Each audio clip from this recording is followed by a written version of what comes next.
commodities, the average price of sugar fell by 17.1% to 37 US cents per kilogram in 2025. And similarly, rice prices averaged 408 US dollars per ton last year, a sharp 30.7% decline when compared with the average a year ago, or a year before that. This, Mr. Speaker,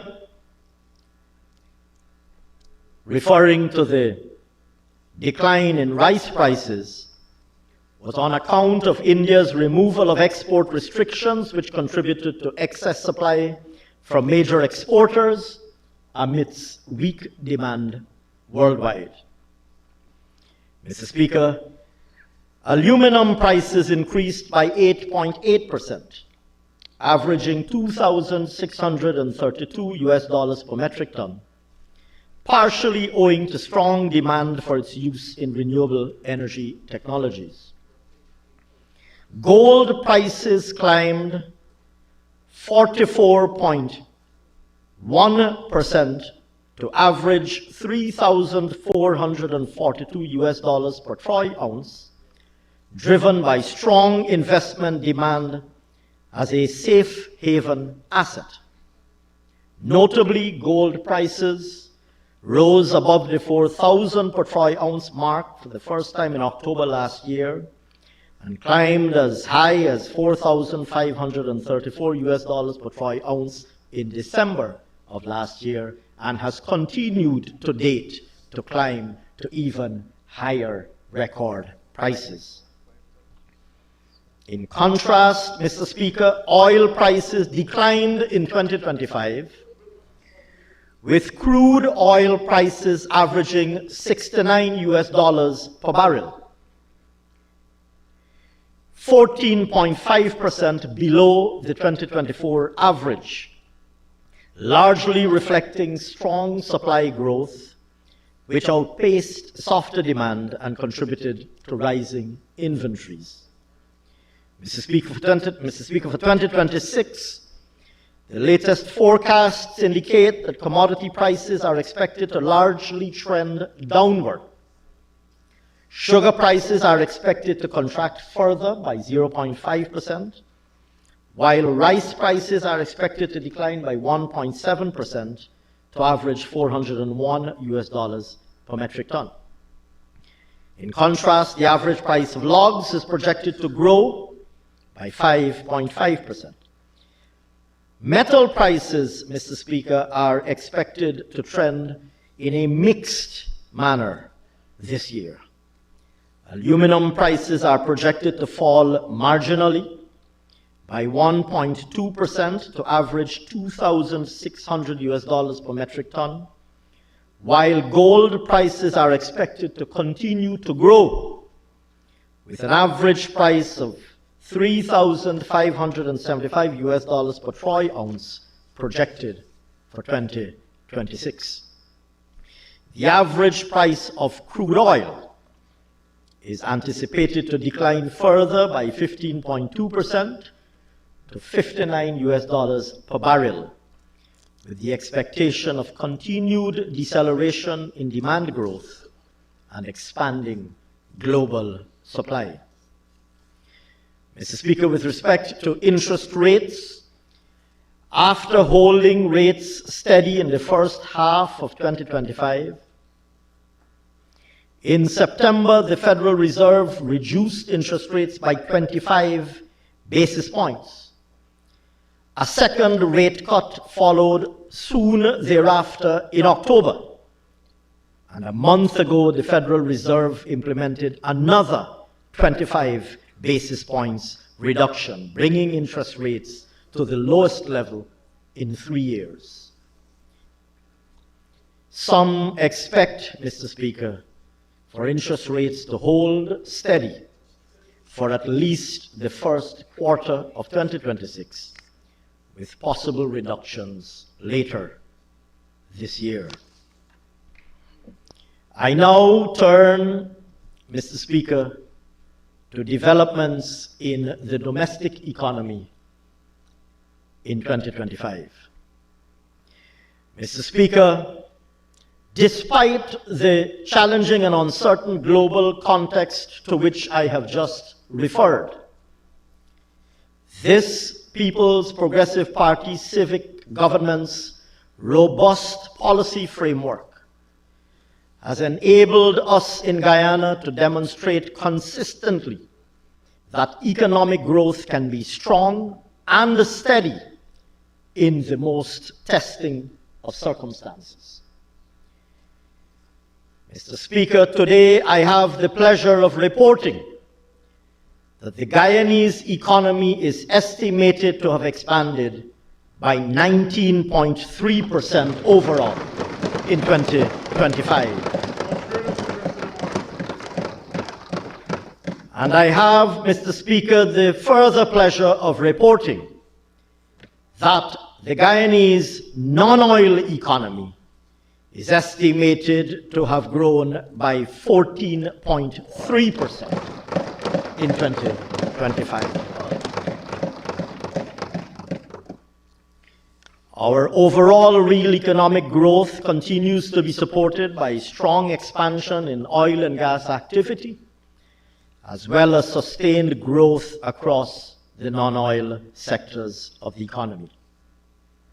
Growth in the non-oil economy in 2025 was driven largely by agriculture, mining, construction, and services. Agriculture, forestry, and fishing.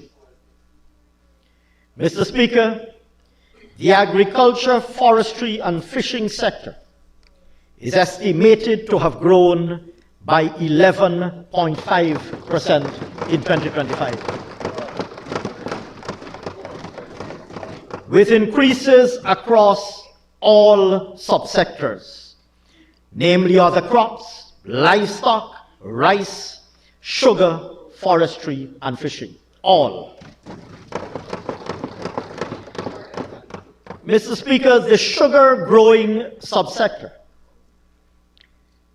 despite its challenges, is estimated to have expanded by 26.5% in 2025, having produced 59,600 tons. Mr. Speaker, it is well known that production in this sector was hampered by heavy rainfall that affected harvesting and field operations, and that this was compounded by labor shortages, low employee turnout, and challenges with factory machinery at some estates. Mr. Speaker, despite softer global rice prices, milling bottlenecks, and cash flow challenges, the rice subsector delivered another record-breaking year in 2025. The rice growing sector is estimated to have expanded by 15.7% in 2025, with the GRDB reporting rice production of 810,299 tons of rice, the highest level of production in any year on record. With performance supported by decent field conditions, yields remained constant with 2024 levels at 6.6 per hectare. Farmers in the sector benefited from fertilizer support, paddy subsidies, continuous work on higher yielding varieties. Mr. Speaker, the other crops subsector is also estimated to have grown by 11.1% in 2025. With expansions observed across all major crop categories, significant growth was recorded in the production of root crops, vegetables, spices, and fruits. Output of these commodities expanded by 18% 5.8%, 11.2%, and 5.1% respectively. Of note, the production of beans and cereals also expanded in 2025, with soybean and corn output growing by 72.1% and 10.3% respectively. The livestock industry is estimated to have expanded by 12.5% in 2025, with growth again observed across almost all subcategories. Based on the latest available estimates, the production of poultry, beef, pork, and eggs grew by 11.5%, 11.7%, 6%, and 12.4% respectively. The notable growth observed in poultry production was supported by an increase in the importation of eggs, following reduced prevalence of bird flu, as well as a significant reduction in the incidence of the viral disease that had previously affected the industry. In the fishing industry, estimated growth of 6.5% was recorded for 2025, with an expansion in marine fish production and aquaculture outweighing a contraction in marine shrimp output. Marine fish production expanded by 16.7% and aquaculture production by 52%. In contrast, marine shrimp production declined by 42%, with contractions in prawns and industrial and artisanal shrimp output. The marine shrimp industry continues to be affected by lower catch rates and a decline in the active industrial fleet. The forestry subsector is estimated to have expanded by 2.7% in 2025. Improved production was recorded for all categories of timber: the production of logs, sawnwood, roundwood, splitwood, and fuelwood expanded by 2%, 4.8%, 1.2%, 69.7%, and 22.8% respectively. Timber production totaled 495,226 cubic meters in 2025. Extractive industries. Mr. Speaker, the mining and quarrying sector is estimated to have expanded by 21% in 2025. Expansion in the oil and gas and support services sector remains strong, supported by continued gains in the other subsectors. Mr. Speaker, the oil and gas subsector is estimated to have expanded by 21% in 2025, with production of 261.1 million barrels of crude oil. Growth was driven largely by higher production from the Liza Unity and Prosperity FPSO vessels, combined with the startup Liza Unity and Prosperity FPSOs, combined, Mr. Speaker, with the startup during 2025 of the One Guyana FPSO.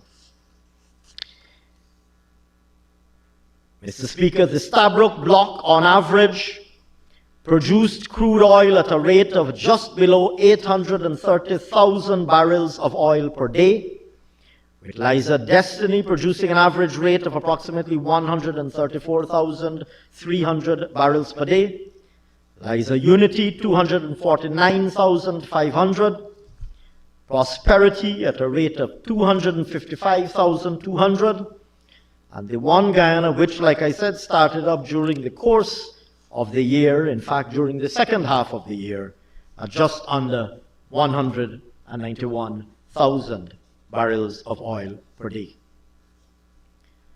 Mr. Speaker, the gold mining industry is estimated to have expanded by 11.6% in 2025, with total gold declarations of 484,300 421 ounces. While declarations from licensed dealerships declined by 21.5% to 121,883 ounces, declarations from the lone large operator grew by 15.5% to 167,005 ounces. And declarations to the Guyana Gold Board grew by 45.6% to 195,432 ounces. Importantly, Mr. Speaker, improved gold declarations have been supported by a tougher compliance and enforcement environment in the sector. Mr. Speaker, led by the ramp-up in metallurgical grade bauxite, the bauxite mining industry is estimated to have grown by 53.4% in 2025, with 3.9 million tons of bauxite produced. With one full year of ramped-up production from the MAS project in Region 10, output from the larger producer in the industry grew by 138.4% to almost 3.7 million tons. At the same time, output from the smaller operator expanded from 173,970 tons in 2024 to 253,875 tons last year. The other mining subsector, comprising sandstone, diamonds, and manganese, also recorded strong growth, with an estimated expansion of 28.9% in 2025. Sand extraction and stone declarations are estimated to have grown by 20% and 68.3% respectively, driven by continued growing demand from construction activity in both the public and private sectors. Manganese production is also estimated to have expanded by 13.5%. These increases more than offset the estimated decline of 24.2% observed for diamond declarations.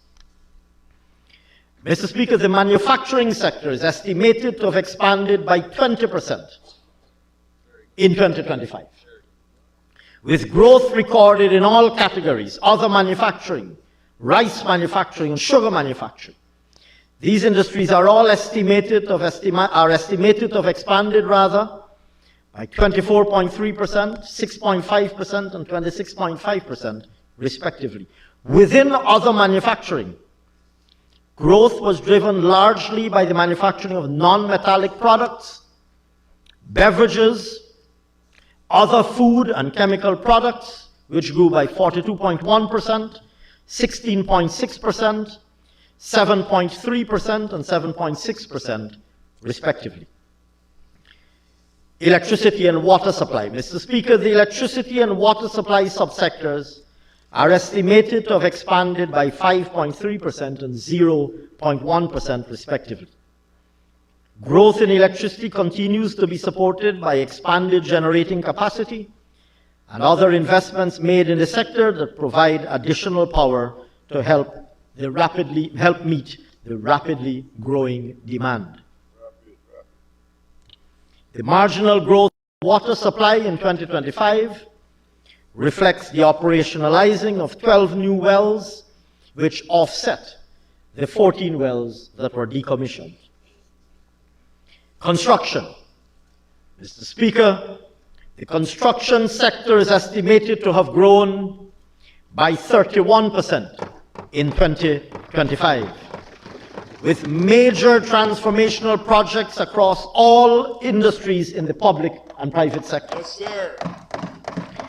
Within the public sector investment program, capital investment in roads, bridges, and other critical infrastructure continues to drive activity. Stellar performance. On the private side, construction activity has intensified with continued investment in real estate, hospitality, and other commercial developments. In services, Mr. Speaker, it is estimated that the services sector expanded by 8% in 2025. This growth was driven largely by expansion in financial and insurance activities, wholesale and retail trade and repairs, administrative and support services, and transport and storage. These industries grew by 15.5%, 8.6%, 6.5%, and 6.4%, respectively. Balance of payments.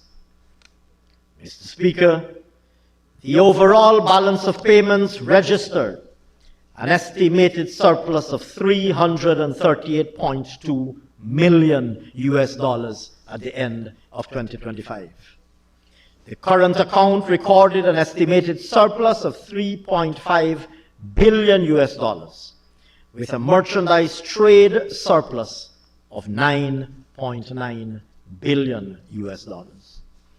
Despite lower crude oil prices, total export earnings grew by 1.8% to an estimated $20.1 billion in 2025, with an estimated $2.3 billion in non-oil export earnings. Overall import payments increased to an estimated $10.3 billion at the end of 2025, 50.2% higher than the 2024 level. Within this, the import of capital goods increased by 102% to $5.8 billion. Consumption goods increased by 29.3% to $1.4 billion, and intermediate goods increased by 6.8% to $3.1 billion.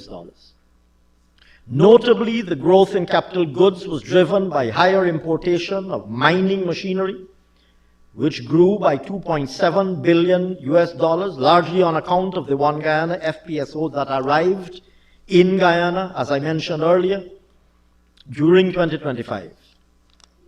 And other major contributors were the imports of agricultural machinery, building materials, and industrial machinery, which grew by $124.2 million, $59.2 million, and $55.7 million. Growth in the importation of intermediate goods was underpinned by higher imports of fuel and lubricants, other intermediate goods, and chemicals. Growth in the importation of consumption goods was driven by the importation of motor cars, other durables, other non-durables, and final food for consumption. In the current account, net service payments declined by an estimated $2.4 billion to $7.4 billion. Mr. Speaker, the deficit on the capital account is estimated to have fallen by 19.5% to an estimated $3.2 billion at the end of 2025. This is due largely to a significant improvement in net non-financial public sector capital on account of transfers from the Natural Resource Fund and higher disbursements. In addition, improvement was observed in the net foreign direct investment position on account of the investment in the One Guyana FPSO.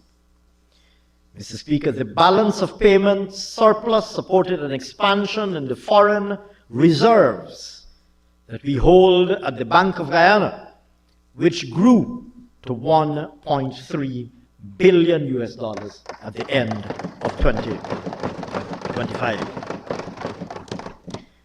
Monetary developments. Mr. Speaker, the financial system continues to be strong and stable while contributing to the country's economic growth objectives. This reflects the government's efforts to ensure that the sector is prudently regulated and supervised while it remains dynamic and competitive. Money supply is estimated to have grown by 29.4% to almost $1.4 trillion at the end of 2025, reflecting an expansion in both narrow money and quasi-money.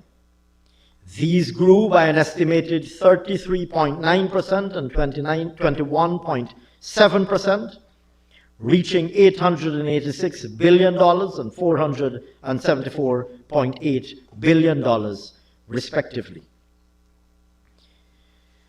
Growth in savings deposits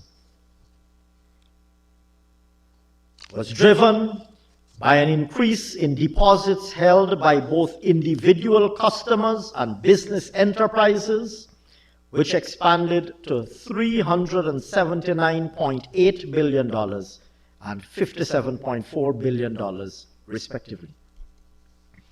Mr. Speaker, at the end of 2025, net domestic credit is estimated to have increased by 30% to $1.1 trillion, reflecting robust growth in both the public and private sectors.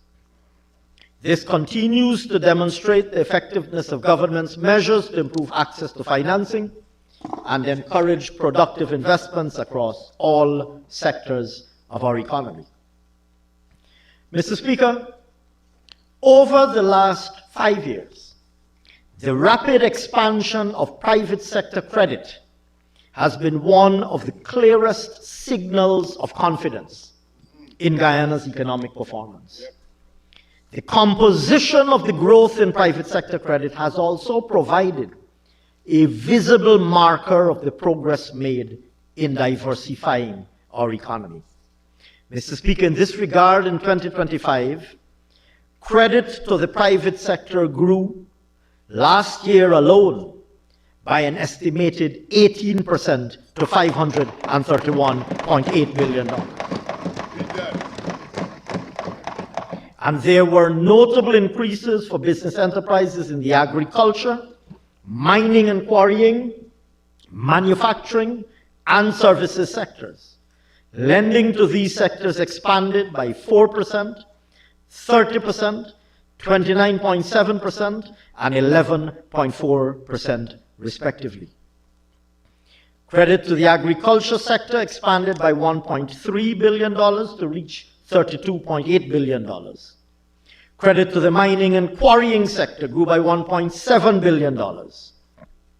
Credit to the manufacturing sector rose by $12.9 billion, with higher lending to beverages, food and tobacco, other manufacturing, and other construction and engineering. Lending to the services sector expanded by $18 billion to $175.9 billion. Mr. Speaker, we also continue to see strong growth in real estate mortgages, which expanded by an estimated 19% to $185.4 billion in 2025. Needless to say, Mr. Speaker, this outstanding result was supported by government's proactive promotion of and provision of incentives for homeownership and for business expansion. The 2025 growth was driven by mortgages granted for both private dwellings and industrial and commercial properties, which expanded by 14.1% and 37%, respectively. Credit to households also continued to show growth, rising by 36.9% to $66.1 billion. Mr. Speaker, interestingly, this was primarily supported by an increase in credit for motor cars, which rose by 58.4% to $33.3 billion.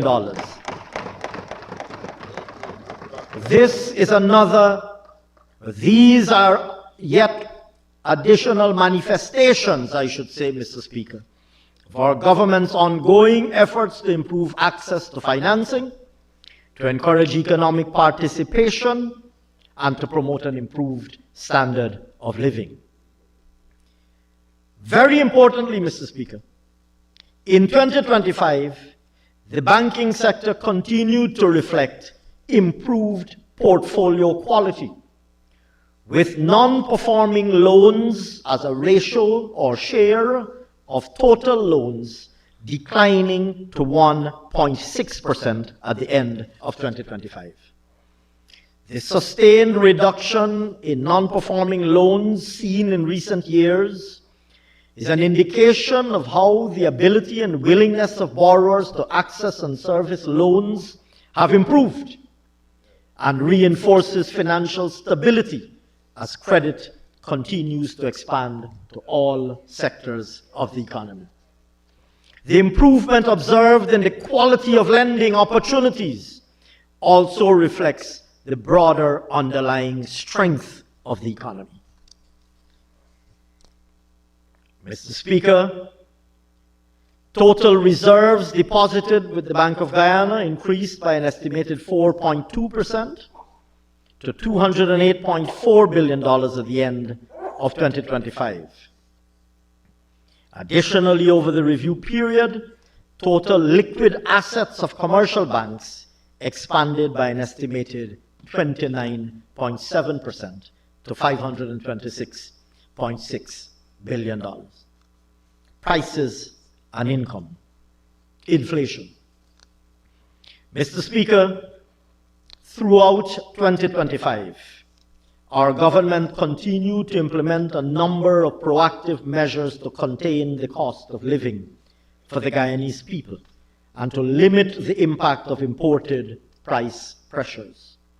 These included measures to contain costs, such as the maintenance of the 0% excise tax on petroleum products, the reduction in the price of refined petroleum products at the pump, the abolition of bridge tolls on the Demerara River Bridge, the Berbice River Bridge, and Wisma Bridge, the extent of the measure to adjust freight charges to pre-pandemic levels to calculate import taxes, and the distribution of fertilizer and other support to farmers.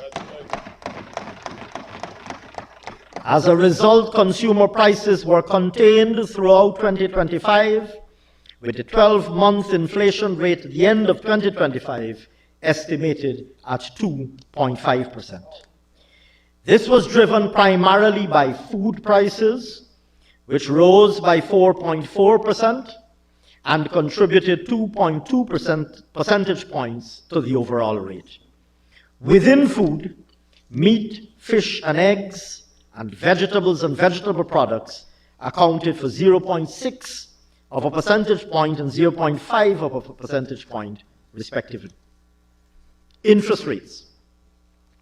Mr. Speaker, in 2025, the Bank of Guyana maintained a stable policy stance with minimal to no change across key interest rates.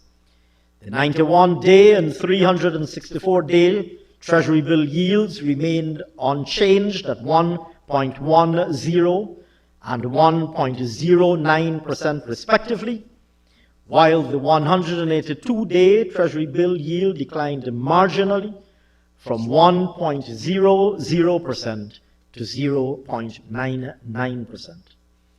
With respect to commercial banks, the small savings rate remained stable at 0.81%, while the weighted average lending rate declined from 8.07% to 7.89%, making credit more affordable.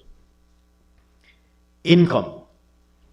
Mr. Speaker, a critical element of our government's agenda for improving the well-being of the Guyanese people is our aim to ensure sustainable increases in disposable incomes for all categories of workers.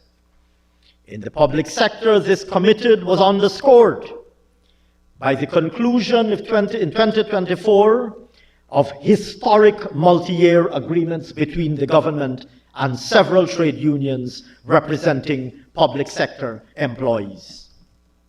These included the Guyana Public Service Union, the Guyana Teachers Union, and the Guyana Agricultural and General Workers Union. The concluded agreements saw increases in wages and salaries being granted over successive years to the employees concerned, as well as adjustments to other critical terms and conditions of their employment. Mr. Speaker, in 2025, in keeping with these multi-year agreements, an across-the-board increase of 8% was paid to public sector employees. This brought the cumulative salary increase granted to public sector employees since we assumed office in 2020 to 46%. As a result, the public sector wage bill stood at $252 billion at the end of 2025, compared with $127 billion in 2020.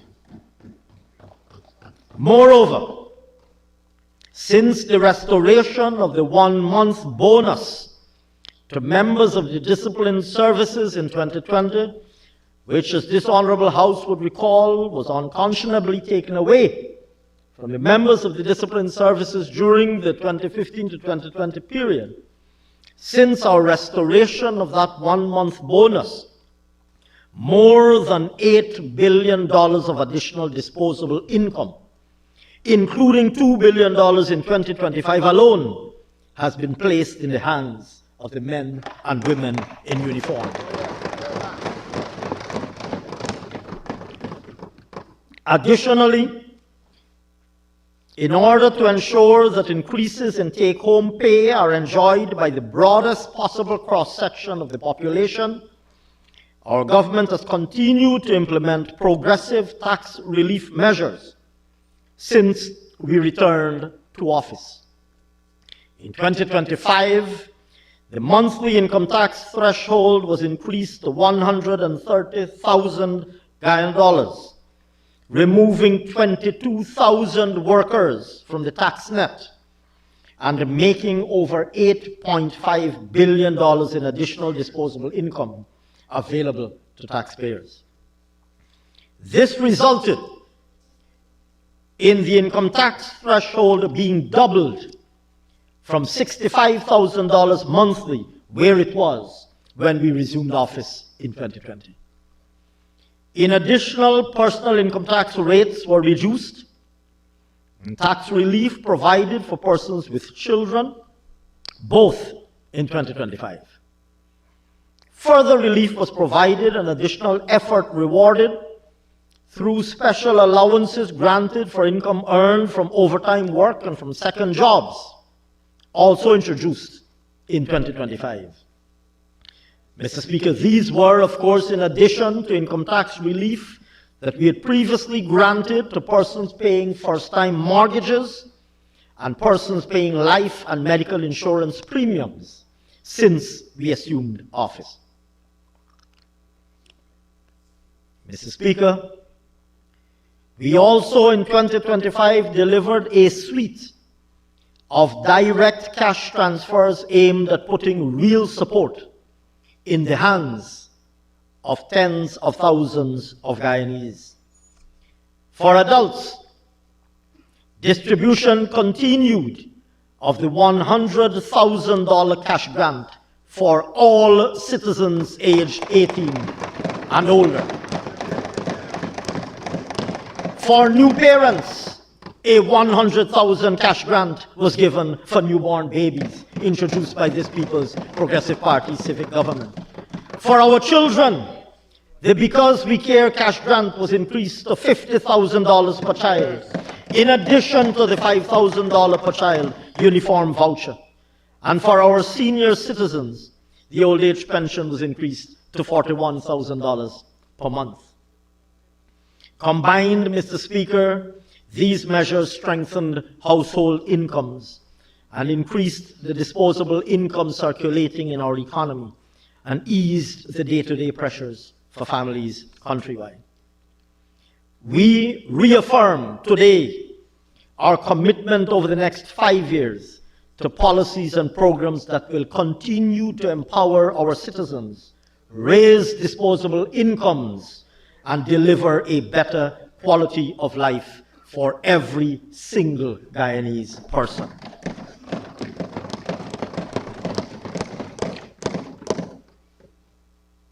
Fiscal position.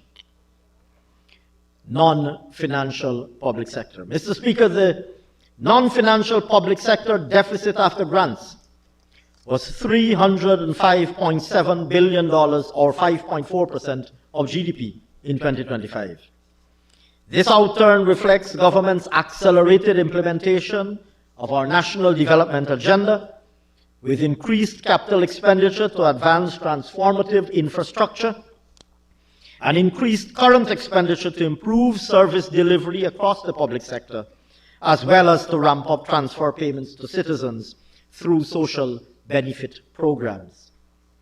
The central government recorded a deficit of $308.9 billion, or 5.5% of GDP.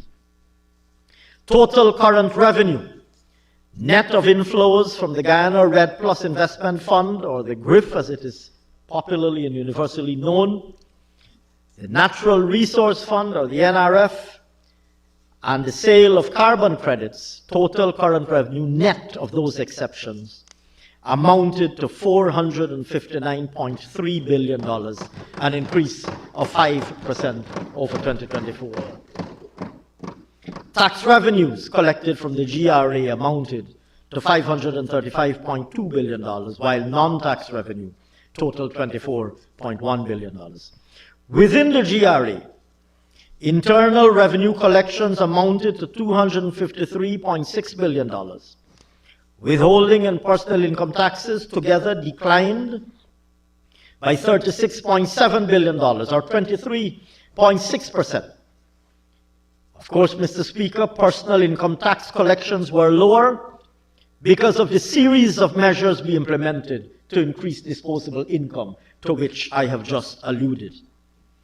At the same time, private sector corporation taxes grew by $20 billion, or 24%. Customs and trade taxes grew by 27.3%. Value-added and excise taxes grew by 15.5%. Value-added tax on imported goods and services in particular grew by 26.3%. Excise tax collections grew by 37.7% above 2024. And Mr. Speaker, it is important to note that these developments reflect continued strong growth in business activity across the entire economy, in addition to increased household consumption as a result of rising disposable incomes. Of particular note is the marked increase in importation of motor vehicles, as more Guyanese persons acquire their own means of transportation, consistent with improvements in standard of living. Mr. Speaker, central government expenditure totaled $1.3 trillion, of which non-interest current expenditure accounted for $604.1 billion. This was due to employment costs of $146.4 billion, driven by the 8% salary increase across the public service, as well as new recruitment, especially in the social sector. Other goods and services increased by 13.4%, largely on account of outlays related to the cash grant initiative to persons 18 years of age and over, and transfer payments increased by 27.3% on account of the increases in the Because We Care cash grant, old age pensions, public assistance, and the introduction of the Universal Health Voucher Program. Mr. Speaker, government's PSIP expenditure grew by 6% to $684.9 billion.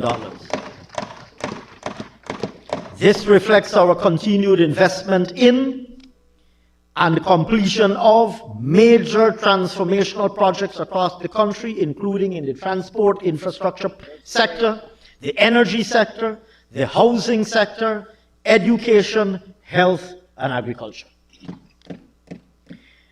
Mr. Speaker, public enterprises ended 2025 with an overall surplus of $3.3 billion, lower than the surplus of $10.6 billion at the end of 2024. It is important to note that the Guyana Oil Company Limited's receipts fell below 2024 level on account of reduced selling prices at the pump as a result of a reduction in price during 2025. Public debt management. Mr. Speaker, our government continues to balance the financing of our aggressive agenda for transformation with the preservation of fiscal and debt sustainability. We have maintained our unwavering commitment to the responsible and transparent management of Guyana's public debt by meeting our country's financing needs and payment obligations within prudent cost and risk parameters. This commitment exemplifies a well-established track record by successive People's Progressive Party civic governments, and that resumed on our return to office in 2020.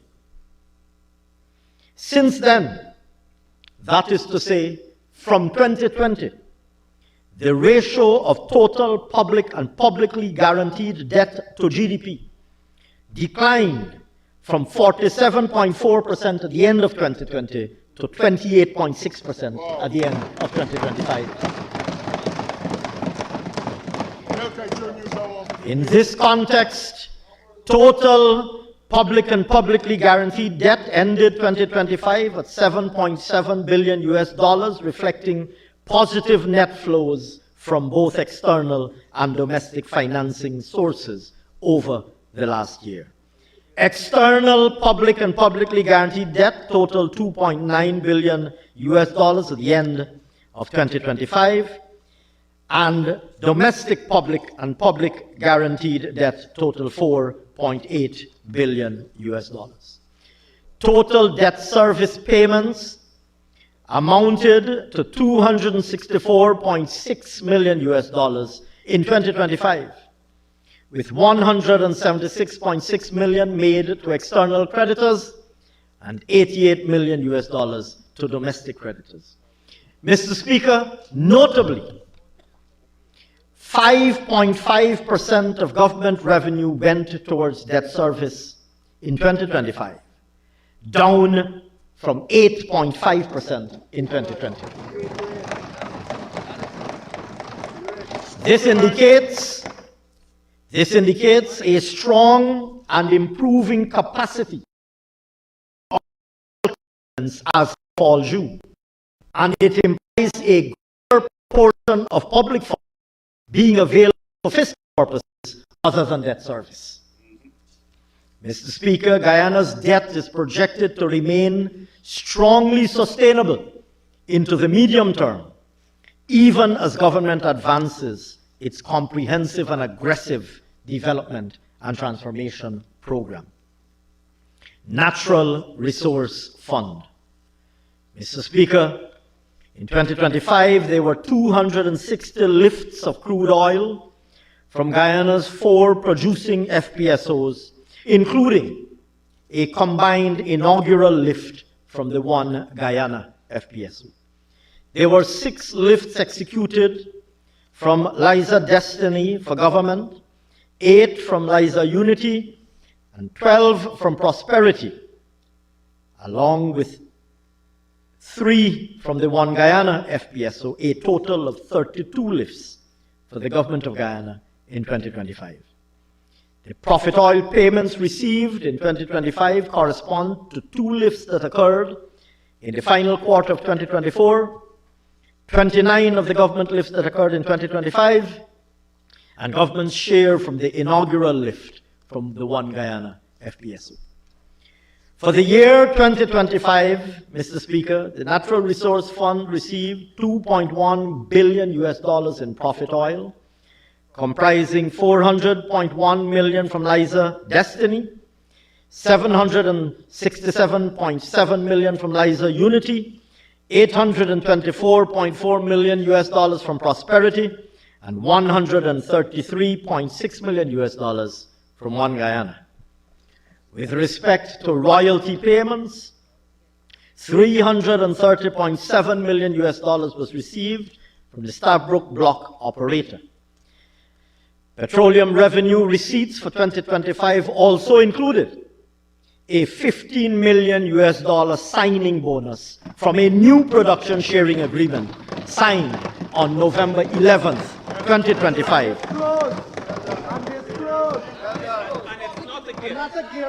Fully disclosed, Mr. Speaker, fully disclosed and deposited in the Natural Resource Fund.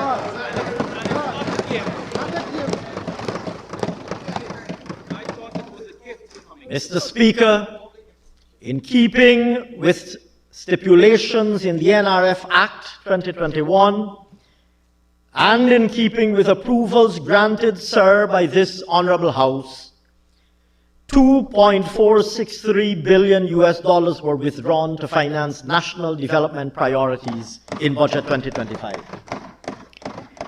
At the end of 2025, Mr. Speaker, the balance in the NRF, inclusive of interest income and net of withdrawals made, stood at $3.25 billion. What are the total debt? Less than that. I suspect less than that, I suspect. Honorable Minister Edgell, I suspect that is the answer. Yes, sir. That is the answer you knew but were looking for. Mr. Speaker, I turn now to our government's sectoral vision and plans, which I will describe for the purposes of this presentation, Mr. Speaker, as the agenda for 2026 and beyond. Strategic framework and macroeconomic context. Mr. Speaker, Budget 2026 has already been situated against the backdrop of our 2025 manifesto. In that manifesto, we stated clearly that our policies and programs are guided by a particular comprehensive planning framework. The framework to which we refer comprises the succession of strategic planning documents that we have prepared over the years in consultation with the widest possible range of stakeholders. These include the National Development Strategy, successive poverty reduction strategy papers, the National Competitiveness Strategy, and the Low Carbon Development Strategy, as well as the updated Low Carbon Development Strategy 2030. These share a number of common themes: sustainable economic growth, poverty reduction, human and social development, maintaining a competitive business climate, and ensuring environmental responsibility.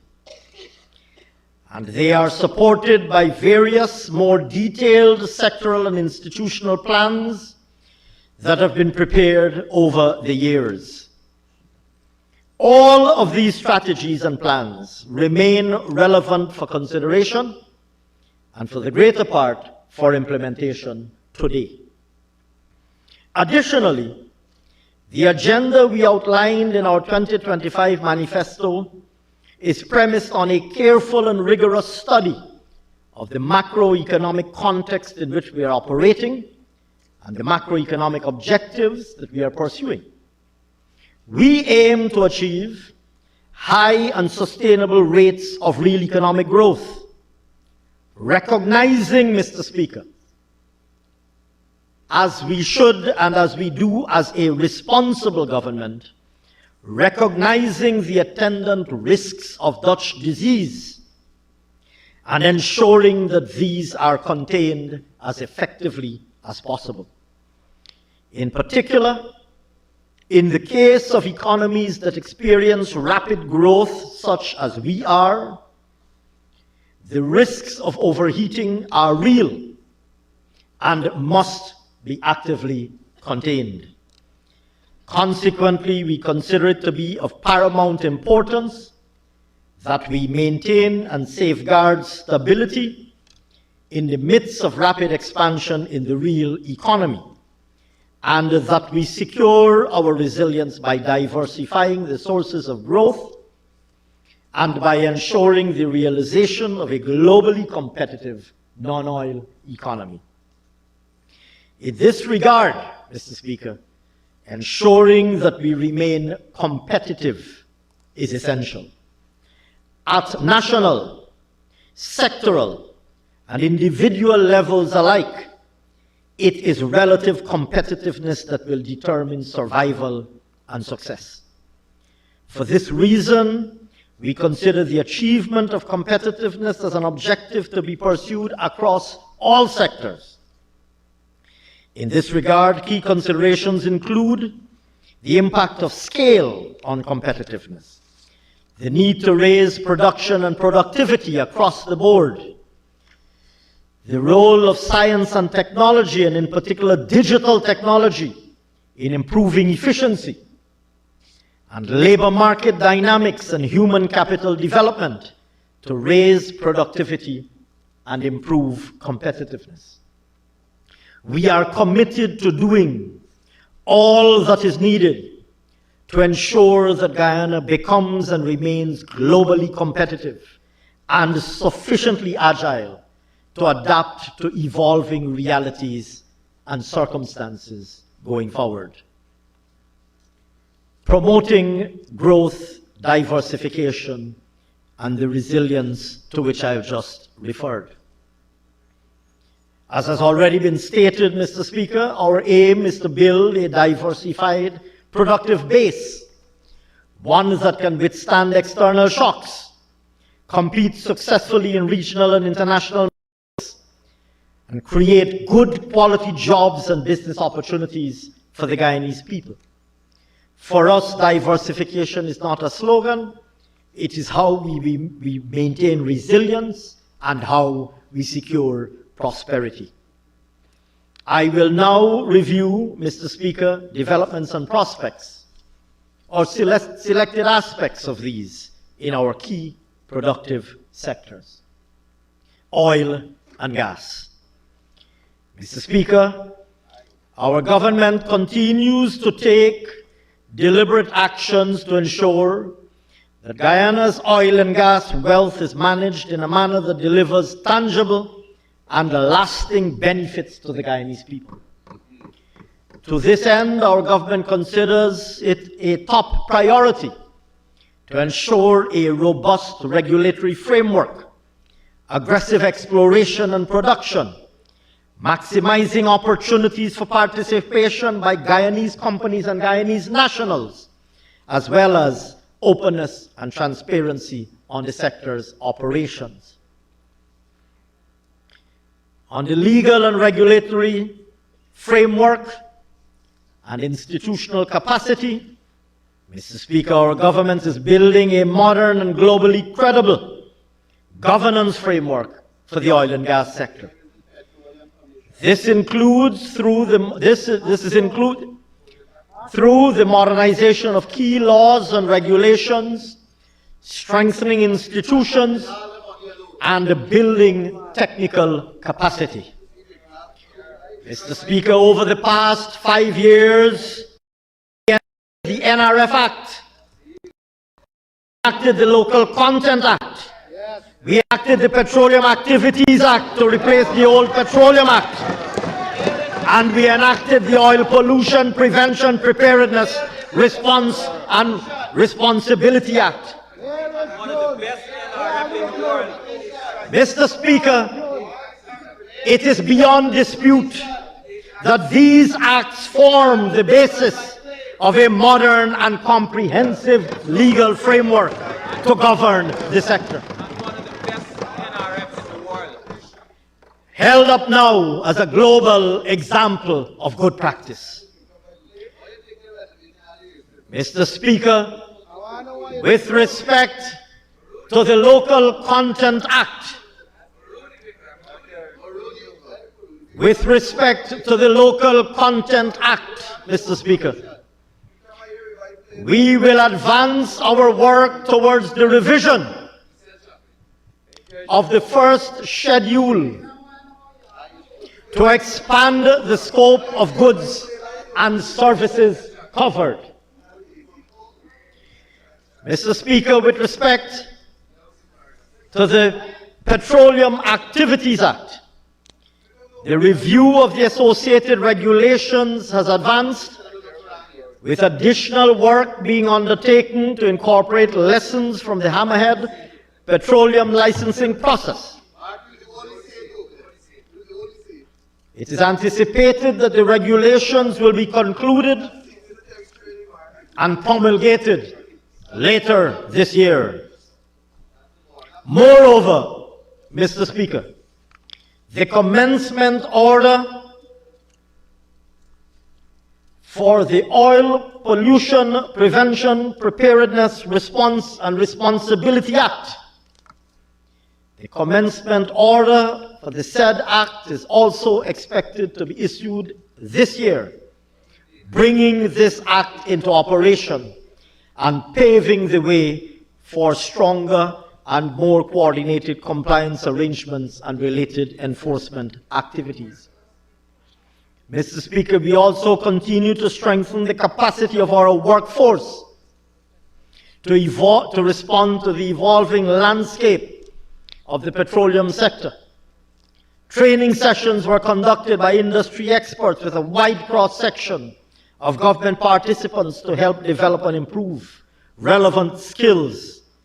And we will continue to execute and make available these capacity-building opportunities to improve our ability and our capacity to govern, monitor, and grow the sector.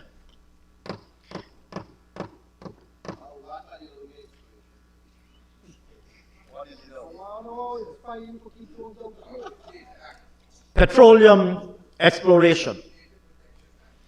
Mr. Speaker, following our government's engagements regarding PSAs for the shortlisted blocks from the 2022-2023 licensing round, 2 new PSAs were signed in the final quarter of last year.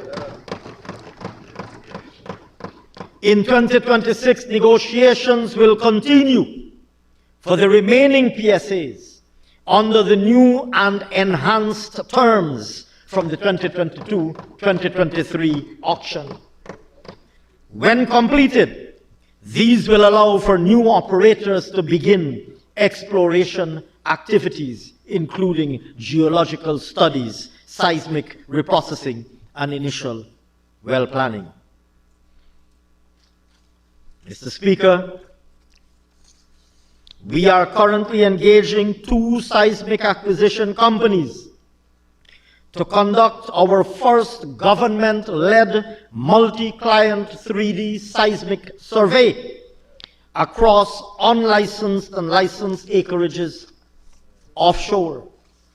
This will facilitate the establishment of Guyana's petroleum data repository and will see the storage and management of our data locally. Mr. Speaker, the improved seismic coverage and the new PSAs will place Guyana in a stronger position to host additional licensing rounds. We intend to prepare for future international auctions once the new seismic data becomes available, ensuring that they are more competitive and supported by higher quality subsurface information. Production of oil. Mr. Speaker, it may be recalled that in August 2025, Guyana's fourth FPSO, One Guyana, achieved first oil. Looking ahead, Guyana's fifth FPSO is expected to arrive in the second half of this year, and first oil from that project is currently projected for the first quarter of 2027, with a production capacity of 250,000 barrels of oil per day. The sixth development is also advancing with the aim of achieving first oil by the fourth quarter of 2027. Moreover, Mr. Speaker, the seventh project is currently forecasted for the second quarter of 2029, with a production capacity of 150,000 barrels of oil per day. And an eighth project is currently undergoing regulatory review. When approved, Mr. Speaker, this eighth project will take the Stabroek Block's total production capacity to 1.7 million barrels of oil per day. Listen to that.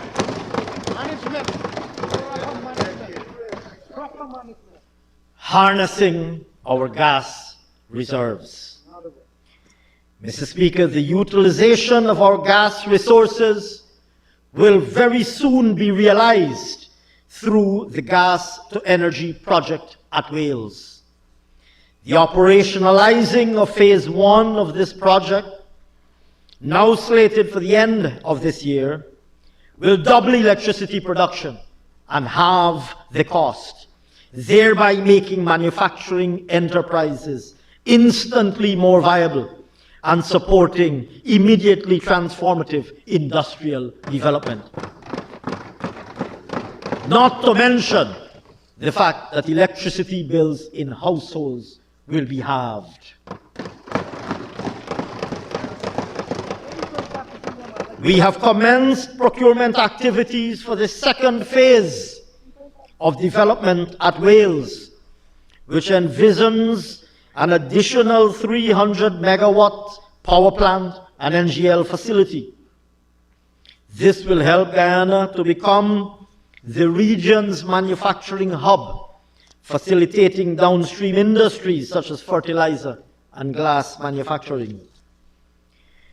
Mr. Speaker, in October last year, we successfully issued RFPs for the design, engineering, construction and operation of the Guyana Gas Bottling and Logistics Company and for the Guyana Ammonia and Urea Plant. These will translate to affordable, accessible cooking gas for households nationwide and will leverage lower cost gas to produce fertilizer domestically.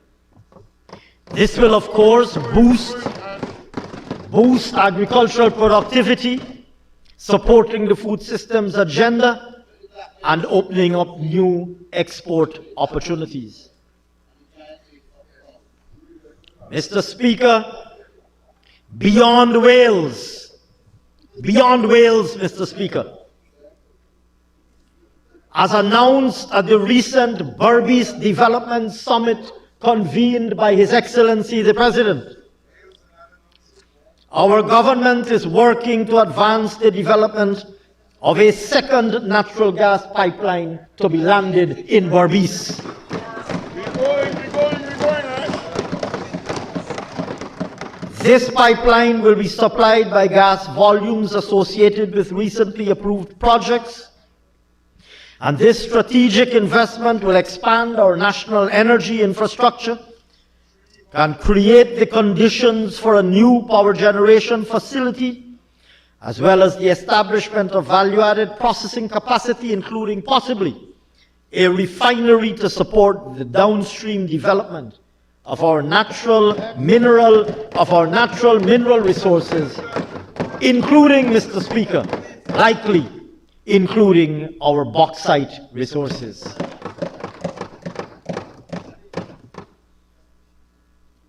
Promoting local content. Mr. Speaker, the Local Content Act having been enacted, and the Local Content Secretariat having been operationalized, to date over 1,200 Guyanese businesses have been registered, and over $2 billion in goods and services were procured from Guyanese companies and Guyanese nationals across the 40 sectors prescribed by the Act. These include $175 million in construction business, $250 million in engineering and machining, $387 million in manpower and crewing, and $101 million in accommodation. Business done by Guyanese companies for the oil and gas sector as a direct result of the Local Content Act that this People's Progressive Party civic government put in place. Mr. Speaker, in 2025, the Local Content Secretariat facilitated a partnership for offshore catering services to the FPSOs. Mr. Speaker, this transaction alone has resulted in the procurement of goods and services valued at $10.1 million for Guyanese companies and Guyanese nationals.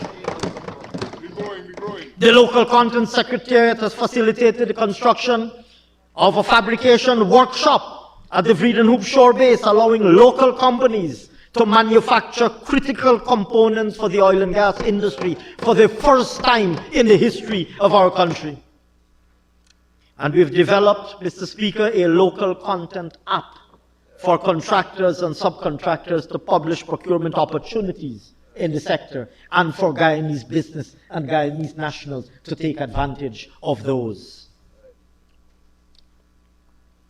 Mr. Speaker,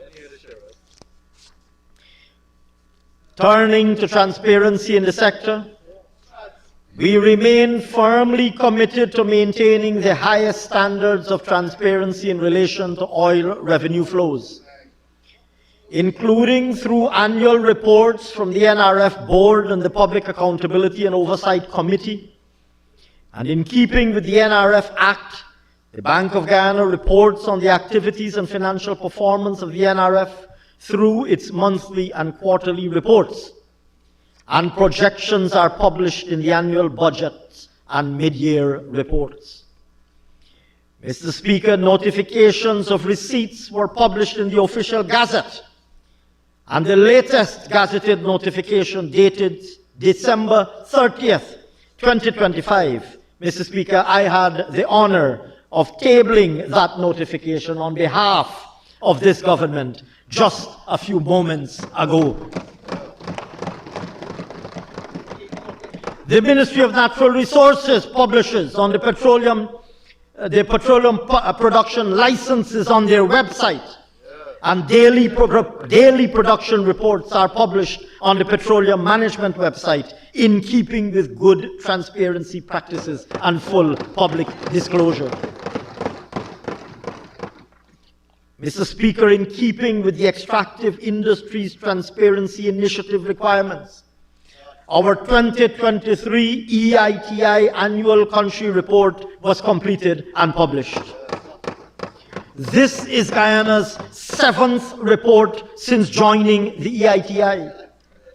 And in 2026, work will continue on implementing the EITI 2023 standard. Furthermore, we will undertake the second validation exercise and complete the 2024 Annual Country Report, which becomes due at the end of this year. Mr. Speaker, turning now to other extractives.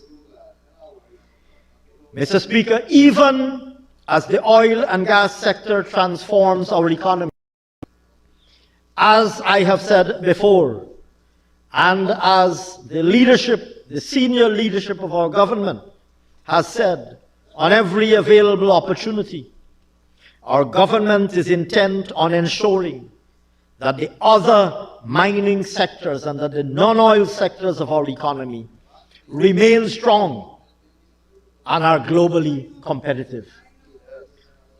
Gold.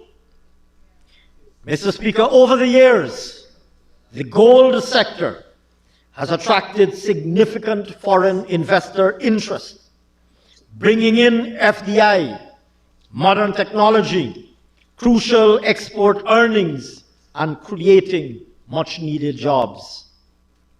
The lone large-scale operator at Aurora surpassed their production target last year and is expected to grow further this year, with ongoing work to advance underground mining development. Moreover, Mr. Speaker, in the pipeline, the Oko West project's formal construction decision was announced in October last year, and the project secured its mining license last month. This marked the final regulatory milestone for the project's development. Total production from this project is estimated at 4.3 million ounces over 12.3 years, with an average annual gold production profile of 350,000 ounces. One mine, Mr. Speaker. Mr. Speaker, you, sir, and the nation will no doubt be delighted to learn that this mine is expected to start producing in 2027. Mr. Speaker, in December 2025, key findings from the preliminary economic assessment of the Oko project, not to be confused with Oko West, which sits in fact north of Oko West, reflected a combined open pit and underground operation with a 14-year mine life, with total production of 3.2 million ounces of gold. Annual production is estimated at 298,000 ounces. And Mr. Speaker, once again, you, no doubt, and the nation would be delighted to know that startup is currently targeted for 2029. Meanwhile, sir, Toroparo is also progressing as a large-scale development. The PEA completed last October showed a long-life open-pit gold project with a 21.3-year mine life and an average annual production of 235,000 ounces of gold. Meanwhile, Mr. Speaker, work continues at Omai with an intense drilling program undertaken in 2025. An updated PEA is targeted for the second quarter in 2026. Mr. Speaker, taken together, these developments indicate clearly that the large-scale subsector of the gold mining sector is poised for a meteoric takeoff in the medium term.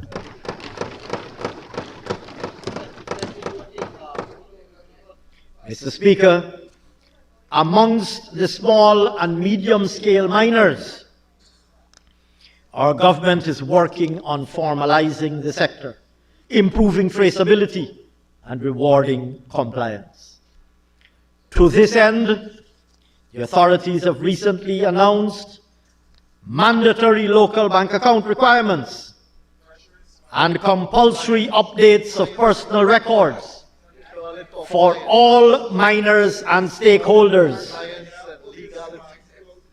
This is combined with measures to curb unlawful practices that weaken declarations and intensify audits across declarants. Furthermore, we are investing in systems to help modernize oversight and unlock new opportunities in the sector.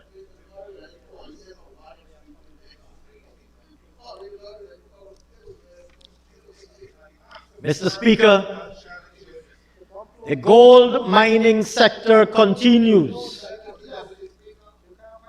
The gold mining sector continues to be an important driver of job creation and opportunities across our country. Mr. Speaker, the sector provided more than 20,000 direct jobs in 2025, compared to a mere 13,681 in 2020. Every new operation, every new license, every new piece of equipment brought into operation translates to more Guyanese working and earning. And with the improvements being in the small and medium scale subsector, promising prospects in the large scale subsector, all indications are that gold mining is poised to maintain its place as a major anchor of the non-oil economy over the next 5 years and well into the future. Mr. Speaker, turning to bauxite. The bauxite industry is showing extremely strong prospects. Our policies and actions have already resulted in tremendous growth in production and employment in the sector, as I have already reported.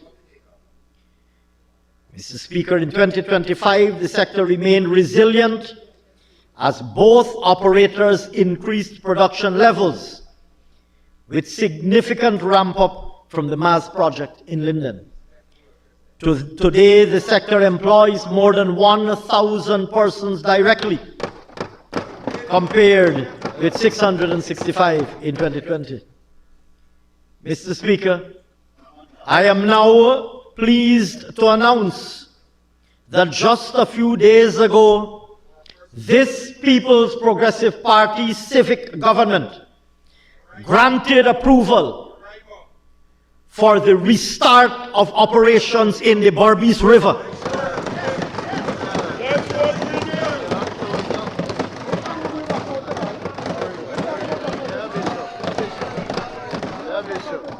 Let me repeat, Mr. Speaker, that just a few days ago, this People's Progressive Party civic government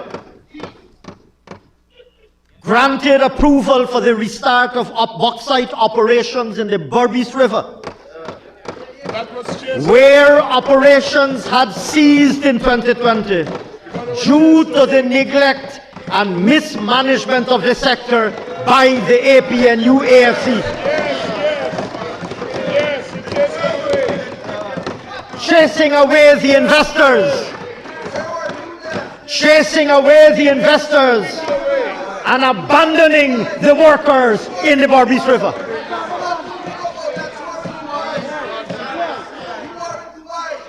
Mr. Speaker, in 2026, the operator will advance work to restore all critical systems so that production can safely and reliably recommence under this People's Progressive Party civic government by the end of 2027.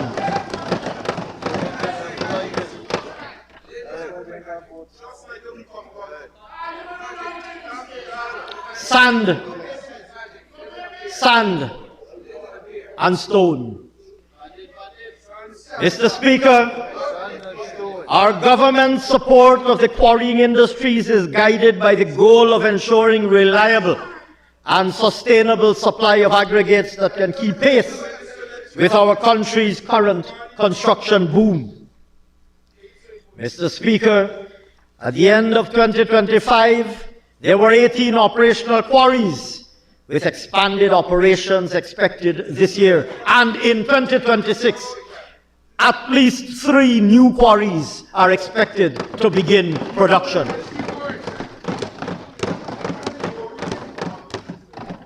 Mr. Speaker, the forestry sector is expected to grow in a manner that is innovative and sustainable, while ensuring strong oversight, high productivity, and greater value added.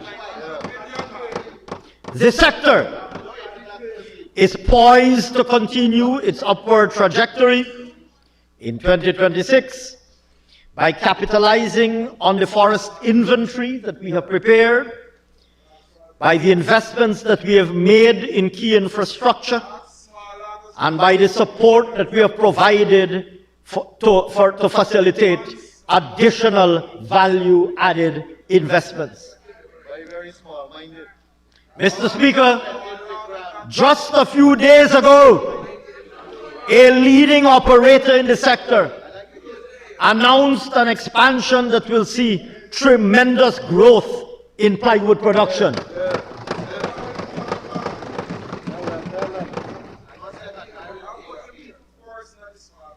Mr. Speaker,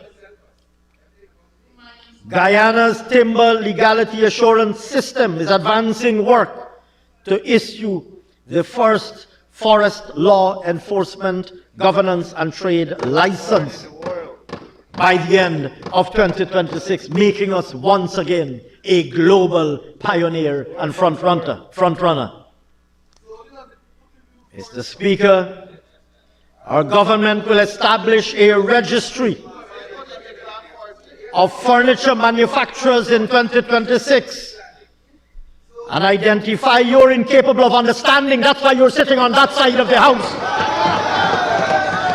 You and your colleagues are incapable of understanding. That is why you are sitting on that side of the House. And that is why you will remain on that side of the House for a very, very long time to come. That is why you will continue to sit on that side of the House for a very, very long time to come.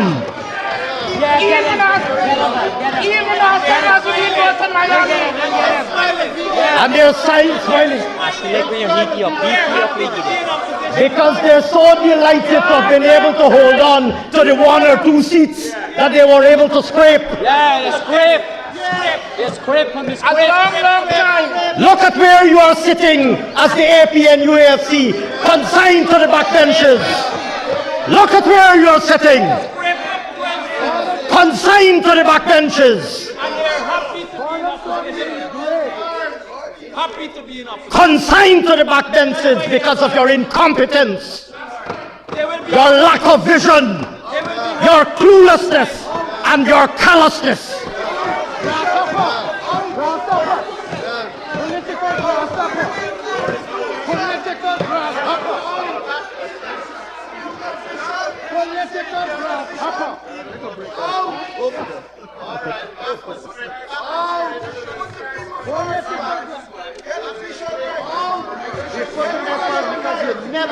Ask yourself why you're sitting over there. They're happy to be there. Ask yourself why you're sitting over there. Ask yourself why after 3 years you were unable to even hold on to your majority in this House. And after 5 years you were sent packing back to the opposition benches. Ask yourself that question. Shame on you.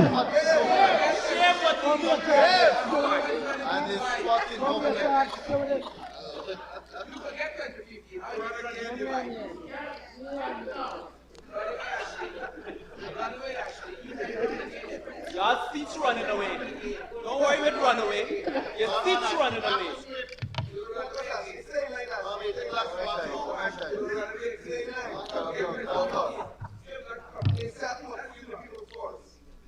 Mr. Speaker, now that the opposition is begging me to return to my speech, After that musical interlude. now that the opposition is begging me to return to my speech, sir, I will on this occasion oblige them. In the rare instance.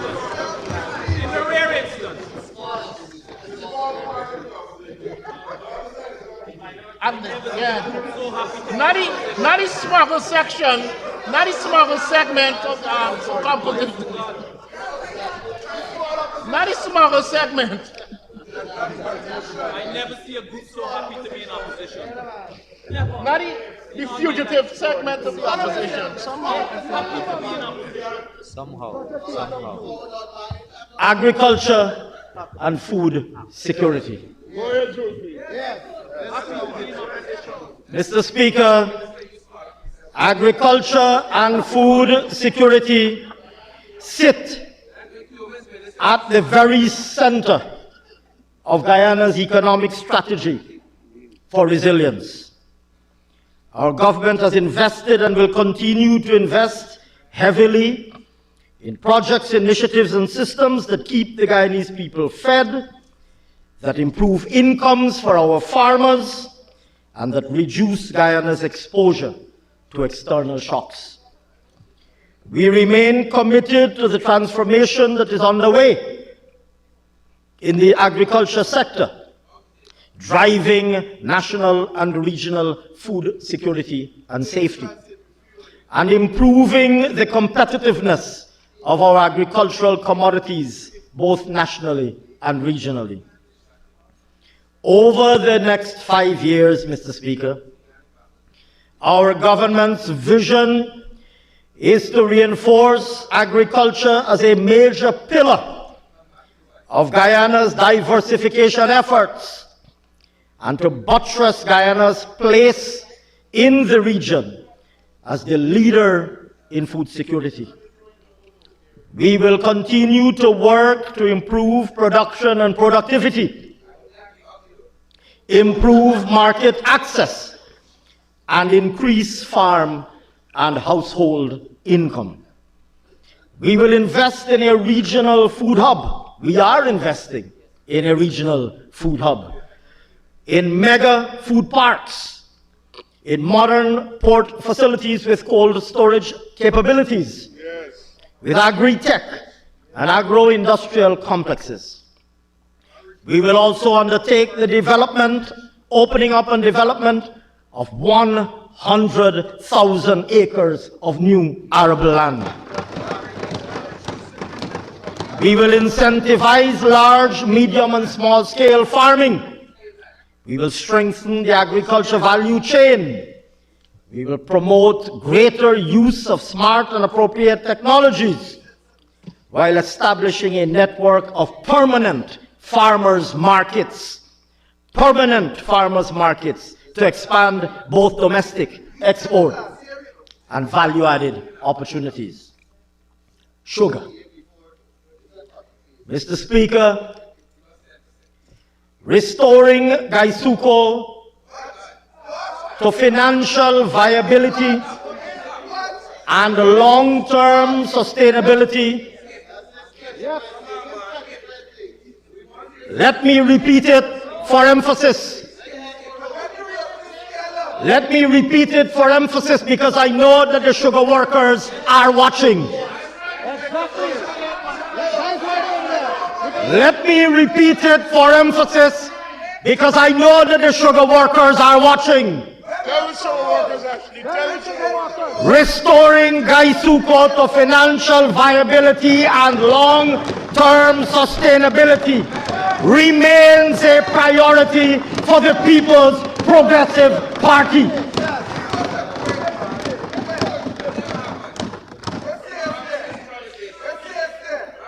In the last 5 years, we reopened Rose Hall and we upgraded field and factory infrastructure at Albion, Blairmont, Rose Hall, and Iflot, which together re-energized the previously devastated local rural economy. We remodeled the marketing and sales mix from bulk sugar to higher value products and provided direct economic support to over 5,200 severed workers that were terminated by the unconscionable APNU AFC when they were in government. 7,000 workers and their families unconscionably sent home by the APNU AFC when they were in government, consigning those people and their families to poverty and decimating the economies of the villages in which they live.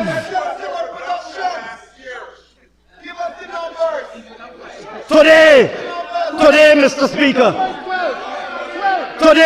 Speaker, with the People's Progressive Party in government, more than 8,300 persons are employed in the sector. Those are real people that you did not care about when you were in government. And that is why you are sitting on that side of the house. Those are real people who were put out of work when the APNU-AFC was in government.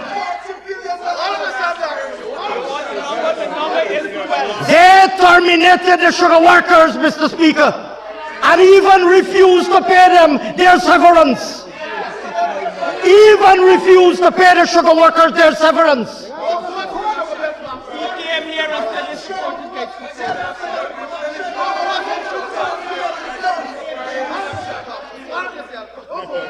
Go ahead, Ash. School them. The number is 12. You want the number? The number is 12. Technically 11 and a half.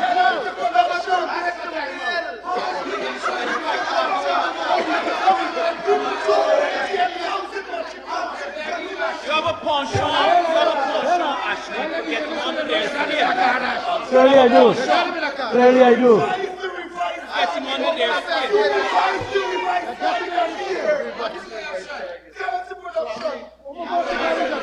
Let me repeat that. Let me repeat that for emphasis, Mr. Speaker, because the sugar workers are watching. It is the APNU-AFC that terminated 7,000 sugar workers, put them out of work, took bread out of their mouths, took away their incomes, and destroyed their communities. And they come now crying wolf. Crocodile tears. Crocodile tears. And you wonder why you are sitting over there? You wonder why you are sitting over there? You wonder why you will sit over there for the rest of your lives?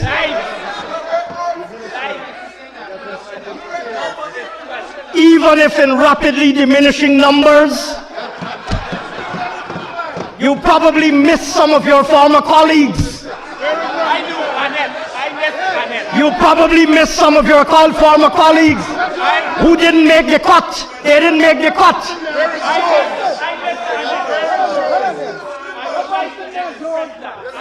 I hear some of my colleagues calling. Please bring back Annette.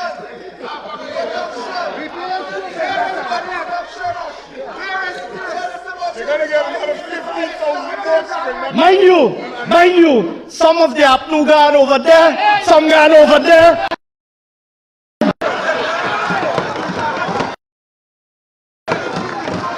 There is a word, Chinese vernacular, there's a word for that.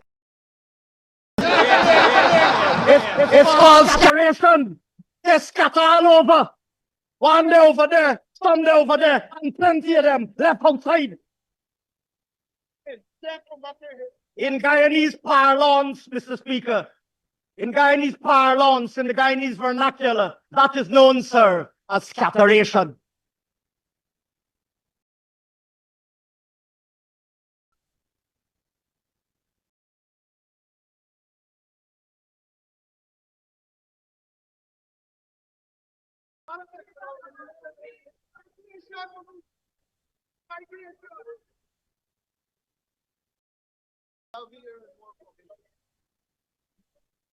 Mr. Speaker,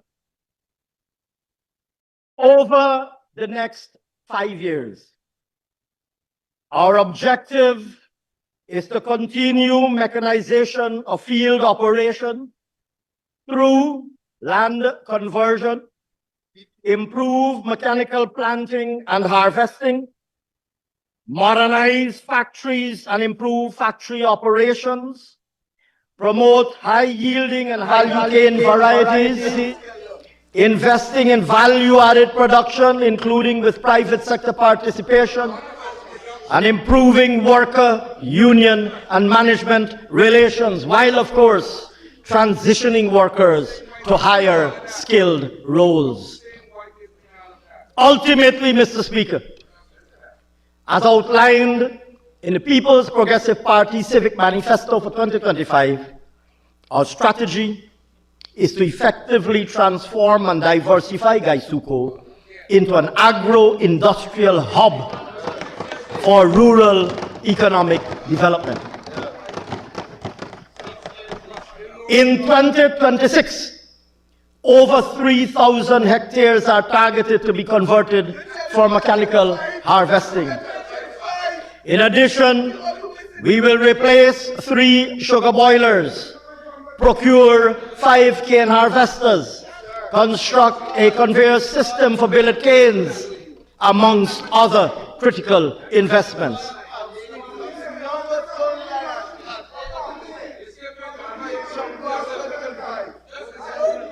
To this end, Mr. Speaker, to this end, in 2025, $13.3 billion was spent in the sector. This year, Mr. Speaker, this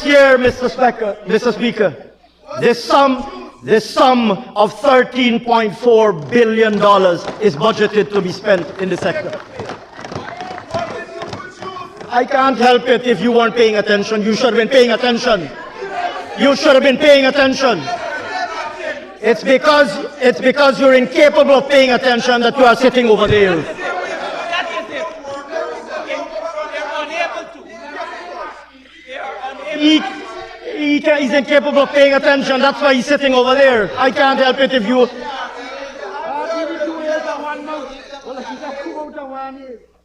Turning, Mr. Speaker, to rice. Mr. Speaker, we supported the rice sector with production-focused initiatives that will... We support, rather, the rice subsector with production-focused initiatives that will expand the acreage and improve yields. This support has increased production steadily over the last 5 years. Key interventions that we've implemented include the distribution of climate-resilient and high-yielding varieties of rice to improve production and productivity, construction of drying floors, research on value-added products, access to export markets, and billions of dollars in direct support to farmers and millers.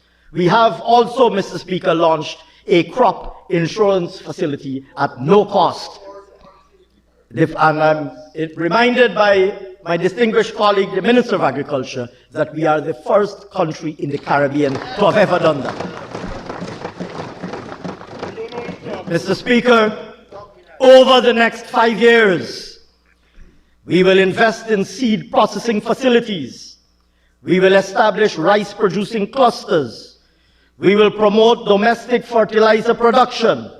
We will increase storage capacity through climate-controlled silos, and we will work diligently to secure lucrative markets for paddy and rice. We will also, Mr. Speaker, develop and market value-added rice-based products. Mr. Speaker, just for the commencement of construction of the silos, an amount of $1 billion is provided in this year's budget. We're already aggressively pursuing trade opportunities for rice, including with our counterparts in Mexico and in Europe. Mr. Speaker, in 2025, not including fertilizer and paddy subsidies, we spent $430.9 billion to support the rice industry, and in 2026, an additional $430 million is budgeted. Other crops. Mr. Speaker, in 2025, the new tissue culture and micro-propagation facility was commissioned with a production capacity of over 1 million plantlets annually. We distributed agricultural outputs, including tools and equipment, and provided over 131,500 plants to facilitate the cultivation of increased acreage of fruits and vegetables. Key interventions included The establishment of mega farms, including in collaboration with the private sector in places like Takama and Kimbia. Introduction of smart climate resilient technologies such as shade houses, tunnel houses, hydroponic farming, and the promotion of value-added crops with the distribution of improved planting materials. Mr. Speaker, in 2026, our farmers will continue to benefit from technical support and other assistance, including planting and shade house materials, strengthened plant protection and quarantine services, with improved surveillance and integrated pest management strategies. Additionally, Mr. Speaker, extension services will be expanded, and the agriculture information system will be implemented, allowing for farmers to receive timely delivery of information through digital platforms. Mr. Speaker, in 2025, $2.9 billion was expended to support the subsector. This year, a sum of $3.3 billion is budgeted to support other crops. Corn and soybean. As I've mentioned already, Mr. Speaker, we continue to partner with the private sector to support the development of the corn and soybean value chain. In 2025, over 11,800 acres of soybean and over 2,700 acres of corn were cultivated, yielding over 14,000 tons of soybean and over 14,500 tons of corn. 3 grain extruders were procured, of which 2 were installed and the 3rd will be installed in 2026. Mr. Speaker, it is projected that corn and soybean production will grow by 8.9% and 22.3% respectively. Mr. Speaker, in the coconut subsector, recognizing that the coconut industry is poised for rapid expansion, in 2025 rather, 63,000 high-yielding pest-resistant seed nuts were imported, 58,370 seedlings were produced, and over 2,000 acres of coconuts cultivated. In 2026, we will expand that cultivation by 5,000 acres, and more high-yielding coconut seedlings will be distributed. We will also construct a state-of-the-art industrial facility for the processing of coconut waste and promote value-added coconut products and byproducts. Mr. Speaker, $116 million was expended to support the initiatives in the coconut subsector. That was in 2025, and in 2026, an additional $195 million is budgeted. Spices, Mr. Speaker. In 2026, we will continue to support the expansion of cultivation, distribute planting materials, and train farmers to further expand the production of spices and reduce imports. Citrus, Mr. Speaker. We will, in 2026, Mr. Speaker, continue to support increased cultivation of citrus saplings, cultivation and distribution, as well as horticultural propagation of mixed orchard saplings in order to meet the increased demand for planting materials. We will, of course, also provide technical support in horticulture cultivation and management. High-value crops.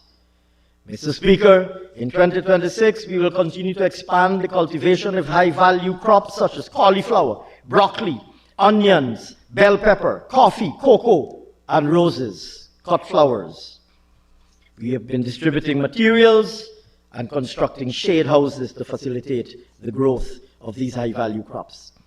In agro-processing, Mr. Speaker, over the last 5 years, 15 agro-processing and 10 cold storage facilities were established countrywide. In the medium term, we will continue to invest in agro-processing facilities such as fruit pulping hubs and state-of-the-art cold storage and packaging facilities. These interventions will result in the reduction of post-harvest losses and improve our export readiness. In 2026, we will commence works on an agro-processing port facility at Parika and a fruit pulping hub at Letem. Additionally, Mr. Speaker, agro-processing facilities across the country will be upgraded and we will continue to train agro-processors and promote our local products. To this end, a sum of $800 million was spent in 2025, and a further sum of $745 million is budgeted for 2026. Livestock. Mr. Speaker, in 2026, we will operationalize incubators and hatcheries that we've acquired.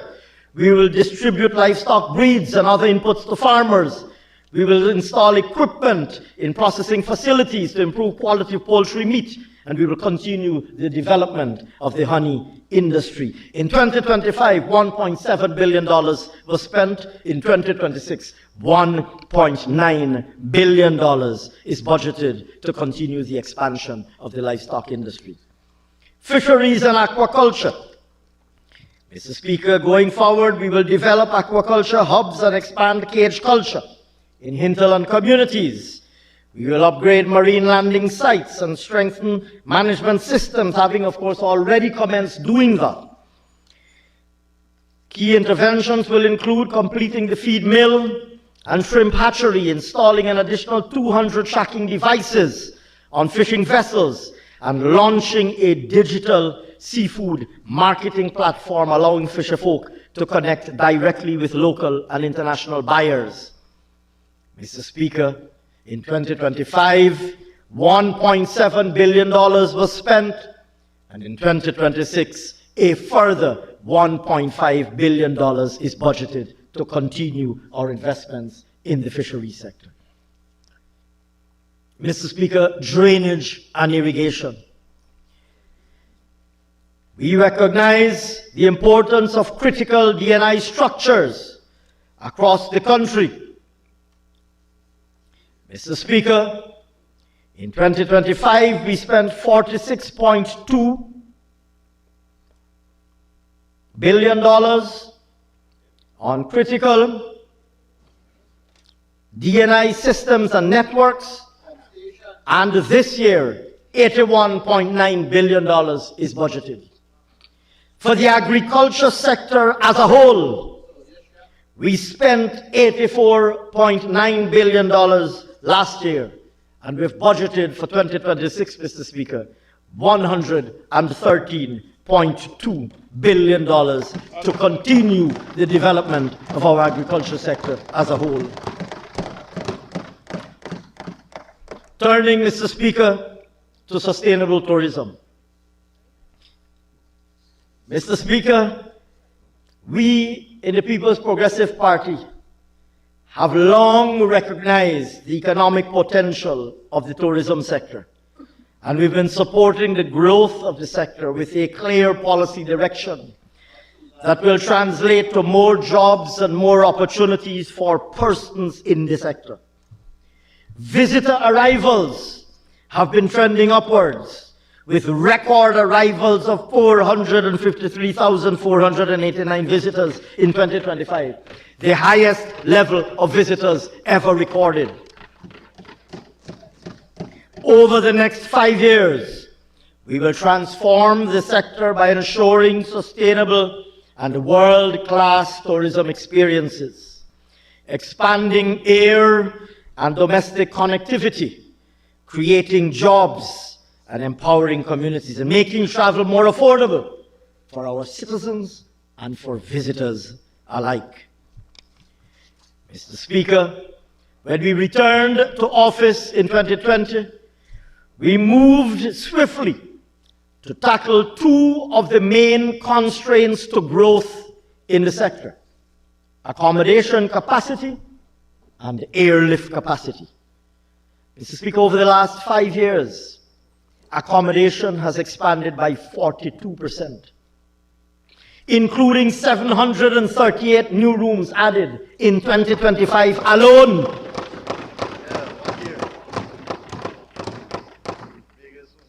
And if that were considered a tremendous accomplishment, Mr. Speaker, in 2026 we are on track to adding another 1,000 additional rooms to our room stock.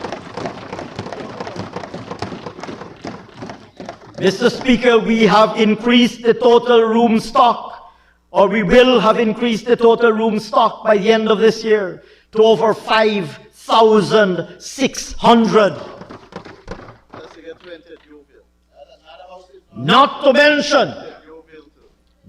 mention, Mr. Speaker, the opportunities that are being opened up for smaller investors in properties that are now being registered on the online platforms such as Airbnb.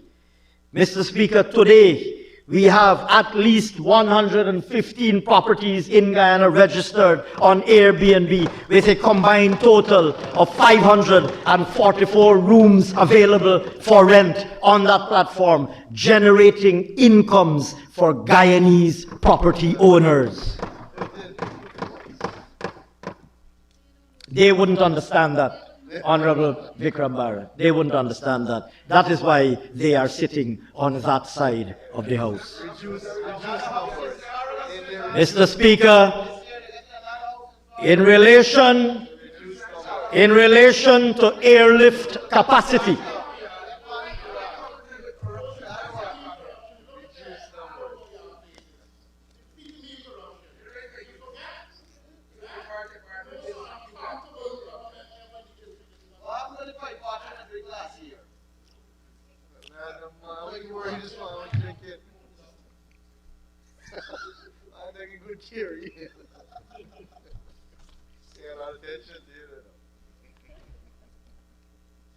moving swiftly on, sir. Moving swiftly on, sir.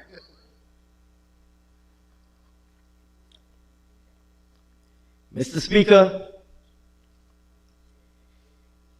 on the subject of airlift capacity, I suspect that the Honorable Mahipal knows that he walked straight into that one, and he will thank me later for the mercy that I just extended to him. Mr. Speaker, on the subject of airlift capacity, our efforts to expand airlift capacity resulted in KLM Royal Dutch Airlines starting operations last June with an additional 1,650 seats weekly out of Georgetown to Amsterdam in the Netherlands in Europe. Furthermore, Mr. Speaker, Air Transat, which started operations last December, has already improved connectivity with Canada, with twice weekly flights to Toronto, providing an additional 796 seats weekly. And Mr. Speaker, if that were not enough, discussions are ongoing with several other major carriers. Mr. Speaker, diversifying Guyana's tourism products is central to government's strategy to helping the sector grow faster, to keep more tourism revenue here, and to ensure the benefits reach communities all across the country. Quality remains a hallmark of the Guyanese product. And Mr. Speaker, all of our initiatives in the sector will be complemented by an intensive human resource development agenda headlined by the construction and anticipated completion of the new Hospitality and Tourism Training Institute in Port Morant in Region 6. That institute is slated to be completed this year and opened, and will have the capacity to train over 700 individuals. Mr. Speaker, to complete that institute, a sum of $2.2 billion is budgeted in 2026. Turning now, Mr. Speaker, to what has been described the world over as the orange economy, culture, and the creative arts. Mr. Speaker, Guyana's rich and diverse cultural heritage has defined our identity as a people. It has shaped our beliefs, our values, and our emotional connections to this country our home. But beyond these intangibles, those that derive from the emotional connection, is a vast array of tangible benefits that can be derived from our unique Guyanese heritage and cultural creativity. Defined from the orange economy perspective, this moves from the emotive and sentimental to the vast economic potential of an industry that can create jobs, generate incomes, and improve livelihoods. Mr. Speaker, in recognizing the untapped opportunities for our country to harvest the economic potential of our culture and the creative industry, at the initiative of no less a person than His Excellency the President, our government has established a national multi-stakeholder Orange Economy Task Force.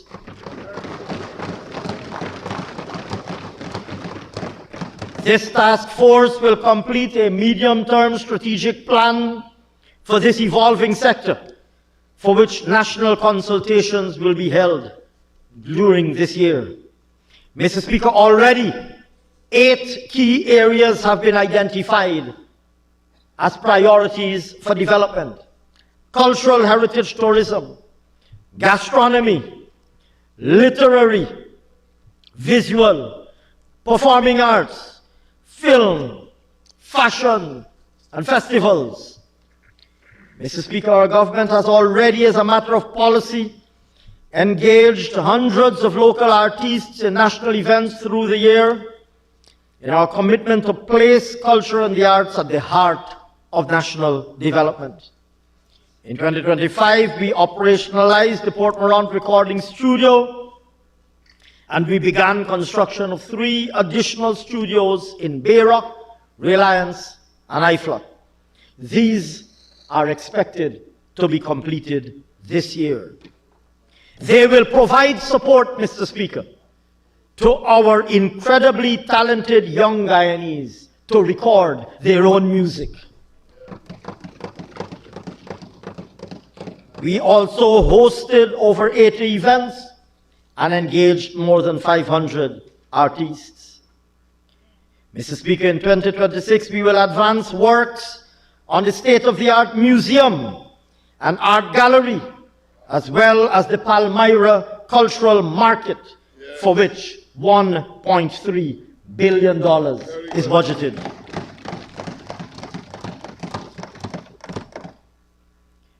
Using the internet connectivity provided by government, both young and more experienced creators will be able to create and utilize digital marketplaces to monetize their creative talents.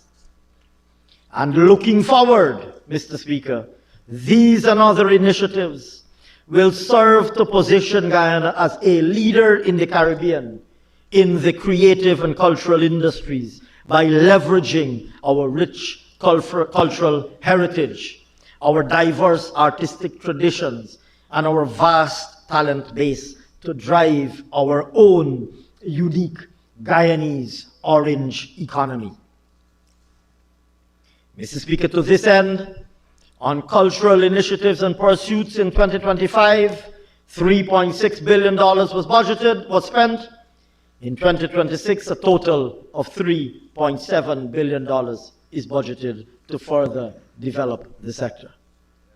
Turning now, Mr. Speaker, to small business support.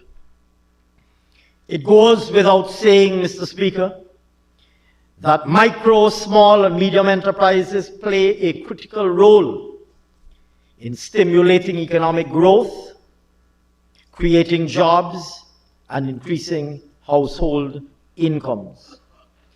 Despite their vast contribution to the local economy, SMEs still face several constraints to their growth and development. Foremost amongst these are barriers to affordable financing, relatively high energy costs, which we are addressing, limited market access, and the lack of mentorship and training. Mr. Speaker, we've already implemented across various sectors several initiatives to empower small businesses, whether it be the initiatives to support small farmers, technical and vocational training, technical support and mentorship, product development and marketing, whether it be the special initiatives for women-owned businesses and youth-led businesses. Mr. Speaker, going forward, the flagship SME Development Bank, announced by His Excellency the President, will completely transform the financing landscape for SMEs.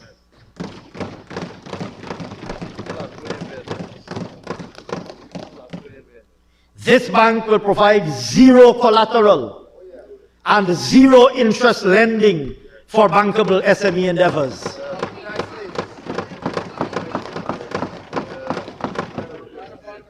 Like we do in the People's Progressive Party, putting people first.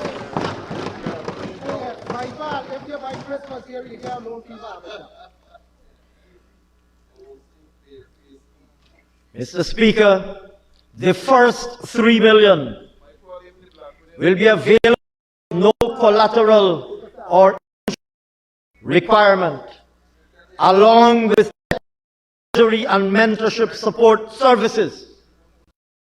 Persons with sound business plans will also be able to apply to participating commercial banks for up to $7 million more at a preferential interest rate through a co-financing arrangement.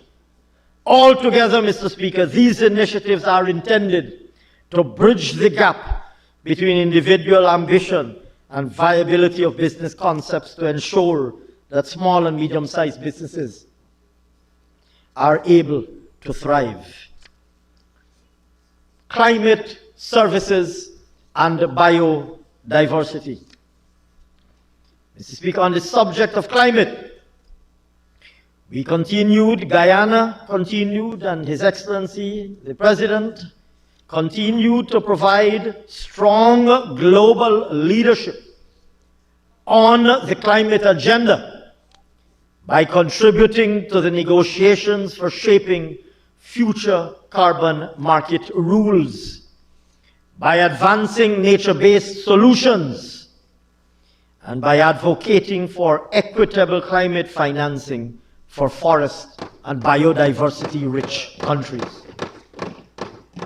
At the frontier, at the cutting edge of global thought leadership. Pioneers in the true sense.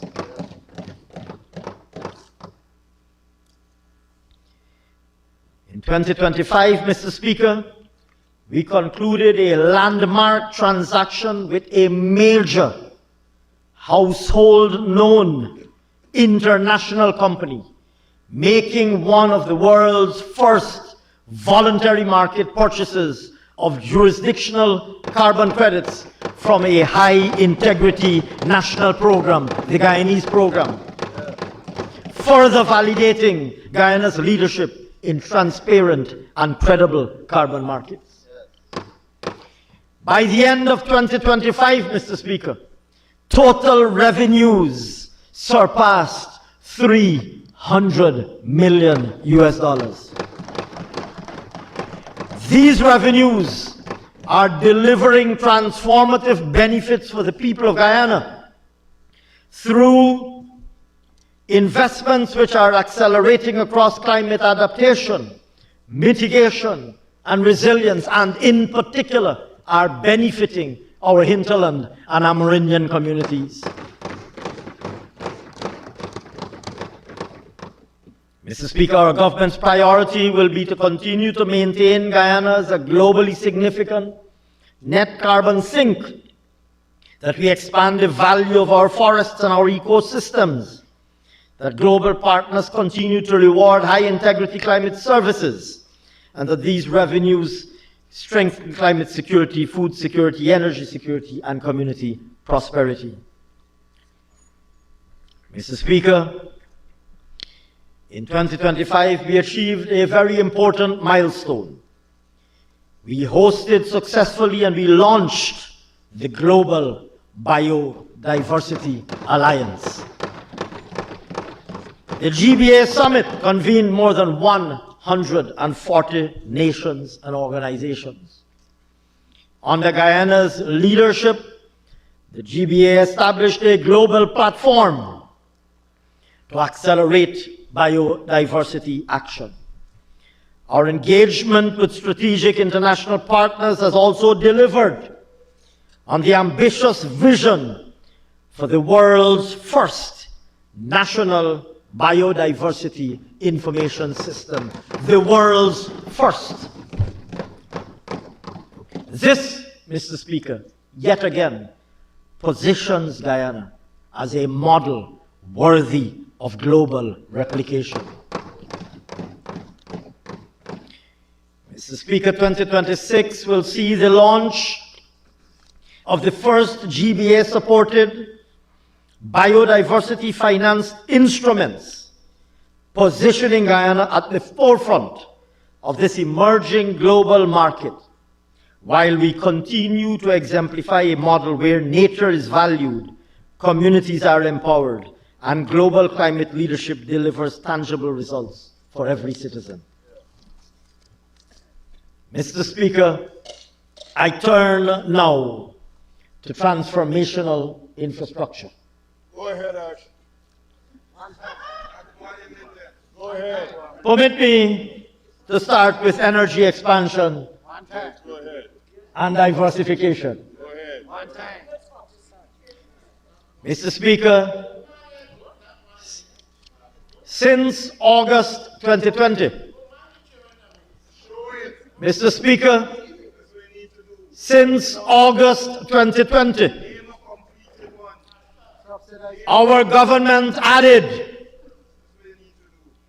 over, Mr. Speaker, let me repeat that for emphasis. Since August 2020, this People's Progressive Party civic government added over 186 megawatts of new generating capacity to GPL's integrated system. 186 megawatts.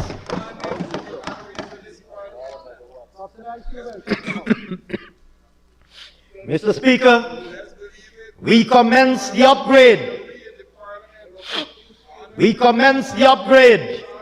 Of GPL's transmission and distribution network.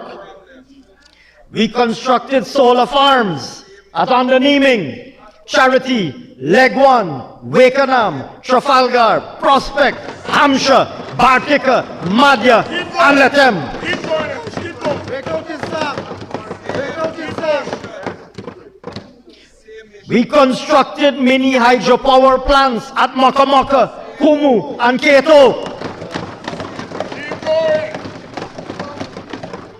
We installed 46 solar mini-grids. And Mr. Speaker, we distributed 37,230 solar-powered home systems to homes in our hinterland. To our Amerindian brothers and sisters living in the hinterland. Out of darkness and put them in light. That's it. Mr. Speaker, in pursuit of these and related initiatives, we expended $123.3 billion for the continued development of the energy sector.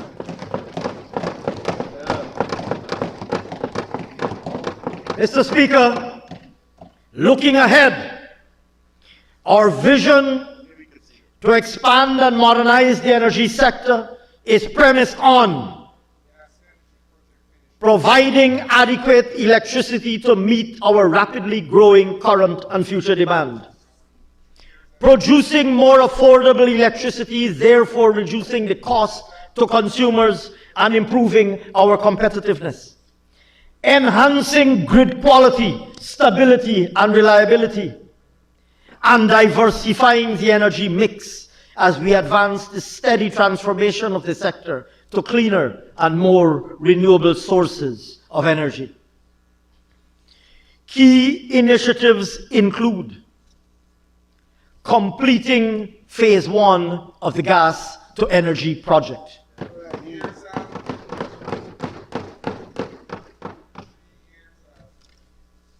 And to repeat for emphasis, Mr. Speaker, the APNUAFC spent 5 years in government and did not deliver a bucket of sand towards the commencement of a project that will see the harnessing of our gas resources. Not a bucket of sand. They didn't deliver. They spent 5 years in government and they could not even identify the location where they will land the gas pipeline. In 5 years, we landed the gas pipeline and we've started to build the power plant and we will complete the power plant by the end of 2026. They spent 5 years wallowing in their incompetence and their visionlessness, incapable of even settling where they will land the pipeline and where they will build the plant. And they now have the audacity, sir. To quibble over whether our plant is going to finish in September or December. When is your plant going to finish? When is your plant going to finish? When is your plant going to finish? The one that you started? Next to never. Your plant is going to finish next to never.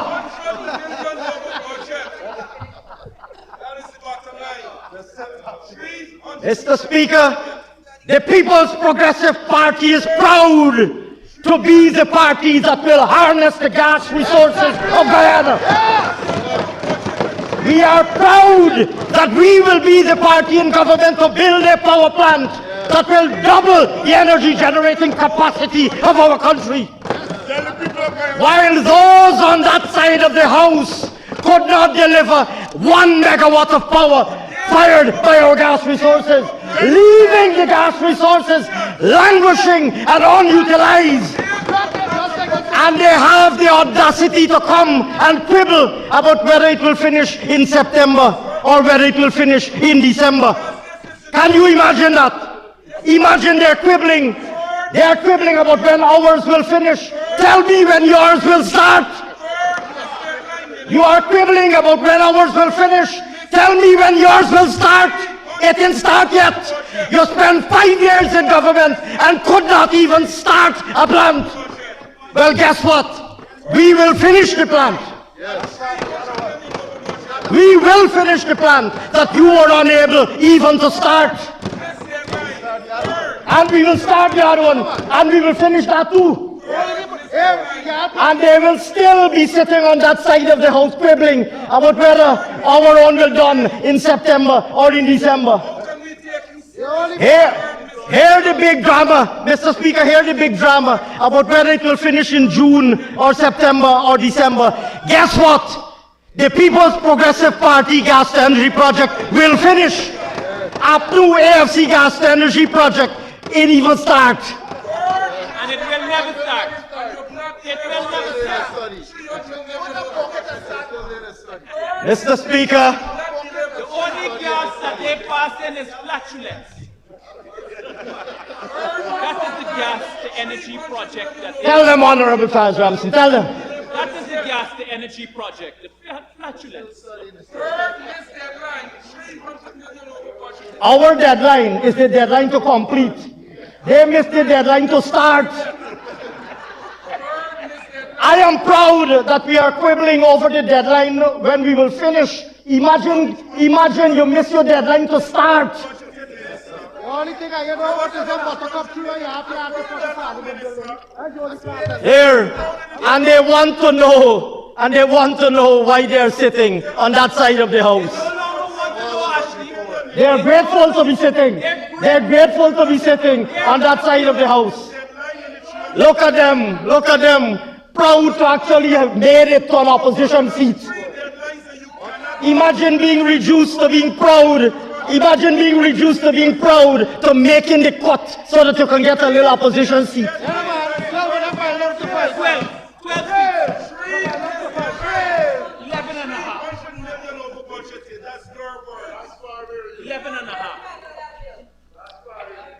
Mr. Speaker, this People's Progressive Party civic government will complete the gas to energy project, and we will deliver 300 megawatts of power, doubling the energy generating capacity in Guyana and reducing the cost of electricity by 50%. We in the People's Progressive Party civic government will deliver that to the people of Guyana.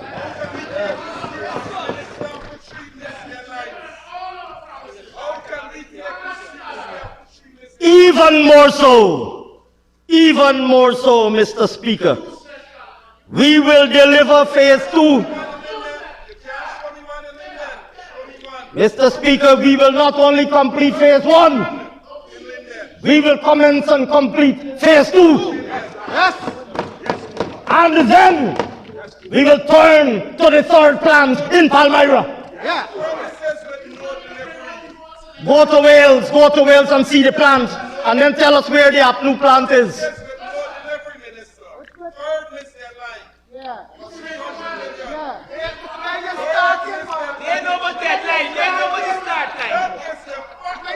He talking about missed deadline, Mr. Speaker. A man that Aubrey Norton wouldn't even give an opposition seat to. A man that Aubrey Norton wouldn't even give an opposition seat to. A man that David Granger didn't even put on the stage, that Joe Harman didn't bring to the parliament, that Aubrey Norton didn't bring to the parliament. Can you imagine that? Can you imagine? In this instance, I have to say that David Granger, Joe Harman, and Aubrey Norton must have known what they were doing. This must be the rare instance. This is the rare instance that David Granger, Joe Harman, and Aubrey Norton knew what they were doing, not even to give this gentleman a seat in the opposition benches. I never thought that I would have seen the day when I would have said that David Granger, Joe Harman, and Aubrey Norton knew what they were doing. I never thought I would see the day. Tell us about why you couldn't even get a seat. Tell us about why you couldn't get a seat under Granger, under Harman, and under Aubrey Norton. Tell us why you couldn't even get a seat. You want me to go back now, eh? You want me to go back now? You hear how he begging. Honorable Mohammed Nandalal, the Honorable Sharma Solomon is begging now. Oh, go back to your budget presentation now. Take your licks like a man. You want to make noise? Take your licks like a man. Don't come and make noise. You make noise, I gonna make back noise for you. You're begging now for me to go back to my budget. All right, you're begging for me to go back to my budget presentation. You're begging. Turn the cameras on him and show how he's begging for me to go back to the budget presentation now. Well, make noise. You think you alone can make noise? Now you alone can make noise. You ain't got no monopoly on making noise in this house. You ain't got no monopoly on making noise in this house. You're begging me for go back. He's begging me now. Please go back. Honorable Mr. Speaker, the honorable member is begging me now to please go back to my budget speech. All right, honorable member. All right, honorable member. I will go back. I will oblige you. I will go back to the budget speech. I will oblige you. You see, I'll be glad for me to go back to my budget speech now. You ever see something like this? All right, I'm going to go back to my budget speech. Don't worry, don't panic. Don't get worked up. I'm going back to my budget speech. To take your legs like a man, you have to be a man. That's a man. Mr. Speaker. Absolutely nothing you've not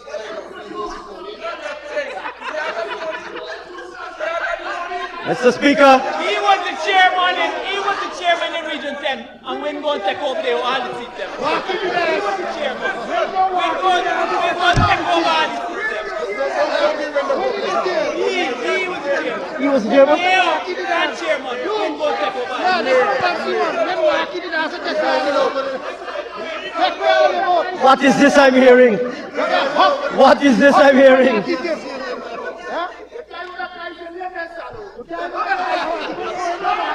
Let me move on. It looked like this honorable member is getting more attention in this house than he ever gets in Linden.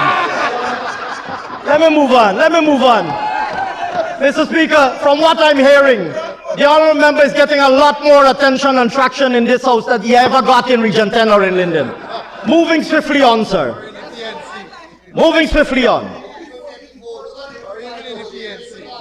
Mr. Speaker, this People's Progressive Party civic government will not only complete the GTE-1 and the GTE-2, we will resuscitate the Milo Falls hydropower project. We will deliver and install an additional 100 megawatts of solar power. We will upgrade the T&D network, which will deliver power from GT, from Wales to Garden to Eden to Good for Wacting to Sophia to the East Coast, and then over the Berbice River all the way to number 53 village, integrating the entire network. Mr. Speaker, in transmission and distribution for those who might be unfamiliar with the term. Mr. Speaker, in 2026, to advance our upgrade of the T&D project, the sum of $66.2 billion is budgeted. We will also improve power management by implementing a full-scale smart grid. In addition, Mr. Speaker, we are investing heavily in renewable energy, including in underserved communities. As I mentioned earlier, we have completed solar farms in a number of locations, and we will continue this work going ahead. Mr. Speaker, in 2026, we will complete 10 new solar mini-grids to benefit over 6,200 households in the hinterland and riverine communities. Additionally, Mr. Speaker, the distribution networks in Mabaruma, Matthews Ridge, and Port Kaichuma will continue to be upgraded to benefit over 2,600 households and businesses. Meanwhile, sir, works that are currently ongoing will continue on a 15-megawatt solar farm in Linden, done by this People's Progressive Party civic government.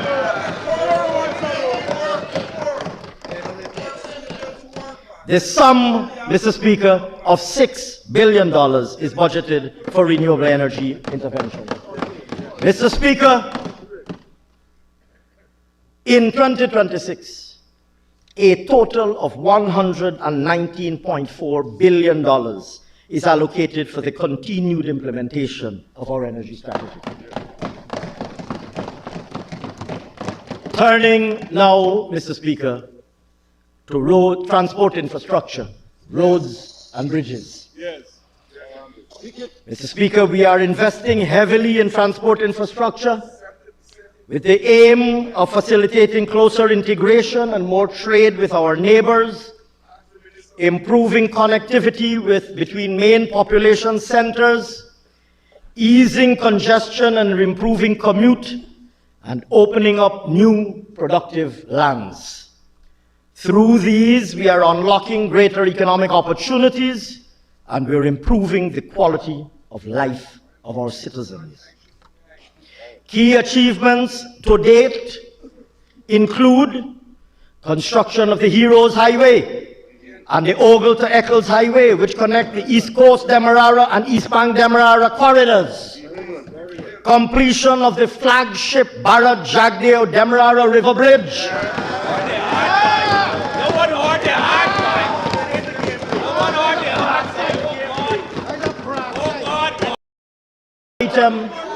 Because some people didn't hear the name. What is the name? An engineering masterpiece. Yes. A towering giant in our infrastructural landscape, befitting of he after whom it was named.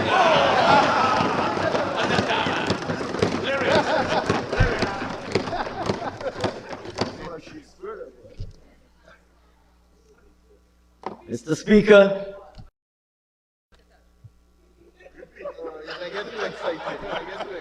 my ball went out for some pipe water. I'm going to let the Minister of Water deal with Mahipal and his request for pipe water. My hair black today, though. I want to remain parliamentary. Honorable Attorney General.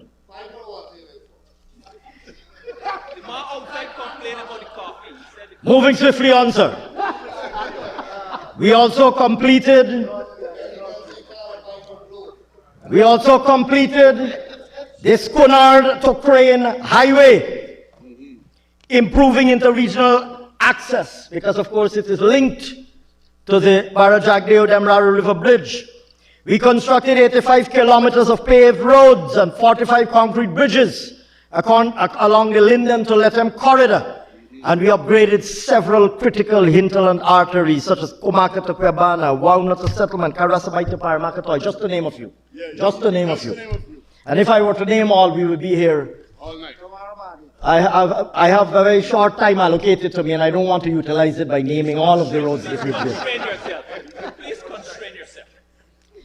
Mr. Speaker, going forward, our vision for transport infrastructure includes the completion of the Linden to Lethem corridor, inclusive of a bridge at the Kurpukari crossing. Yes, sir. With onward road linkage to the new deepwater port in Berbice via a modern 4-lane high-span bridge across the Berbice River.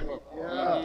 At the same time, the old Demerara Harbour Bridge will be dismantled and relocated and reassembled to facilitate the Timeri to Sand Hills crossing and to connect the islands of Legwan and Wekanam. Needless to say, Mr. Speaker, several other major highways and farm to market access roads are slated for construction or upgrade. And of course, the Westmore Bridge is advanced in its completion.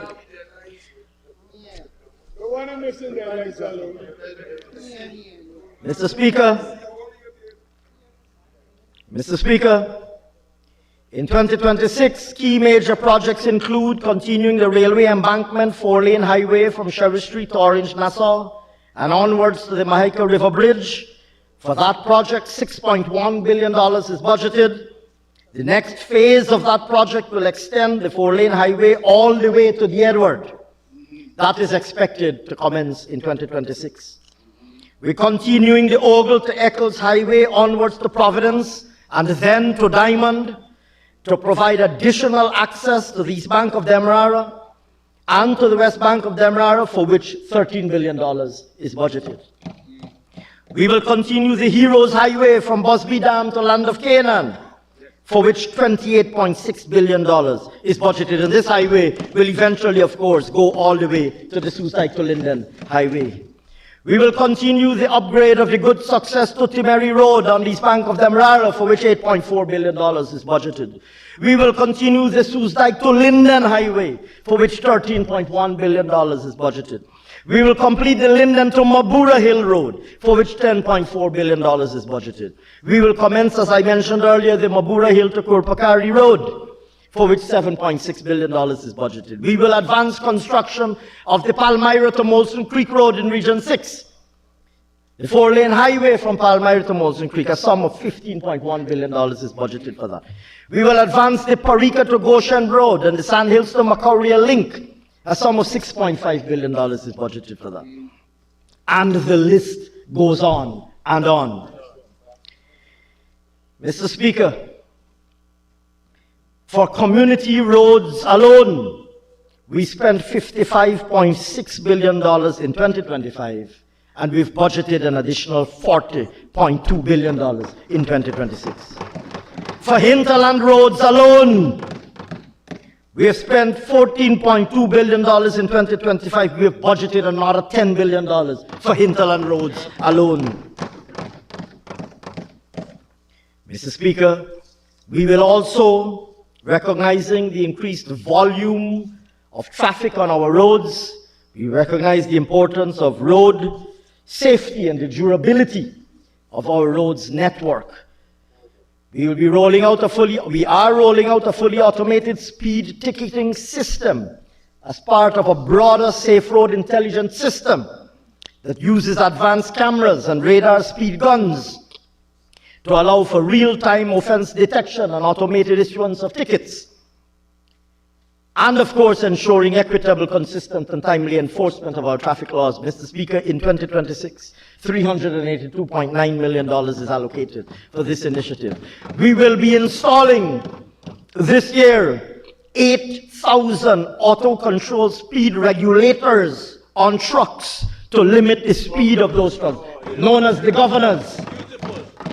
8,000 speed regulators on trucks to limit the speed and therefore improve safety on our roads.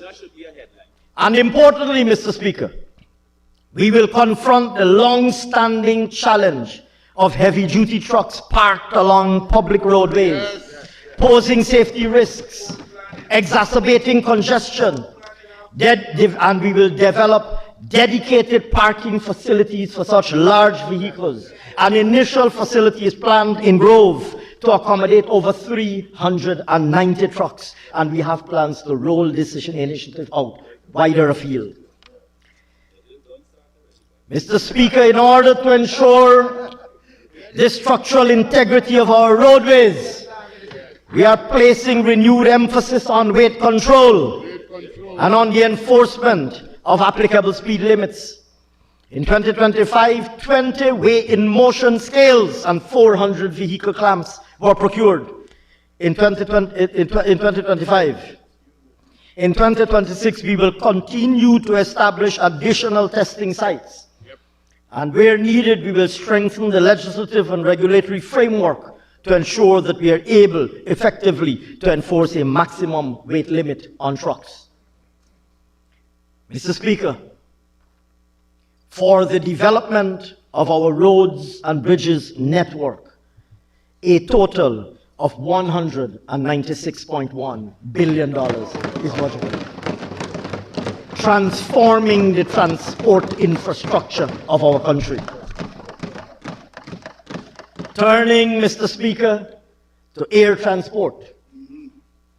Mr. Speaker, our country's extraordinary rate of economic growth, our increasing visibility worldwide, and our work in promoting our country as an attractive tourist destination have resulted in an unprecedented level of visitor arrivals for both business and pleasure. This has driven the need to expand the Chedi Jagan International Airport. It has generated the need for us to consider establishing new municipal airports, and it has created an absolute and urgent necessity for us to upgrade our hinterland airstrips. Mr. Speaker, within this term of office, this People's Progressive Party civic government will construct a new arrivals terminal at the Chedi Jagan International Airport. Mr. Speaker, preparatory work has already started, and this project is slated to be completed in 2028. To advance this project, a sum of $3.2 billion is budgeted. Mr. Speaker, in collaboration with the private sector, we will embark on the construction of 2 new municipal airports at Rose Hall, Kanji in Region 6 and at Letem in Region 9. These will improve connectivity within Guyana and with neighboring countries, and will provide regional and domestic carriers alternative landing destinations in Guyana. In the case of Rose Hall, Kanji, this will constitute a critical connectivity port to facilitate ease of access given the broader vision for industrial and economic development in Region 6, once or when the gas pipeline is landed there. When it lands there. Mr. Speaker, in the case, watch this space and you will see it delivered, and you'll still be sitting on that side of the house. You'll see that and more delivered, and you'll still, I don't know, you make it past one APNU leader. I don't know if you made 2 or 3 of them discarded you, right? You made it past one. I don't know if you'll make it past the next one, because you and your party will still be in opposition for a very long time. you'll be around to see us deliver that. I don't know if you'll necessarily be on that side of the house, but moving swiftly on. Don't worry, I'm going back to my budget speech. Don't panic, I'm going back to my budget speech. Mr. Speaker, in the case of the Letem Municipal Airport, this will facilitate the emergence of Region 9 as a major hub for trade, tourism, and connectivity between northern Brazil and the Caribbean. Mr. Speaker, additionally, we will continue to maintain and upgrade our numerous hinterland airstrips as we see the impact of our investments resulting in more efficient movement into the hinterland. In 2025, $2.5 billion was spent to do work on several hinterland airstrips. In 2026, a sum of $4 billion is budgeted to advance works on hinterland airstrips. Recognizing, Mr. Speaker, the rapidly growing demands of the aviation sector in Guyana, and to prepare our country to benefit fully from the vast opportunities of this sector, we will facilitate the establishment of an aviation school right here in Guyana to equip Guyanese and persons from the Caribbean with the full range of aviation skills, including certification of pilots, engineers, inspectors, air traffic control officers, and other aviation-related expertise. River transport. Mr. Speaker, mindful of the demand for an improved river transport service, we have rehabilitated over the last 5 years alone 6 stellings, 28 beacons, navigational markers. We have purchased 4 additional ferry vessels, 3 pilot boats, a tug, a hydrographic survey vessel. We've completed dredging of a number of rivers, the Waini, Komaka River, etc. And we've implemented, for ease of consumer and commute experience, an online booking facility which has completely transformed the booking and commute experience of persons crossing from the Parika Stelling. Mr. Speaker, in 2025, we procured 2 new vessels. The MV Konwaruk 1899, with the capacity to transport 81 cars and 300 passengers to ply the Parika Supernam route, and the MV Calliope N, with the capacity to transport 51 cars and 284 passengers, plying the Georgetown to Northwest District route. Mr. Speaker, looking ahead, we will continue to invest aggressively in the transformation of our river transport sector. New port facilities at Charity, Parika, and Port Kaituma will be built to support agricultural exports and provide far more efficient river commute service. Meanwhile, to improve navigation and attract and accommodate larger vessels, we are investing in capital dredging at the mouths of the Berbice and Demerara rivers.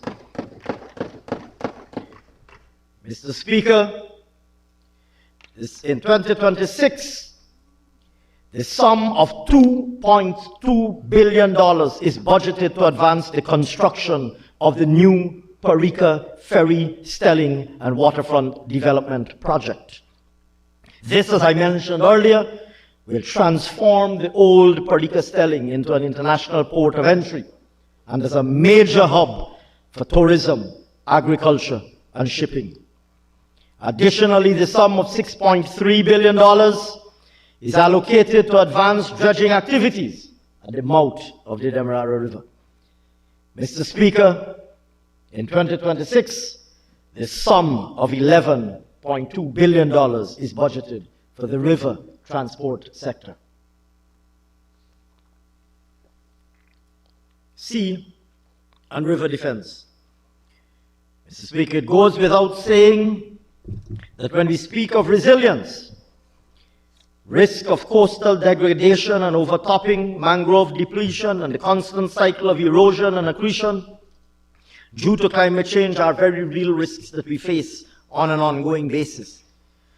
We have been investing in a hybrid of green and gray interventions to promote long-term shoreline stability and protection.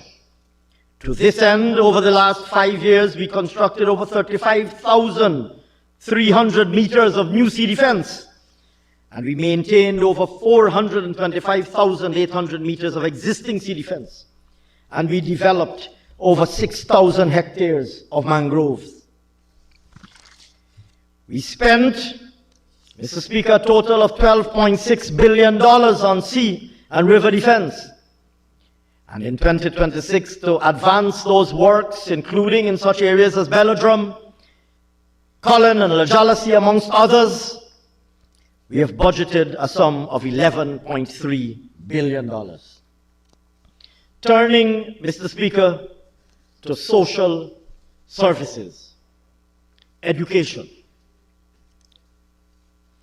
Mr. Speaker, modernizing our education system is key to meeting the rapidly growing demands of a skilled workforce.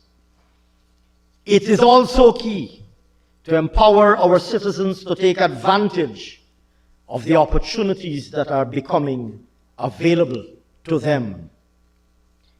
Accordingly, we have substantially ramped up our investments to ensure that all Guyanese have access to good quality education, and that all Guyanese can obtain the necessary skills for their chosen field of work.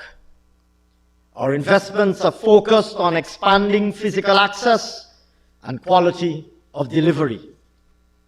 Our aim is to ensure that every single Guyanese child has access to world-class education to prepare them for adulthood.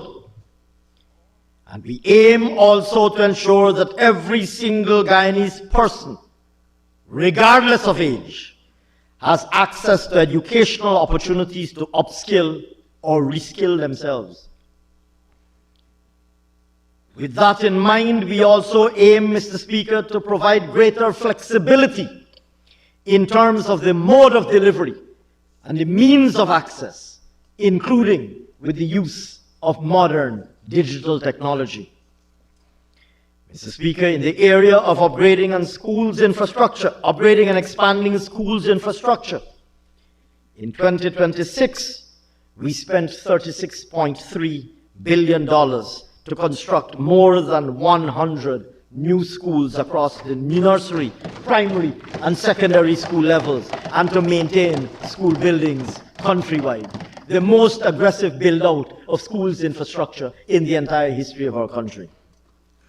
Mr. Speaker, in 2026, we have budgeted a total of $24.3 billion for the completion of more than 40 schools countrywide, alongside the continuous rehabilitation and maintenance of existing schools.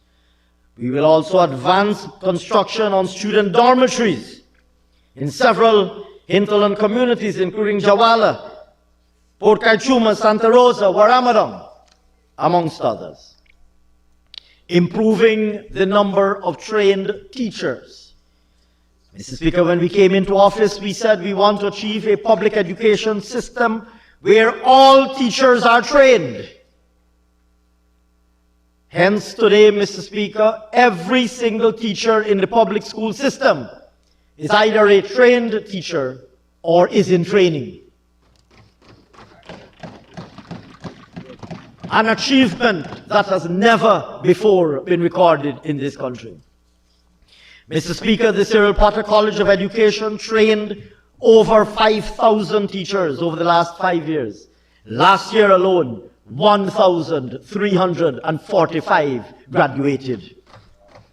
This has increased the ratio of trained teachers from 69% in 2021 to 86% at the end of 2025. Needless to say, Mr. Speaker, we are also focusing on improving the number of specialist trained teachers in such areas as mathematics, science, and music. Turning, Mr. Speaker, to the question of improved availability of textbooks and classroom resources. Mr. Speaker, we spent over $2 billion to procure textbooks and reading materials in 2025. In 2026, we have budgeted an additional $2.3 billion. School grants, we introduced school grants for the first time in the history of our education system. And we distributed school grants to every school for the purchase of classroom materials. In 2025, we disbursed a total of $2.9 billion of school grants. In 2026, we have budgeted $3.1 billion for school grants.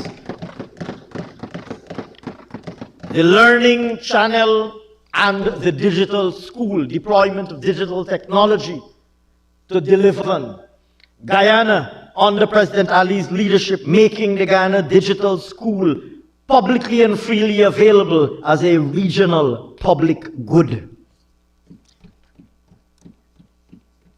Most worthy of applause, Honorable Minister Anthony. Couldn't agree more.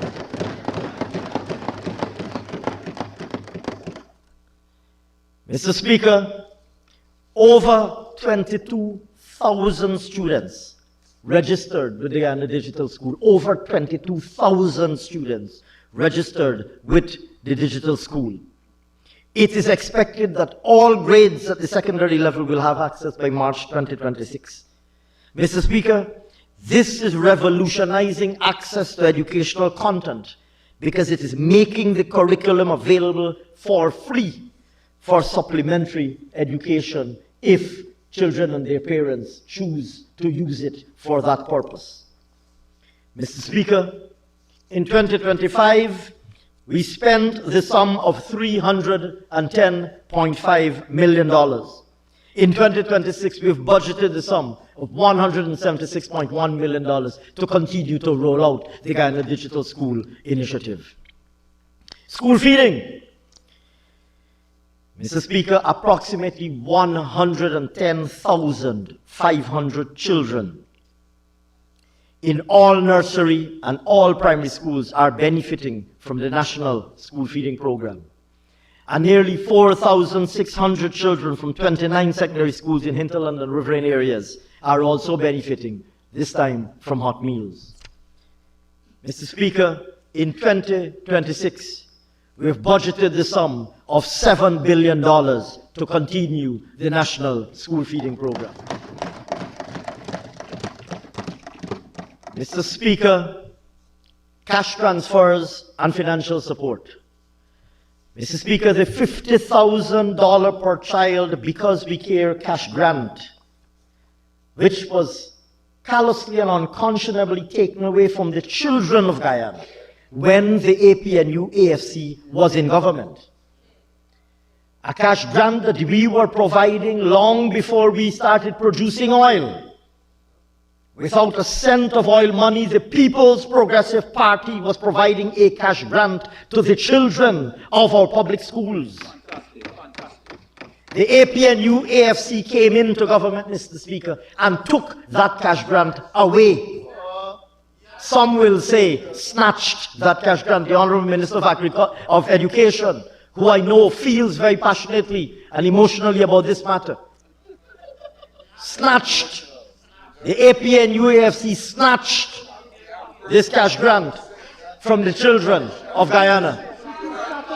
Mr. Speaker, the People's Progressive Party, Mr. Speaker, the People's Progressive Party promised that when re-elected, we will resume the payment of that cash grant and we will increase it. And we returned to office and we resumed the cash grant and we increased it to $50,000 per child. Plus the $5,000 uniform grant. And we have extended its coverage even to children attending private schools. Mr. Speaker, Today, that cash grant puts in the hands of the parents of children going to school and therefore injects into the economy of Guyana, into the markets and shops of Guyana to buy consumables for the children of Guyana, a total of $11.7 billion.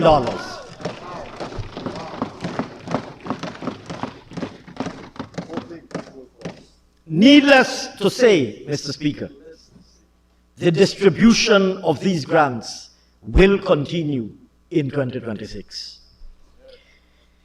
Mr. Speaker, we also announced in 2025 that we, the People's Progressive Party civic government, will cover the cost for up to 8 subjects for every student pursuing CSEC or CAPE examinations. Mr. Speaker, over 13,000 students who had already paid to sit the 2025 exams were reimbursed their exam fees. That reimbursement, Mr. Speaker, put back in the hands of the parents $290.7 million. Needless to say, Mr. Speaker, this program will also be continued in 2026. Improving management and accountability in the education sector. Mr. Speaker, we recognize the need for improved management and accountability in our public schools. To this end, we will continue to implement the Education Management Information System to improve schools administration. Mr. Speaker, since the EMIS was introduced in 2023, over 2,600 teachers from 875 public schools were trained to use the system. And in 2025, furthermore, Mr. Speaker, the Guyana Leadership Academy was launched to further strengthen leadership and management capabilities across all levels. Turning, Mr. Speaker, to tertiary education. Mr. Speaker, to eliminate the burden on those who have taken or who had taken in the past University of Guyana student loans, we took the decision, Mr. Speaker, that we will write off, and we have written off, over $3 billion in student loans, benefiting more than 4,000 persons.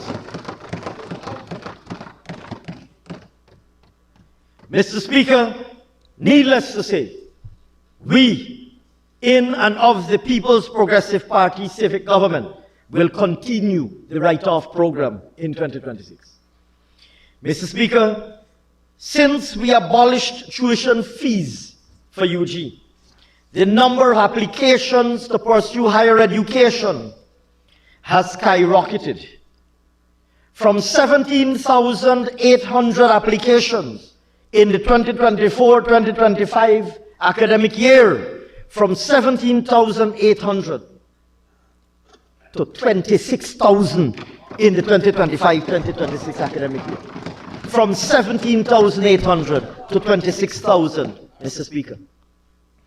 And recognizing the high demand for access to particular University of Guyana programs, especially engineering and the medical sciences, and in keeping with our rapidly growing demand for skilled personnel in these areas, we will be expanding access. In fact, it might be appropriate for me to say we are expanding access to medicine and engineering programs in regions 2, 3, and 6. And for the full rollout of that initiative to ensure that persons can access medical sciences and engineering programs in regions 2, 3, and 6, an amount of $1 billion is provided to ensure the successful deployment of this initiative. Mr. Speaker, in order to finance its ongoing and expanded operations, including this new initiative, the University of Guyana has been allocated a total of $14.5 billion in 2026.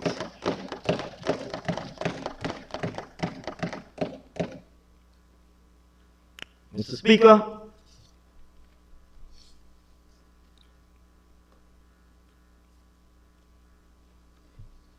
in pursuit of the objective of delivering tertiary education, even in the homes of those who, for one reason or another, might be unable to attend a traditional bricks and mortar campus, such as Thirteenth or Thirteenth.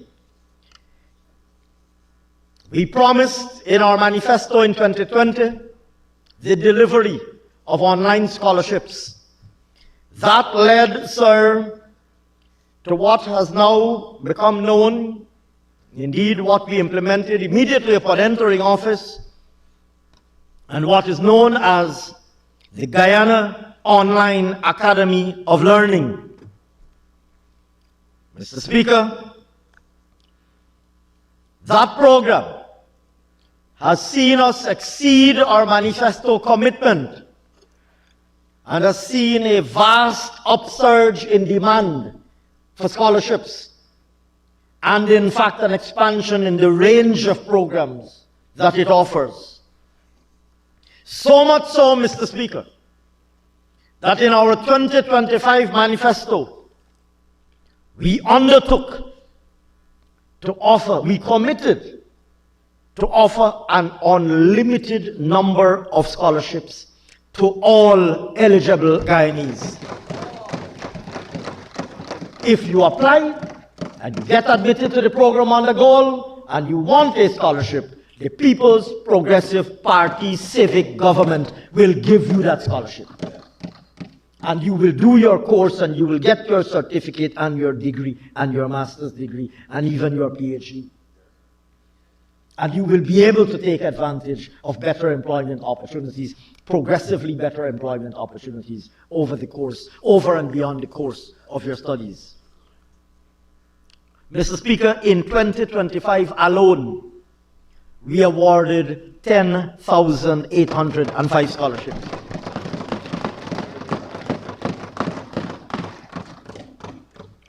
Mr. Speaker, in 2026, we have allocated $5.8 billion to roll out this program even further. We have also, Mr. Speaker,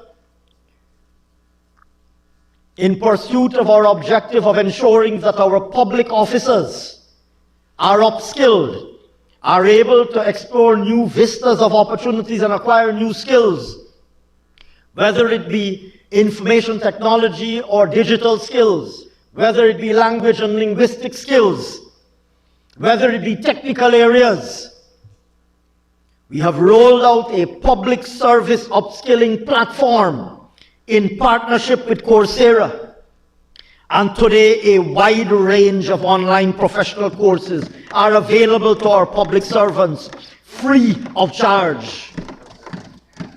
And they are welcome to peruse a long list, a long menu of courses that they are able to sign up for and able to access completely free of charge and obtaining certifications issued by internationally renowned universities.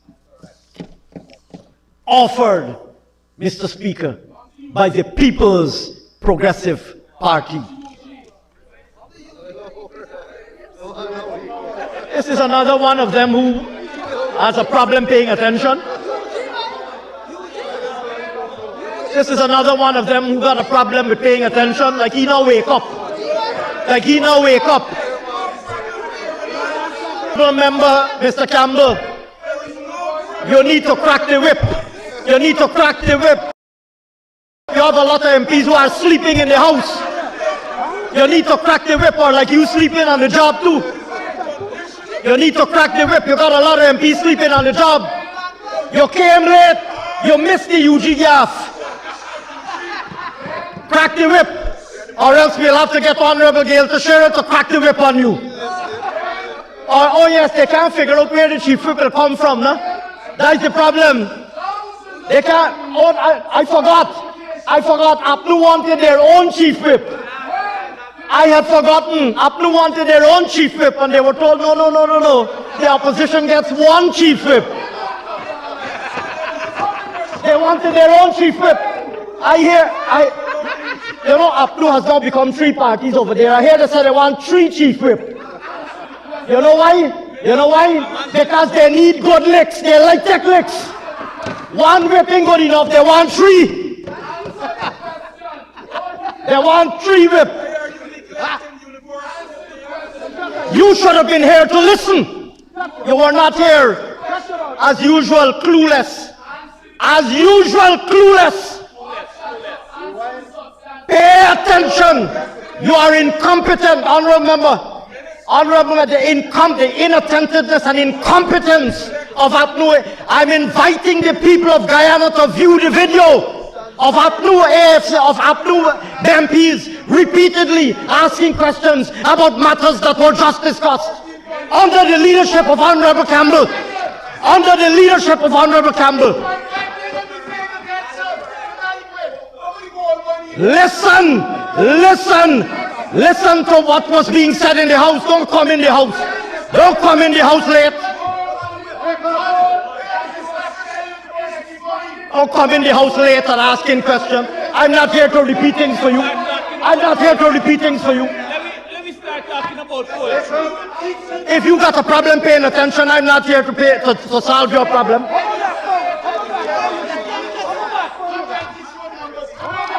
I forget they wanted a chief whip of their own. Yeah. Honorable Gale, make a case for them forget a chief whip of their own. Now they want a whip, they need some good licks.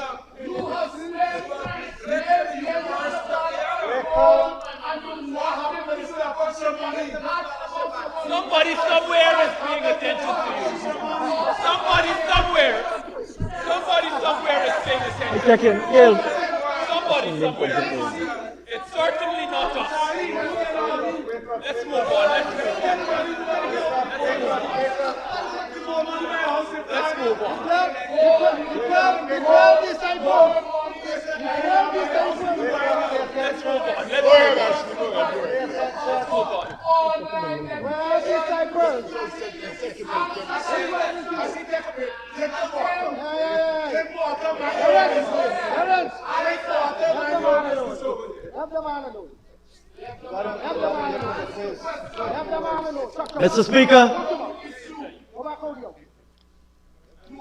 Mr. Speaker, those who don't pay attention generally bring last in the class. Need I say more, sir? Moving swiftly on. Technical and vocational education. Mr.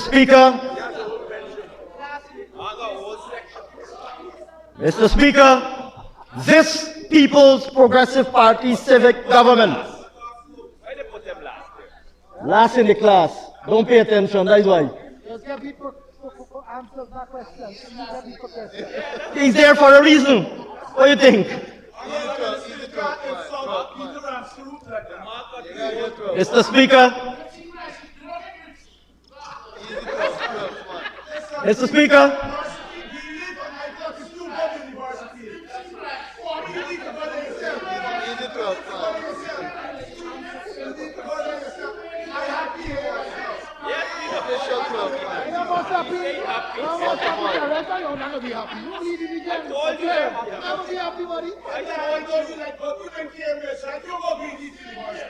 I told them they said they're happy.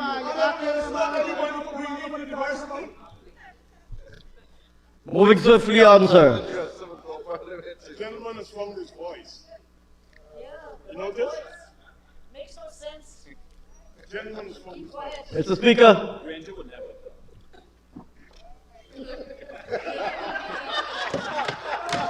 Not even Norton would do that. But these were leaders, right? Mr. Speaker, this People's Progressive Party civic government views technical, vocational, educational training opportunities as critical to the needs of our labor force. To this end, we have commissioned practical instructional places, or spaces rather, like centers, at Bartica, St. Ignatius, and in the Northwest District at BV, Betavoacting, Fellowship and Hopetown, benefiting over 3,900 persons. Mr. Speaker, in 2025, we completed construction of the Guyana Technical Training College campus in Port Morant, which will now deliver hands-on training to equip our workforce, which is already delivering hands-on training to equip our workforce with skills for the oil and gas sector. Mr. Speaker, to date, through the use of the state-of-the-art facility simulator known as Factor, over 50 persons graduated in areas such as mechanical, production and process operations, and 20 more are expected to graduate in March 2026. And these people, all of these persons graduating, go straight into employment, into work in the oil and gas industry. Young Guyanese people walking straight out of that facility in Port Morant into an oil and gas job that otherwise they would have to have gone overseas to train for. That training used to take place in Canada. It is now offered in Port Morant. Mr. Speaker, in 2026, we will begin construction of a practical instructional center at Madhya, for which $100 million is budgeted. Mr. Speaker, the Board of Industrial Training, an extremely important and historic institution, spent $2.6 billion to train over 14,000 persons over the last 5 years, of which in 2025 alone, 2,218 of them graduated in practical skill areas after completion of their course, in which they find themselves immediately employable in such important areas as heavy equipment operators, for which we are unable to supply as many heavy equipment operators as are needed. As soon as the course is completed, a graduated heavy equipment operator walks straight into a job. Mr. Speaker, in 2026, $723.1 million is allocated to train over 2,000 more persons in areas such as electrical installation, welding and fabrication, plumbing and furniture making, all practical skill areas in high demand. Mr. Speaker, in 2025, the sum of $2.5 billion was spent for TVET. Mr. Speaker, in 2026, a further $2.5 billion is budgeted to roll out further our TVET programs. Mr. Speaker, in the education sector as a whole, in 2025, the sum of $183.5 billion was spent to support all of our interventions. In 2026, another $183.6 billion is budgeted for the sector.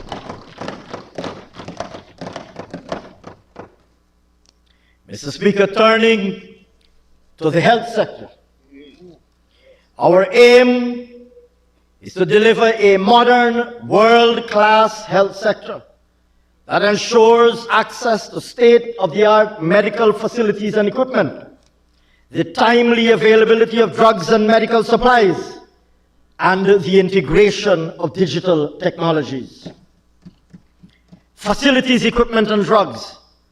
Mr. Speaker, in 2025, we brought into operation not one, not two, not three, but 6 new state-of-the-art regional hospitals in Lima, Dikendren, Diamond, Enmore, Bath, and number 75 Village. 6 brand new state-of-the-art regional hospitals. Meanwhile, Mr. Speaker, they didn't have that problem. They didn't have a hospital, so they didn't need a doctor. They didn't have that problem. If you don't build a new hospital, you don't need a doctor. Mr. Speaker, in 2026, we will continue our efforts to deliver a fully transformed healthcare system through the following initiatives, amongst others. Advancing construction on the pediatric and maternity hospital and 6 regional hospitals in Moruca, West Demerara, New Amsterdam, Bartica, Cato, and Letem. Mr. Speaker, the sum of $24 billion is budgeted for this purpose. Upgrading the Georgetown Public Hospital Corporation and completing polyclinics at Campbellville and an industry, along with other critical infrastructural upgrades, for which the sum of $1.5 billion is budgeted. Constructing, retrofitting, and maintaining other health facilities at a cost of $12.6 billion.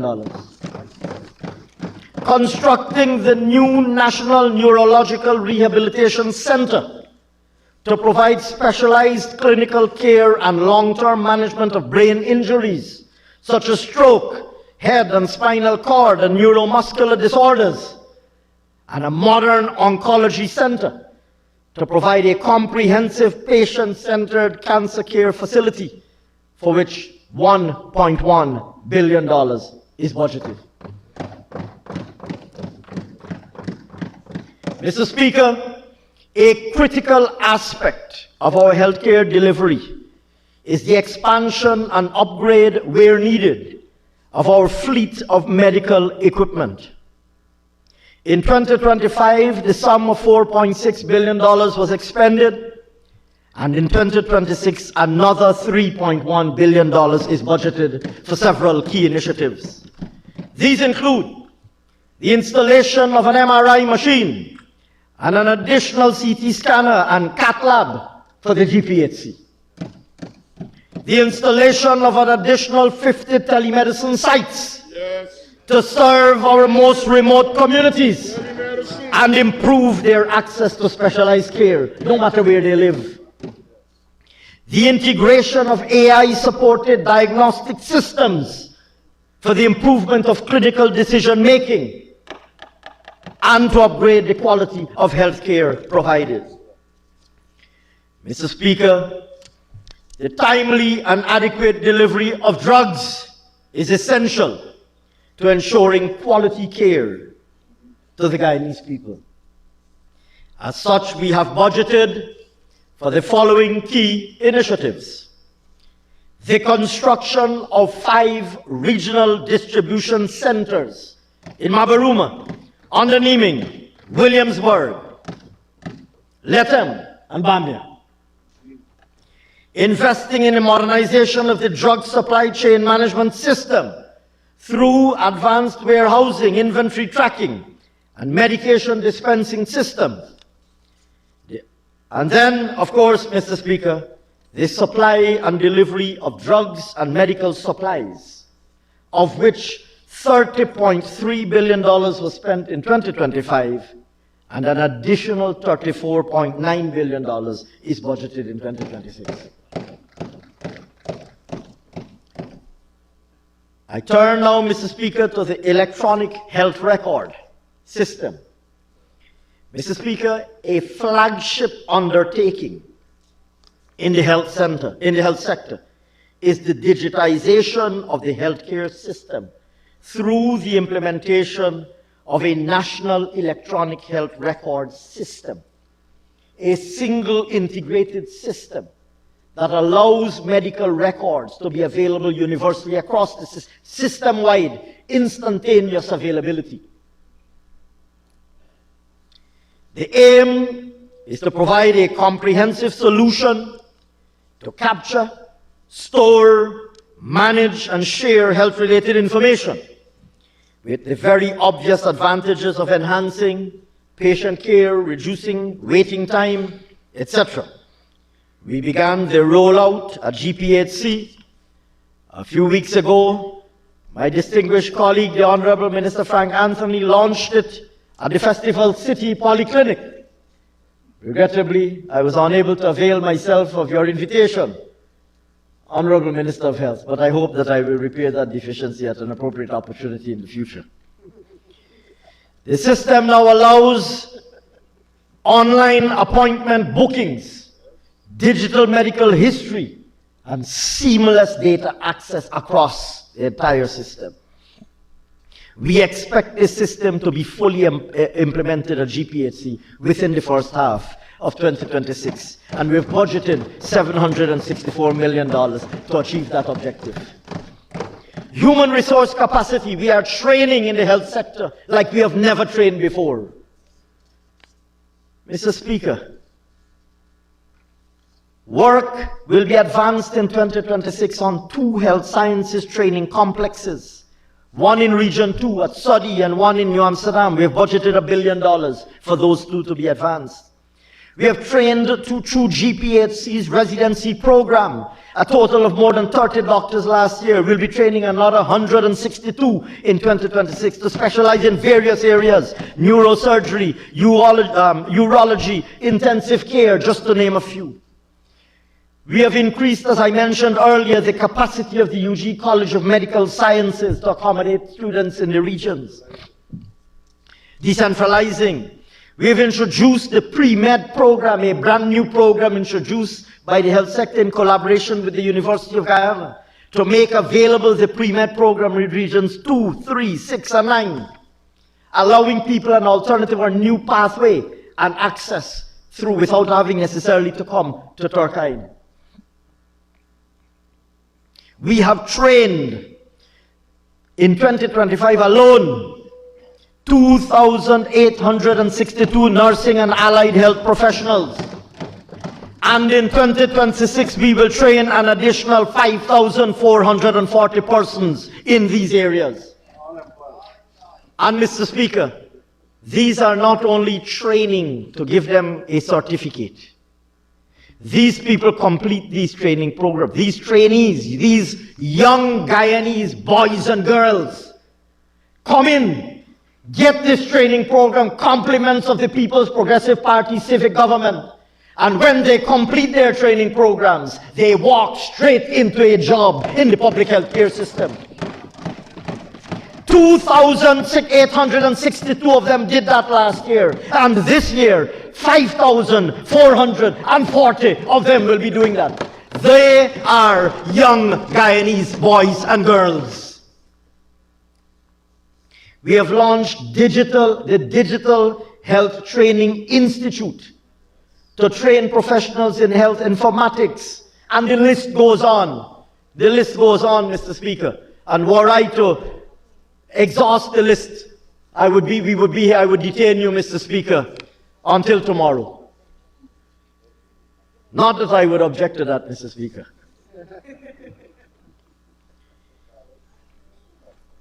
Mr. Speaker, chronic diseases. To promote preventative health care, we provided health vouchers to all of our citizens. We screened more than 220. Mr. Speaker, we screened more than 221,000 persons in collaboration with private healthcare providers. 221,000 persons.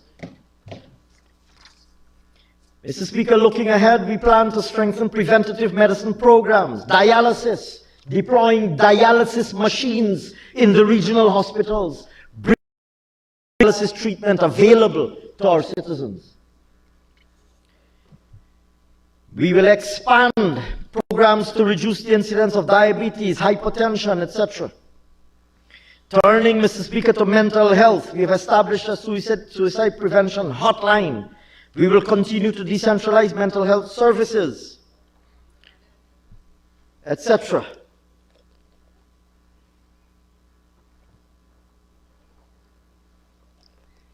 Communicable diseases.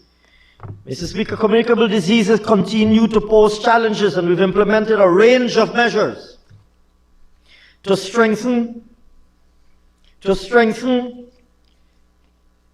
surveillance, prevention, and elimination. We've provided fogging equipment to all NDCs, and we've urged them to continue to fog on a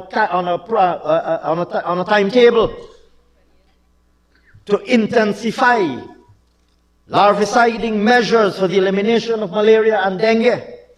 In the area of filaria, we have conducted door-to-door distribution of medicines. In the area of HIV, we have increased voluntary testing sites to 82 facilities, and we have continued PrEP distribution, the pre-exposure prophylaxis program. Mr. Speaker, in 2026, we will increase surveillance and testing, along with continued sensitization and training. Maternal health and adolescent health, Mr. Speaker, here again, we provided care packages to over 3,000 hinterland mothers, and we screened over 40,000 children, young Guyanese boys and girls.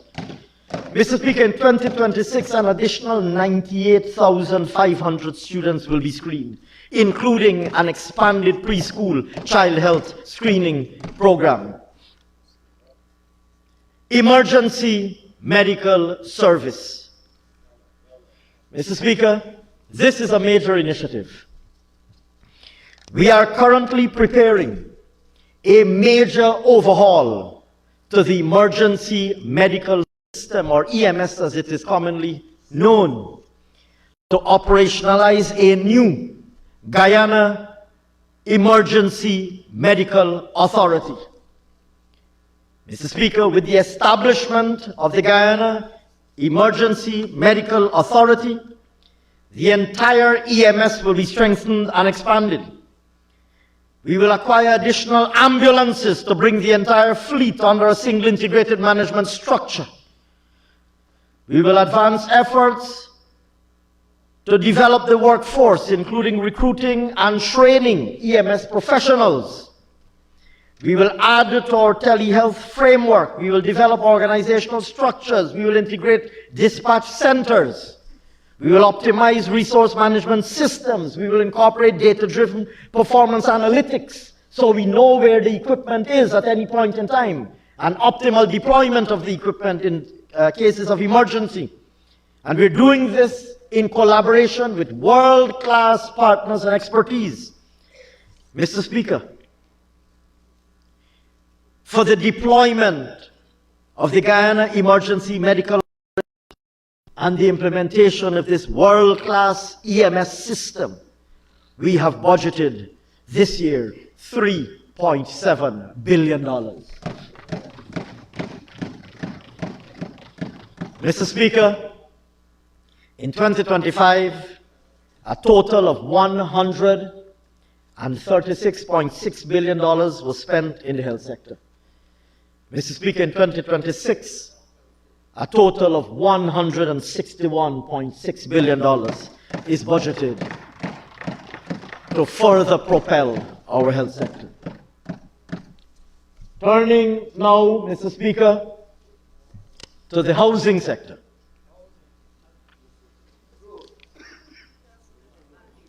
I was more accustomed to seeing the Honourable Minister Kroll to my right, but he has been elevated to the left. He's moved to the left. Mr. Speaker, in housing, the delivery of affordable housing to our citizens has been nothing short of transformative. In fact, I believe meteoric would be a more appropriate word. Over the last 5 years, we have developed over 100 housing areas. We've allocated over 53,000 house lots. We've constructed over 2,600 homes across all income categories. We have rolled out a range of housing assistance measures to make homeownership more affordable.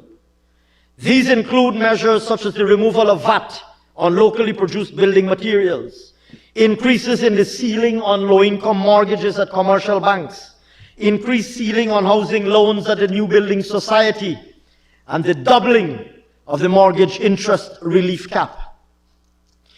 We implemented the steel and cement subsidy program, the Let Them Housing Support Initiative, the Laying Avenue Housing Grant, and the Yarrow Cabra Homestead Project, just to name a few. We've also implemented the single window approval system to simplify and fast-track building applications for commercial, industrial, institutional, and infrastructural uses, amongst others, digitizing a process that was once notoriously manual and tedious. Mr. Speaker, in 2025 alone, we completed infrastructure development works in several areas, including Blackbush Polder, Success, Felicity, Dikendron, Hararuni, Linden, and Madhya, amongst others. We allocated over 13,000 low and middle income and young professional house lots.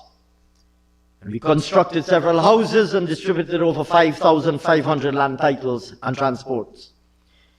Mr. Speaker, looking ahead, our vision for the next 5 years involves a heavy focus on eliminating the current backlog of housing applications for all regions except, Mr. Speaker, for Region 4, where the level of demand is so extraordinary and vastly exceeds the other regions that we have to contemplate a little bit more carefully how we will address that particular situation.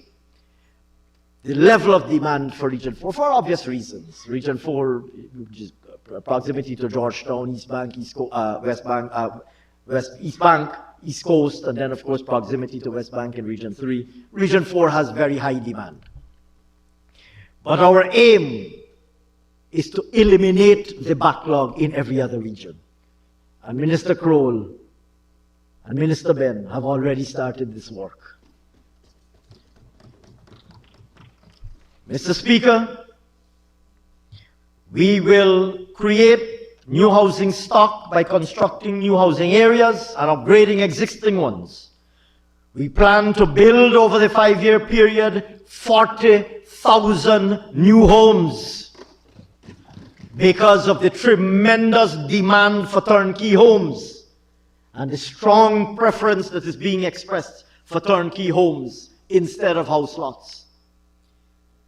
Mr. Speaker, that is 40,000 new homes that will be occupied by 40,000 Guyanese families. Putting people first. Yet again. Mr. Speaker, in 2026, we have allocated for housing development sums totaling $159.1 billion. With those resources, we will continue to develop new and existing housing areas, including Molson Creek, Hogstide, Providence, Overwinning, Experiment, just to name a few, Bartica, Mabaruma, Silica City, Wisma, Kwakwani, just to name a few, Letham, etc. We will allocate 15,000 house lots across all income categories. We will facilitate, like I mentioned, a further 8,000 homes out of the 40,000 homes. We will issue over 7,000 titles and transports, allowing the recipients to hold in their hands an instrument that is collateralizable.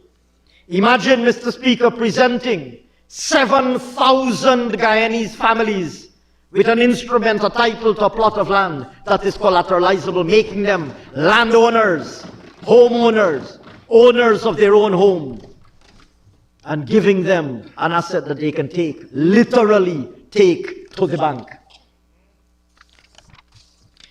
Mr. Speaker, in the context of more persons owning their own homes, along with the growing expectation of more comfortable communities, we will implement a number of initiatives aimed at improving the quality of life enjoyed in existing housing communities.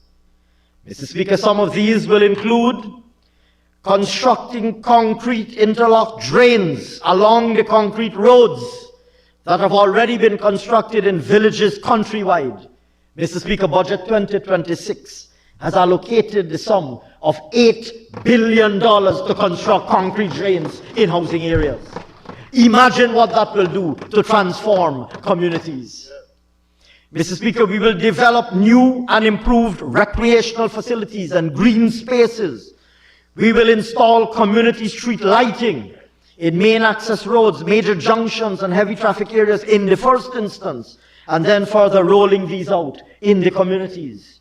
We will develop designated mini industrial areas for certain categories of businesses to be located in order to reduce noise and dust pollution in heavily populated areas, because this is something that we increasingly hear from villagers saying that there are certain types of businesses that generate noise and generate dust that cause pollution. And in today's Guyana, there's an expectation, and a perfectly legitimate one, that people will be able to live in their villages and in their communities without having to cope with that historic kind of pollution, noise, dust, etc. Mr. Speaker, in water, turning to water, access, it goes without saying, access to safe and clean water is not only a basic human right, but it is one of the most essential necessities for a healthy life. We are lucky in Guyana to be blessed with an abundance of water resources. But the process to extract and deliver quality, affordable, and reliable potable water requires substantial expertise and investment. Our aim is to provide access to a reliable supply of potable water nationwide by drilling new wells and refurbishing existing ones where needed, by expanding and upgrading the T&D network, by constructing new water treatment plants, by applying leak detection technology to safeguard the integrity and quality of water, and by digitizing the metering and billing system.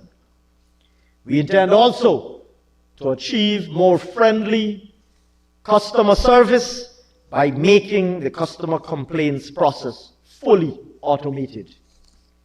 So gone are the days when customers will call to make a complaint and be stuck on the telephone forever. Access to potable water.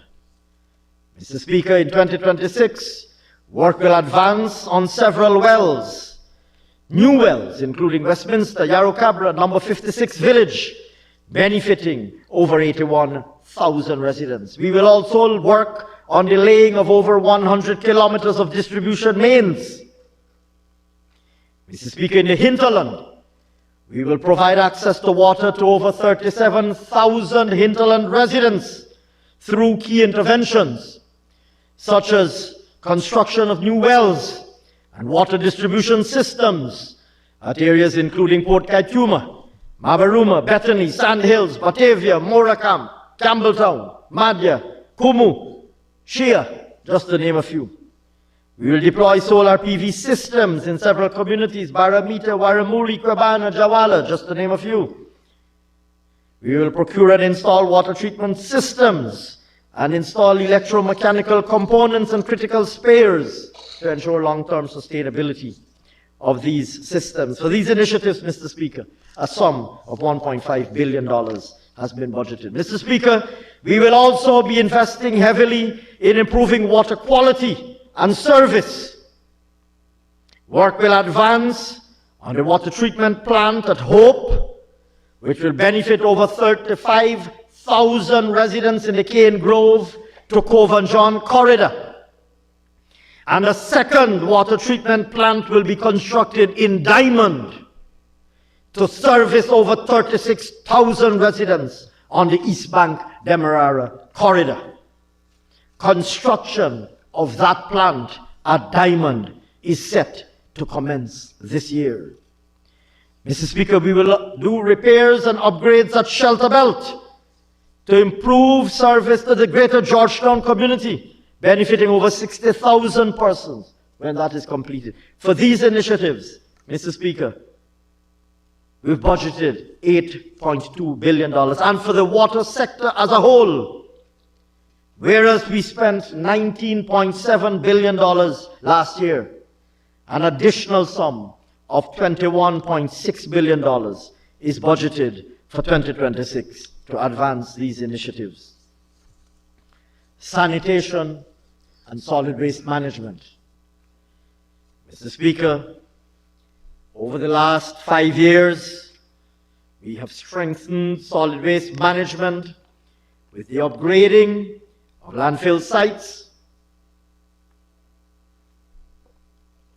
delivery of critical waste management equipment to local democratic organs, and continuous cleanup programs.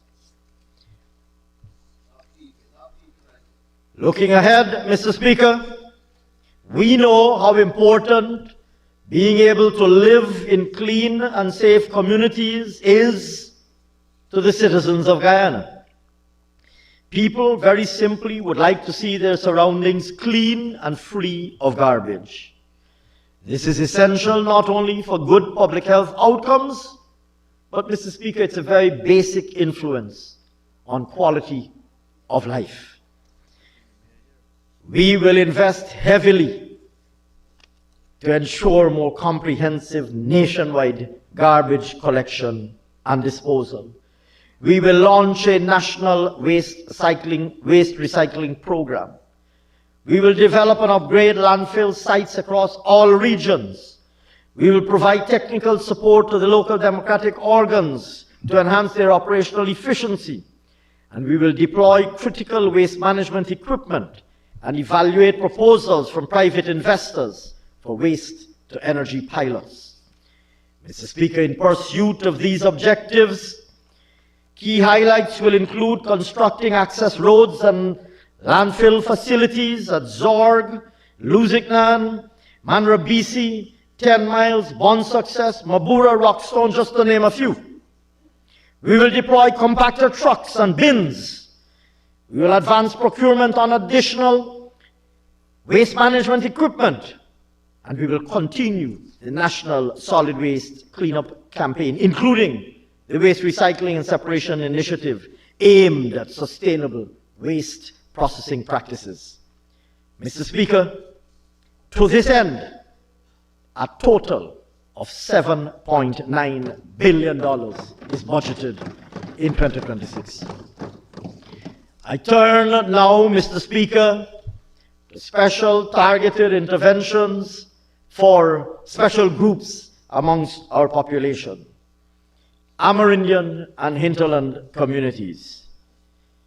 Mr. Speaker, we continue to focus on initiatives that prioritize the advancement of our First Peoples, focusing on initiatives that empower villages to lead their own development path, develop viable village economies, and ensure food security, build human capacity, and improve the quality of social services.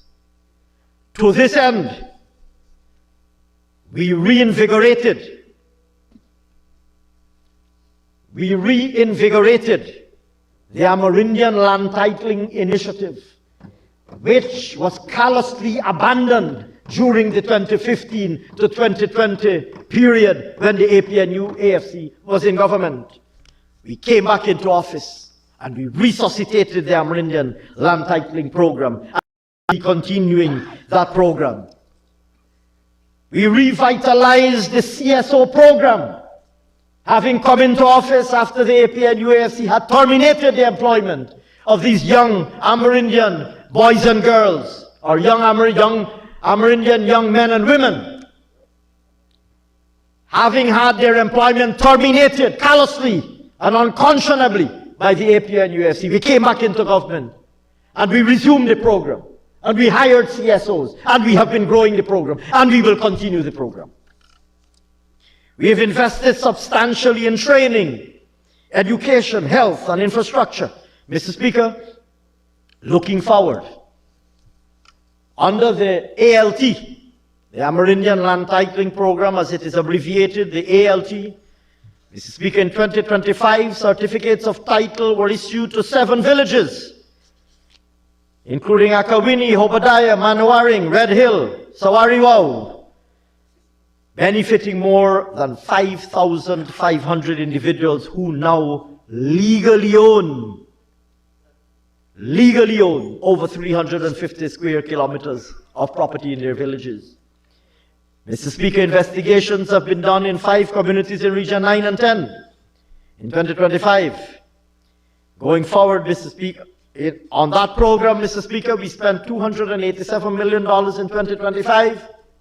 We have budgeted $400 million to continue the Amerindian land titling program in 2026.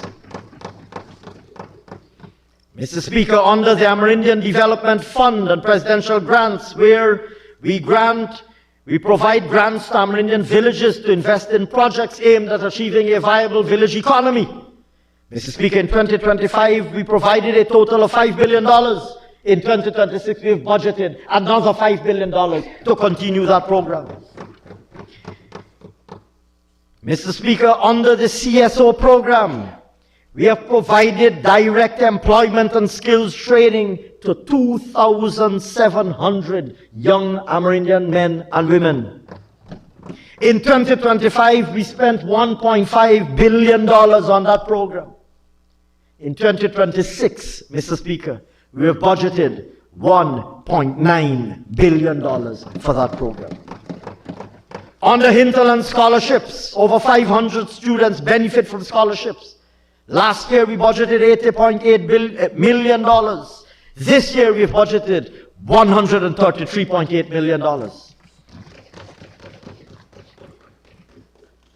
Under the Gold Scholarship Program, 880 students from Amerindian communities received scholarships in 2025.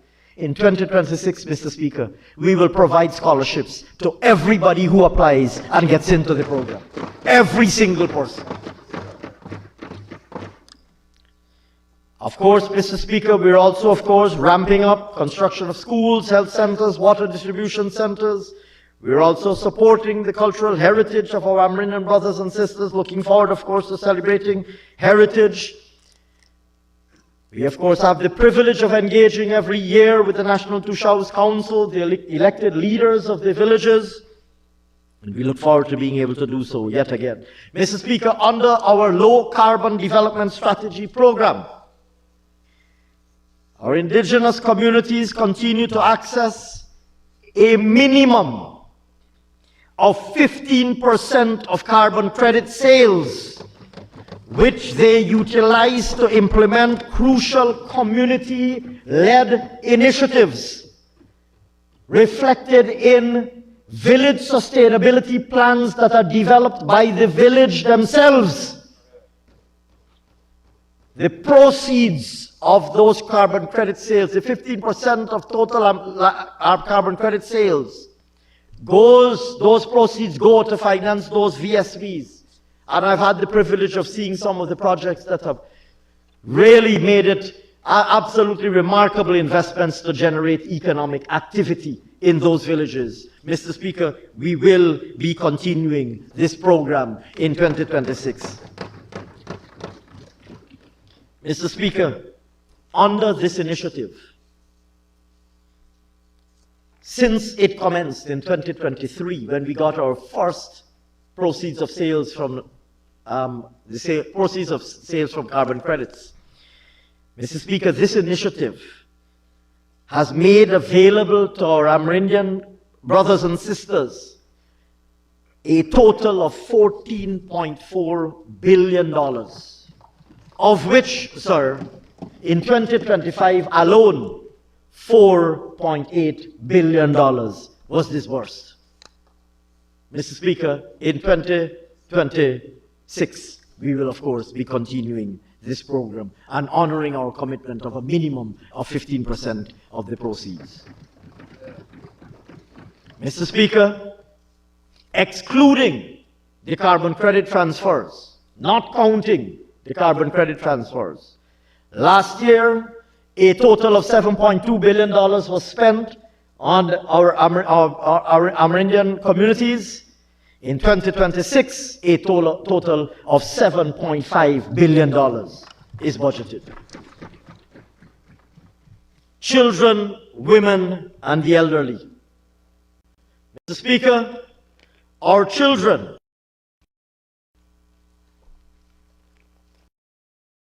are the custodians of our future. They are our future. Our women nurture and shape our destiny. And our elderly dedicated their energies and sustenance in building our strong and resilient nation. It therefore goes without saying that protecting, empowering, and securing their well-being and dignity will continue to rank amongst the highest priority for our government. Our vision, thus, is anchored in ensuring that their needs are adequately met and that their welfare is incorporated and prioritized in our development processes. Mr. Speaker, we will continue to provide a safe and inclusive space for our children to empower them to freely express themselves and engage in meaningful contribution to nation building. To this end, in 2025, we constructed an early childhood development center at Diamond and a day and night care center at Anna Katrina. We launched a cash grant of $100,000 benefiting over 13,000 newborn babies. And we have trained hundreds of persons in basic and advanced child care and supported them in opening their own home-based child care facility. Mr. Speaker, in 2026, government will continue to provide child care support and services as follows. We will complete the construction of the day and night care facility at Providence. We will commence construction of 4 additional day and night care centers in regions 2, 5, 6, and 8. We will co-invest with qualified private individuals to provide child care services. And of course, we will continue our one-off cash grant for newborns. We will continue to train persons and ramp up that training to provide basic and advanced child care services. And we will invest in safe, child-friendly spaces to promote recreational activities for families and communities. Turning to initiatives that empower our women. In 2025, we trained over 6,600 women in technical and entrepreneurial skills through the Women Innovation and Investment Network and the Board of Industrial Training, the BIT, yet another BIT series of programs. We awarded more than 7,000 gold scholarships. We distributed 6,350 house lots. We facilitated, and I hope I'm not underestimating the number, no doubt Minister Prasad will correct me if I am, we facilitated over 300 women-owned businesses at the We Lift event. In 2026, we will continue and expand ongoing initiatives in an effort to promote entrepreneurial opportunities and essential life skills to empower our women folk. Mr. Speaker, our government will continue to promote deliberate policies to improve the welfare of our senior citizens. To this end, in addition to the monthly old age pension, we provided electricity subsidies to more than 31,000 and water subsidies to over 35,000 persons. More than 8,500 pensioners benefited from the National Eye Care Program. 345 persons received assistive aids, and over 4,900 benefited from home-based care. Mr. Speaker, in 2026, we will deliver more to our senior citizens. We will expand home-based care services. We will increase access to health care. We will co-invest, as I mentioned earlier, in connection with the child care facilities. We will also co-invest in elderly care facilities. We will construct a new senior citizens' home, and we will upgrade the quality of care for the current residents of the Palms. Mr. Speaker, in 2025, the sum of $64 billion was spent In 2026, Mr. Speaker, we have budgeted the sum of $78.3 billion to support targeted interventions in social services for our children, women, and senior citizens, as well as for persons living with disabilities. Youth and sports. Mr. Speaker, our government has made unprecedented investments in support of youth and sports development, grounded firmly in our commitment to empower young Guyanese with the skills, opportunities, and resources to contribute productively to national development.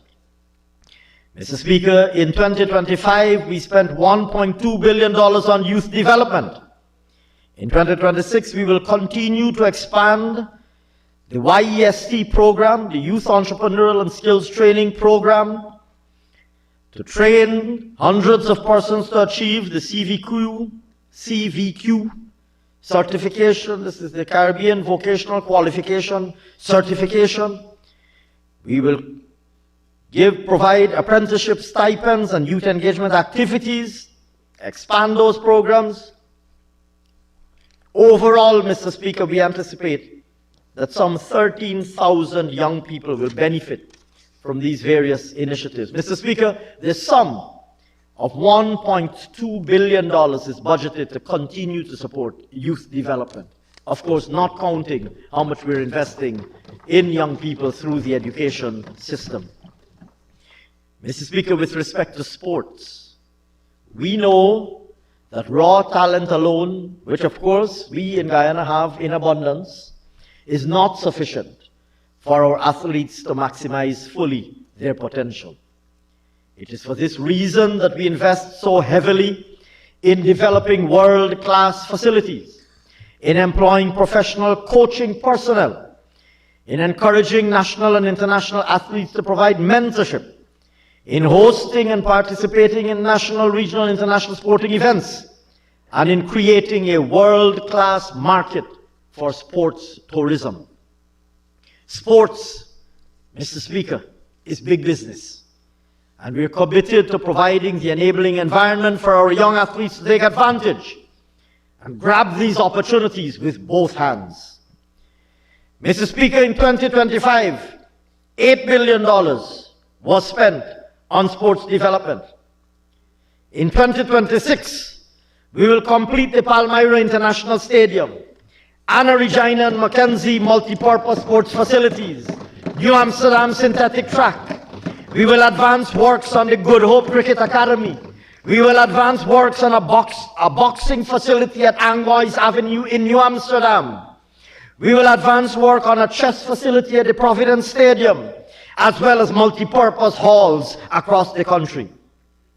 We will initiate construction of Guyana's first dedicated powerlifting and high-performance conditioning facility. And we will advance works at a cricket academy at Albion. Mr. Speaker, in the hinterland regions, we will provide coaching and training for our athletes to help nurture and develop their talents. In pursuit of these objectives, Mr. Speaker, a total of $6 billion is budgeted to continue our commitment, to deliver on our commitment to sports development, including $1.3 billion to maintain and upgrade grounds across the country. Persons living with disabilities. Mr. Speaker, our government has long recognized the invaluable contributions that differently abled persons can make and are making in many cases.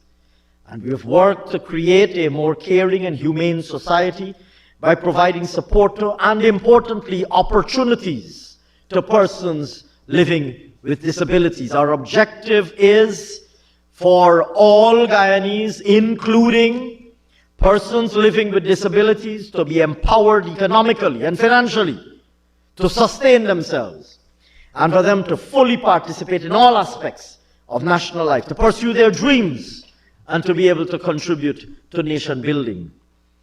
In 2025, we implemented a wide range of support, such as payment of permanent disability benefits to over 26,000 persons, we distributed a one-off cash grant of 50,000 persons to all registered persons with disabilities.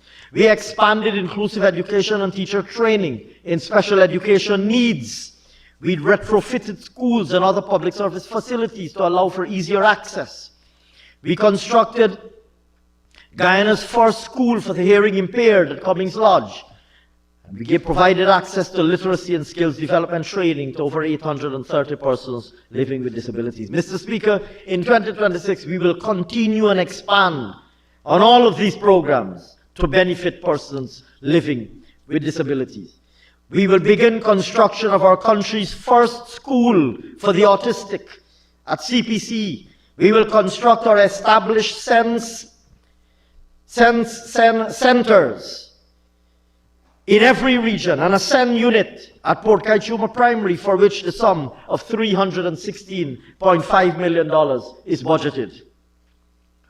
Mr. Speaker, more than 1,200 persons with disabilities across multiple regions will receive skills training, and over 70 persons with disabilities are targeted to receive entrepreneurial loans. We will work with the private sector and other government agencies with a view to offering opportunities to persons with disabilities to enter the workforce as a means of achieving full economic empowerment. Turning, Mr. Speaker, to public safety and security. Over the last 5 years, we have taken several major steps to promote safety, security, and to deter crime. We strengthen capacity through upgraded facilities, modern equipment, enhanced training, better investigative and forensic capabilities, and advanced intelligence supported by modern information and communications technology.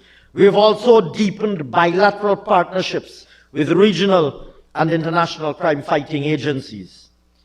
Furthermore, Mr. Speaker, in keeping with our promise and in recognition of the outstanding services of our men and women in uniform, we have improved remuneration packages, and of course, we have restored the Joint Services 1 month bonus to which I referred earlier. Within the Guyana Police Force, we have taken unprecedented steps to have a modern Guyana Police Force capable of intelligence-driven, technology-based, citizen-friendly policing. Citizen-friendly policing, in which a high degree of public confidence is earned and maintained, and which ensures that safe communities and an environment in which businesses and citizens can conduct their daily lives free of fear. In 2025, a sum of $4.7 billion was spent to advance infrastructural upgrades. In 2026, a further sum of $3.6 billion is budgeted to further enhance the infrastructural capacity of the Guyana Police Force on initiatives that include the construction of the Brick Dam Police Station, for which $1.2 billion is budgeted, completing 11 additional police stations, for which $475.7 million is budgeted, and advancing works on a modern police training academy at Dora, for which $139.8 million is allocated.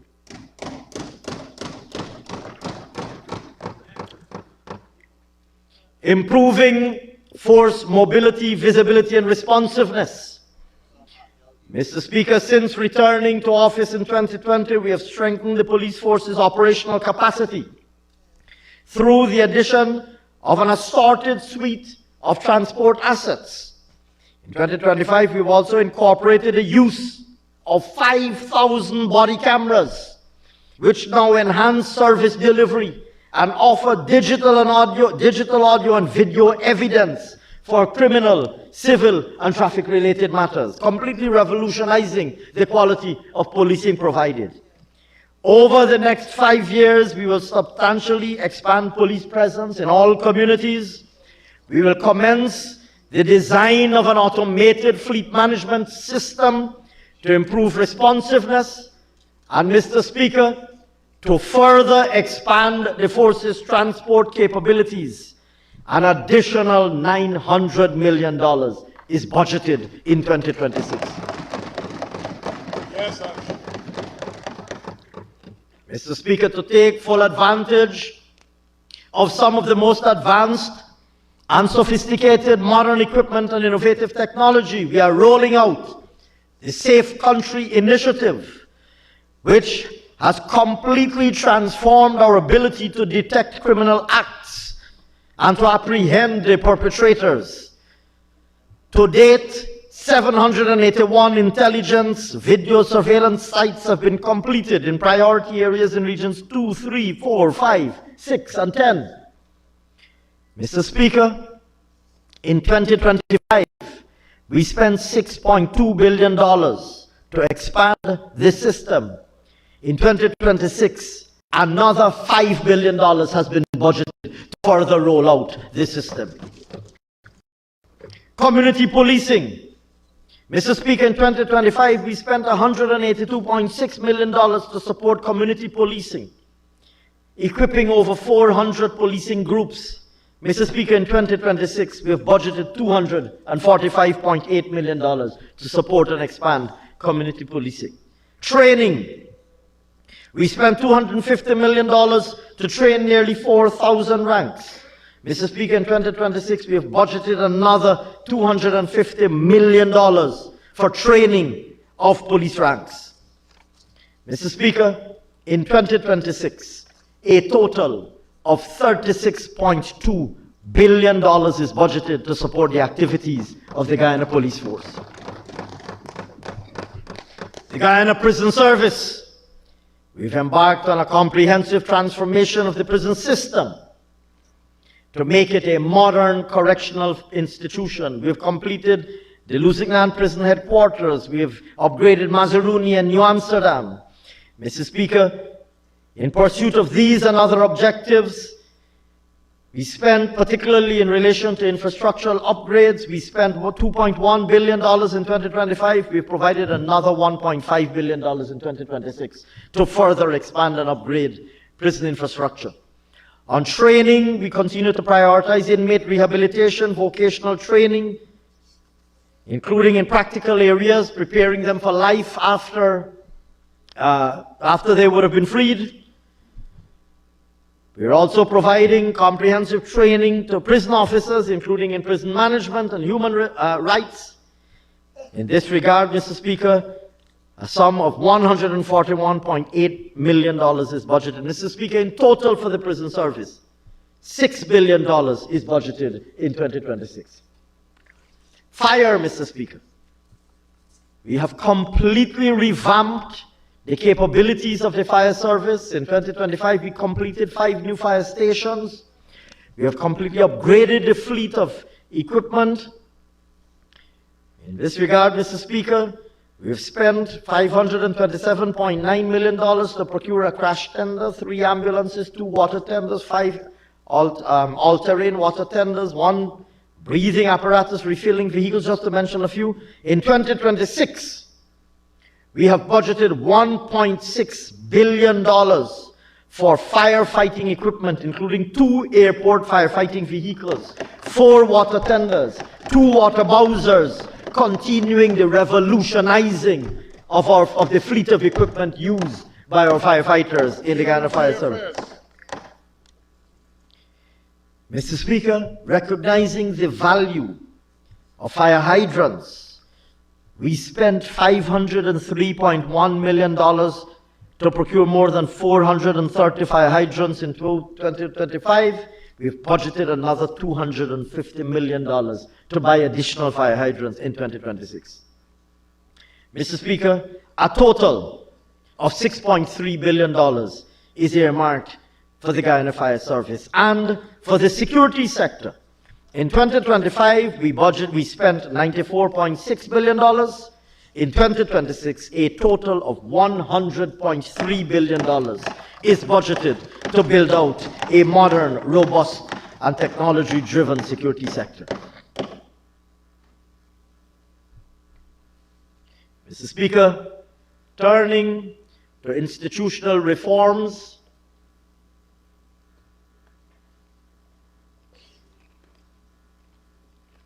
and in particular, turning to governance and public institutions, in particular governance.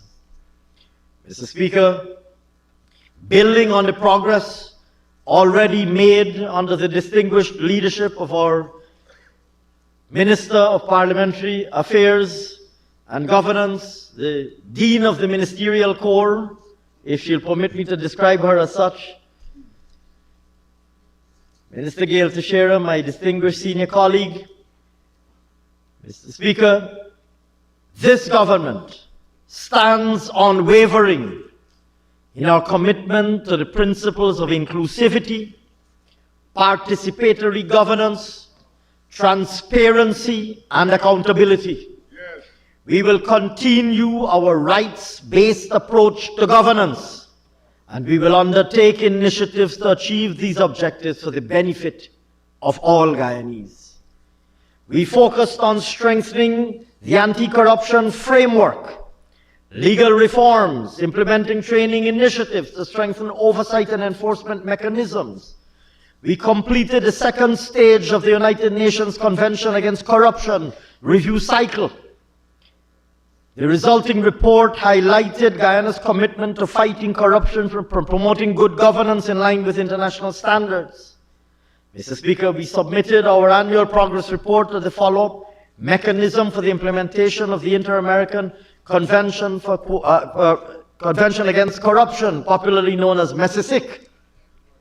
Mr. Speaker, our 11-agency National Coordination Committee stood out as a strong homegrown initiative for an excellent anti-corruption coordination committee and has been cited as an example worthy of replication around the world.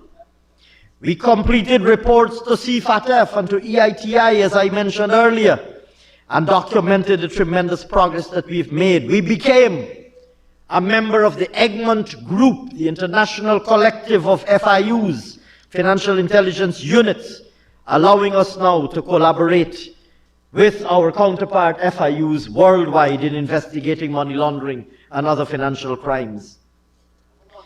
Looking ahead, we are committed to establishing a dedicated anti-corruption unit to help strengthen our institutional architecture for fighting corruption. Mr. Speaker, in 2025, our government submitted the fourth national report under the Universal Periodic Review, the UPR mechanism of the United Nations Human Rights Council. Guyana's progress was recognized and recommendations for continued improvement were made by several states. And the National Mechanism for Reporting and Follow-up, once again, was recognized as the most innovative approach and was applauded for its innovation and its effectiveness. We continue to deliver the International Human Rights, yet another innovation, an International Human Rights Law Certificate course, perhaps the only one in the Caribbean. A program which aims to strengthen the capacity of public officials, civil society actors, and private sector representatives to understand and apply human rights principles in governance, policy making, and service delivery. This course, Mr. Speaker, has been oversubscribed. Oversubscribed. It has demonstrated, Mr. Speaker, its overwhelming relevance. And in 2026, Mr. Speaker, we intend to expand the cohort and the capacity of this program. Mr. Speaker, we will continue to implement the various recommendations made, and we will meet our obligations under the ratified treaties and conventions, building resilient institutions to strengthen our country's governance and anti-corruption and human rights frameworks. Turning, sir, to the strengthening of the justice system, Mr. Speaker, a strong justice system is the anchor of any democratic society. Recognizing this, our government has been taking all necessary and appropriate steps to ensure continuous strengthening of the justice sector through institutional reform, sustained investment, and digital transformation. We've invested more than ever before at any time in our country's history in courts infrastructure. Mr. Speaker, in 2025, $1.5 billion was invested to expand our court infrastructure. New courts were established in Regina, Charity, Friendship, Mabaruma, and Madhya. And several other courts have undergone significant extensions. In 2026, Mr. Speaker, $2 billion is budgeted to advance work at various courts, including Timeri, Parfait Harmony, and Providence Magistrates Court, further widening access to justice countrywide. Mr. Speaker, as I approach the halfway mark,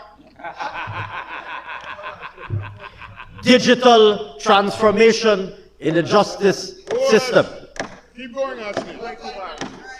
Since the launch of the e-litigation platform in 2024 for the High Court, the Court of Appeal, and the full court, this e-litigation platform is being continuously rolled out to fully automate the court's filing system. Mr. Speaker, 9,962 cases have been filed electronically to date, 7,946 of which were filed in 2025.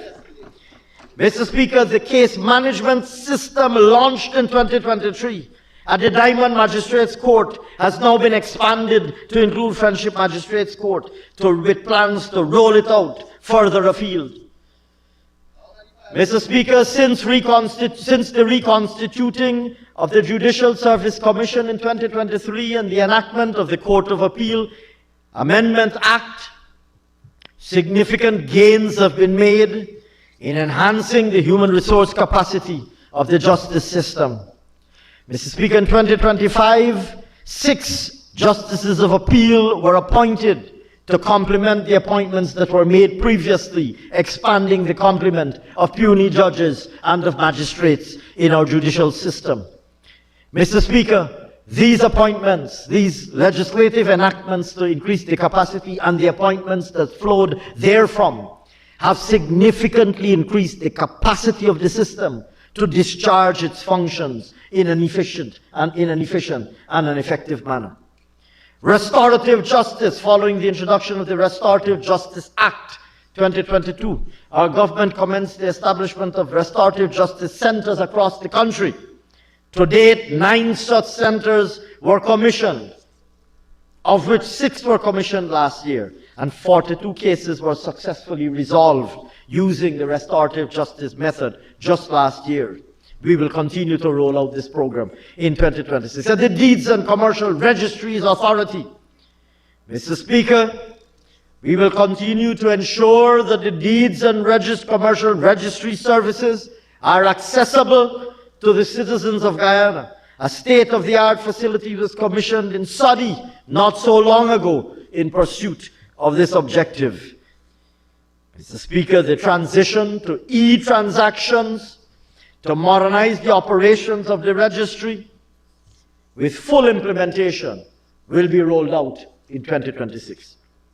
Other initiatives, Mr. Speaker, include the completion of the revised laws of Guyana, further revisions to the laws of Guyana, the completion of the law reports and further updating of the law reports, which we expect to be launched very shortly.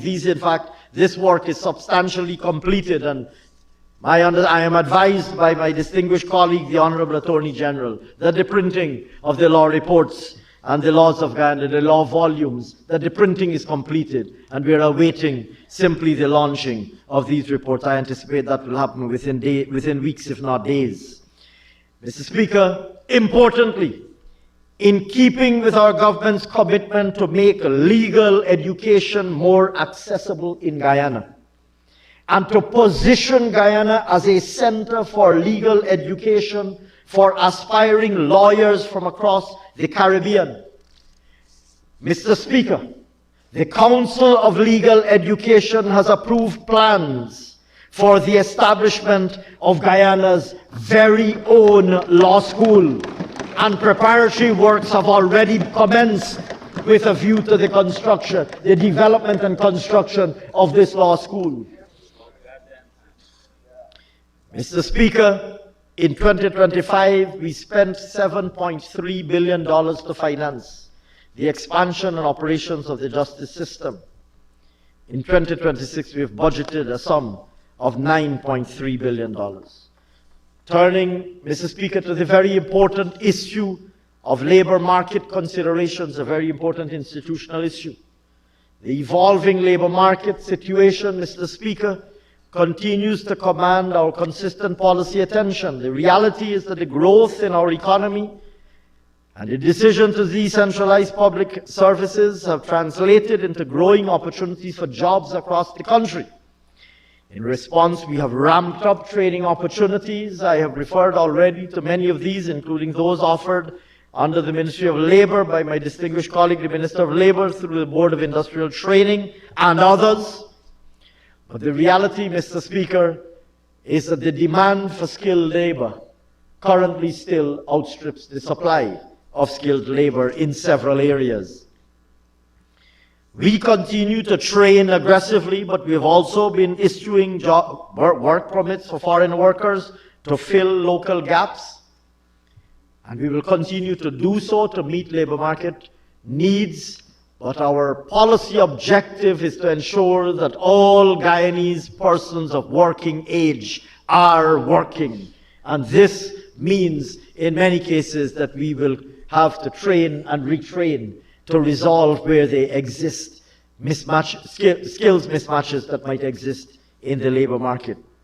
Mr. Speaker, in 2025, we launched, late in 2025, this new People's Progressive Party civic government launched the Skills Connect app, an innovative platform that is designed to connect workers directly with employment opportunities.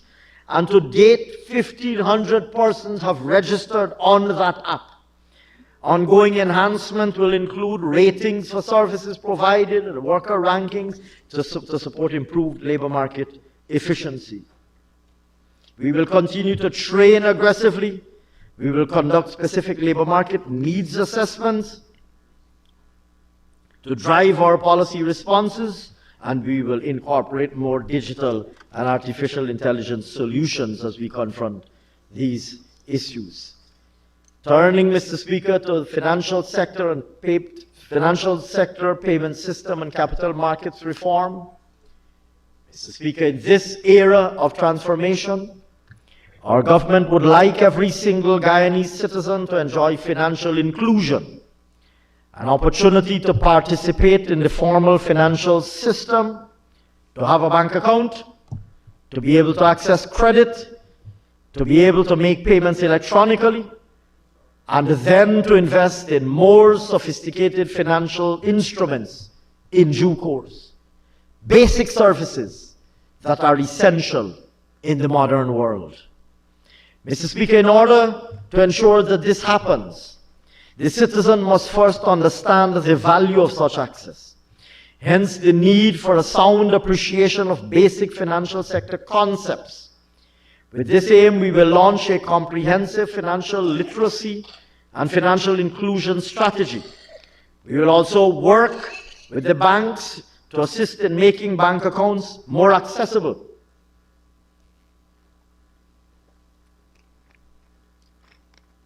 Mr. Speaker, our efforts in this regard have already resulted in simplified procedures to open a bank account being issued, and several banks implementing online solutions that allow for a bank account to be opened online or remotely without a physical visit to the banking hall. We will also encourage the use of electronic platforms, including for interbank transactions, through payment systems reforms, and we will implement appropriate digital solutions. Mr. Speaker, as part of this modernization, particularly in relation to financial literacy and financial inclusion, we will also, relatedly on the subject of access to financing, be implementing capital markets reforms, including with the aim of developing a junior stock exchange, and by structuring special purpose vehicles giving small investors an opportunity to participate in selected government projects through financial instruments like bonds. Turning now, Mr. Speaker, to public administration and public financial management, and in particular revenue management, our main focus in revenue administration is on ensuring that our revenue systems are efficient, less burdensome, that coverage is widened, that access to services is decentralized, and that application is equitable across taxpayers. Put very simply, more efficient and citizen-friendly services. In 2025, we continue to modernize and digitize services and procedures to improve taxpayer experience. We expanded services at an increasing number of regional locations across the country. We deployed several digital applications to facilitate online services.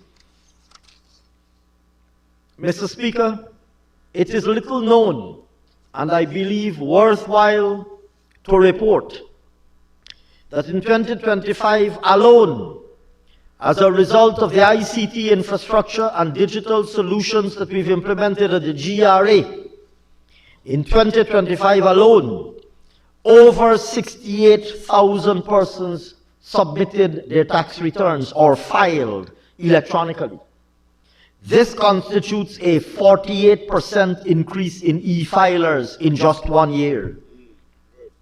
Walk-in filers declined by 49,000, nearly 50,000 filers, or by 28%, reflecting a clear shift to the convenience of e-filing. Electronic payment transactions grew to 9,544 at a value of $87.5 billion paid electronically, compared to merely 2,532 transactions paid electronically in 2020 at a total value of $11.8 billion. And the list goes on. Other applications that we have issued. Mr. Speaker, we intend to continue to roll out these digital solutions. In government procurement, Mr. Speaker, with expanding outlays and growing budgets, we remain acutely mindful of ensuring that we have a procurement administration that is capable of discharging its important legislative demand in an environment where the volume and value of transactions it is processing are growing very rapidly. In 2025, key achievements include digitizing records, sensitizing and facilitating bidders' registration, and increasing the number of virtual tender openings, just to name a few. Mr. Speaker, in 2026, we have budgeted a sum of $145.2 million to support NPTAB's strengthening. In particular, we will advance e-procurement integration by establishing a dedicated website to publish all government bids, in addition to posting procurement opportunities on ministerial, regional, and agency notice boards to promote wider public awareness and participation. In collaboration with the PPC, we will widen training and capacity building initiatives for all procurement personnel through in-field training workshops and specialized training programs to build capacity. Turning to the National Insurance Scheme, Mr. Speaker, the scheme continues to be the core of our social protection framework for those employed in both the public and private sector, and has expanded dramatically as a result of the evolving dynamics of the economy. As with the GRA, our government's primary concern is the need for an improved quality of service to be provided to citizens. In this regard, we've already started preliminary work to digitize the operations of the NIS to ensure that contributors and pensioners alike are able to get a more efficient and a better quality service. The NIS themselves have already expanded the WhatsApp life certificate service by increasing the number of contact numbers from 6 to 20. This has allowed pensioners to complete their life certificates through a WhatsApp video call. And Mr. Speaker, I am advised that the average number of users of the WhatsApp service was over 23,000 as at the end of December 2025. Mr. Speaker, additionally, we recognize that many individuals had narrowly missed qualifying for their NIS pension because they simply didn't satisfy the minimum requirement criterion. That is to say, the requirement of having 750 contributions. We made available last year to the NIS an amount of $10 billion to cater for thousands of persons who had made between 500 and 749 contributions in their lifetime, but remained without an NIS pension. As at end 2025, approximately 3,000 persons have already benefited from that program, and the program remains open for others to access. Turning to data systems strengthening. Mr. Speaker, data and analytics inform policy making, programmatic intervention, and resource allocation. This government is firmly committed to achieving measurable results that demonstrate our promises delivered. And we pride ourselves on operating on the basis of evidence-based facts, not spurious assertions, vague beliefs, or conjecture. Mr. Speaker, over the last 5 years, the Bureau of Statistics has established a GIS department. We've integrated digital maps and spatial visualizations into data collection, and we will intensify our efforts to strengthen data systems across the public sector. Mr. Speaker, earlier this month, the Bureau of Statistics presented the preliminary census results for our 2022 National Population and Housing Census, and the results have since been widely disseminated. The results reveal a nation in the midst of an unprecedented democratic resurgence. Guyana recorded its highest annual rate of growth in 4 decades, reaching a population of 878,674 persons by September 2022. This momentum has continued, and based on administrative data, our population is estimated to have reached 956,044 persons by the end of 2024. And Mr. Speaker, having used those same administrative data and extrapolation techniques to project forward and estimate beyond the end of 2024, it is now estimated that at the end of 2025, Guyana's population has crossed the 1 million person mark for the first time ever, with an estimated population of 1,025,334 persons at the end of 2025. Mr. Speaker, these results are consistent with the observation that more Guyanese are choosing to stay in Guyana, more members of the diaspora are choosing to return to Guyana, and more non-Guyanese are coming to Guyana to invest and to work and to live. Mr. Speaker, with the advancement of the census work, the Bureau has also resumed work on another important survey, the labor market survey.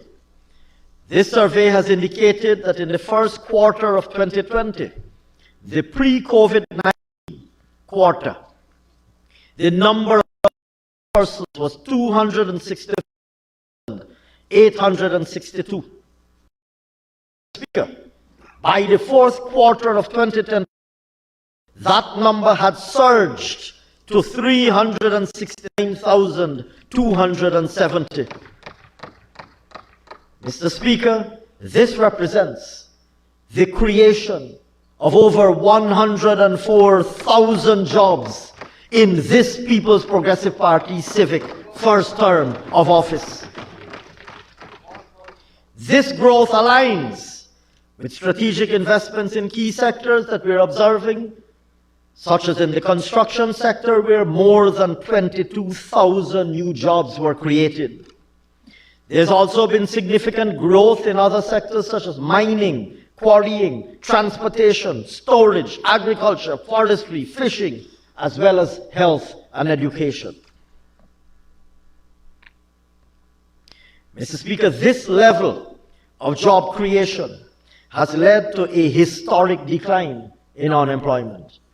We have successfully halved the national unemployment rate, which plummeted from 12.8% in the first quarter of 2020 to just 6.8% in the fourth quarter of 2024. Even more impactful is the transformation for our young people, where youth unemployment has seen a massive reduction from 30.2% in 2020 to 12.1% in 2024. Mr. Speaker, in 2026, the Bureau will continue its work to update its various frameworks, including its ongoing work to rebase the national accounts through the update of critical data sets by conducting several key surveys to inform decision-making in government and in private sector. And in a world of growing digitalized services, it is imperative to have good quality data to feed into digital systems for these to be effective. Turning now, Mr. Speaker, to digitalization and decentralization. Mr. Speaker, this government's ambitious digitalization agenda is aimed at modernizing the way that public services are delivered, leveraging technology for improved efficiency and transparency. In this regard, what used to be known as the Ministry of Public Service now has an expanded mandate that includes government efficiency and implementation.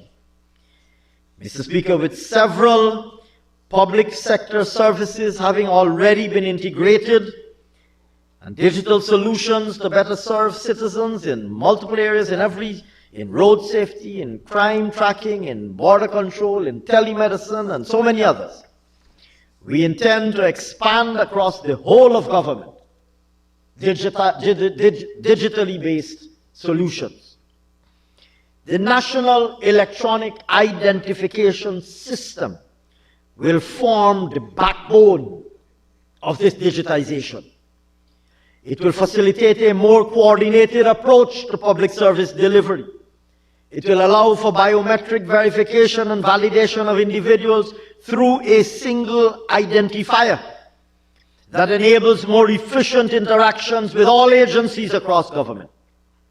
Mr. Speaker, registration commenced for the national EID late last year, and we've already enrolled over 4,700 persons, and we will be rolling this program out even more aggressively in 2026.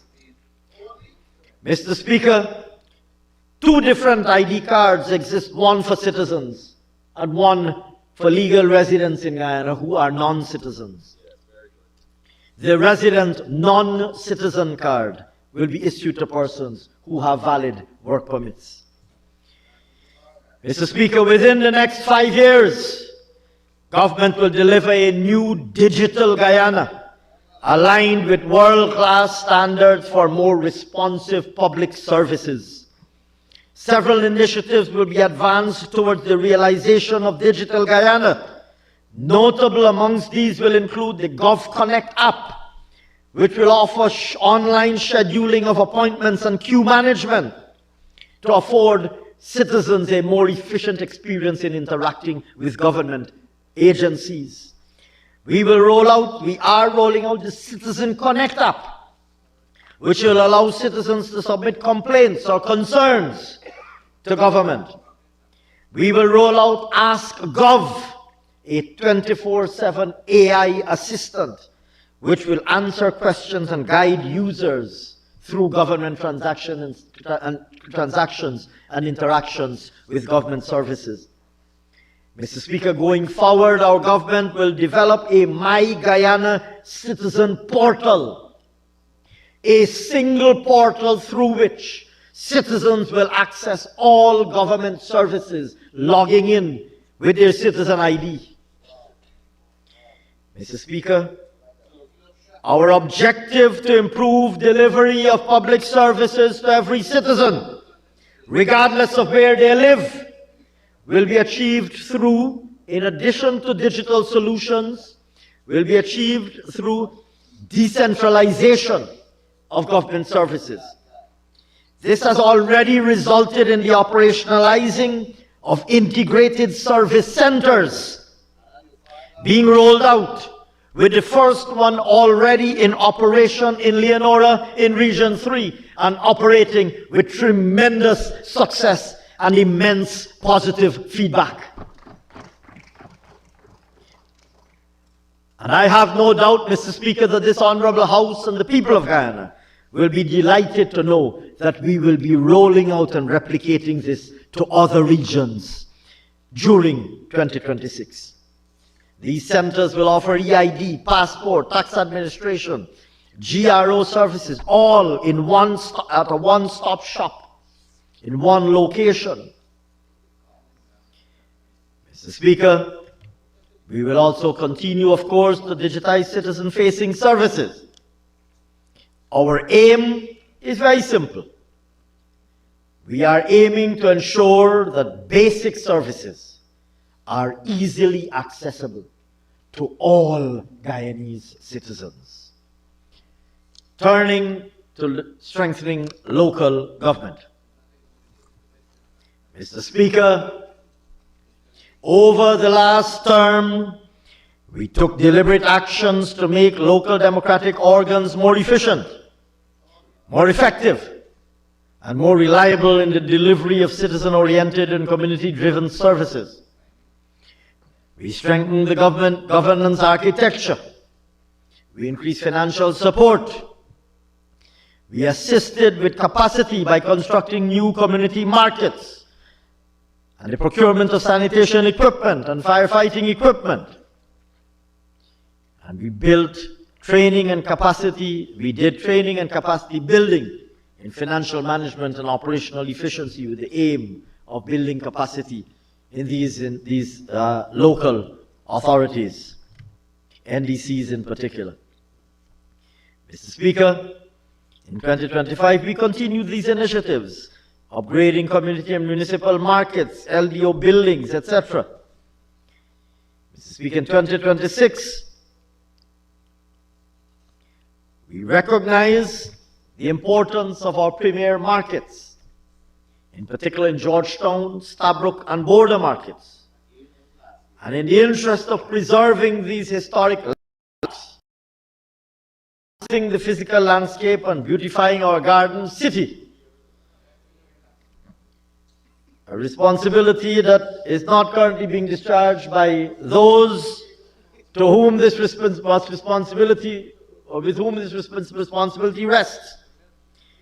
Mr. Speaker, we will be taking steps to beautify our garden city and to provide a safe and comfortable shopping experience for our citizens and foreign visitors by examining options for rebuilding these two markets.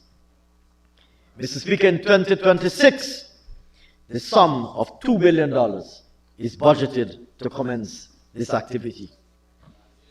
In 2026, we will also be upgrading and modernizing municipal and local markets, making them well-established commercial centers.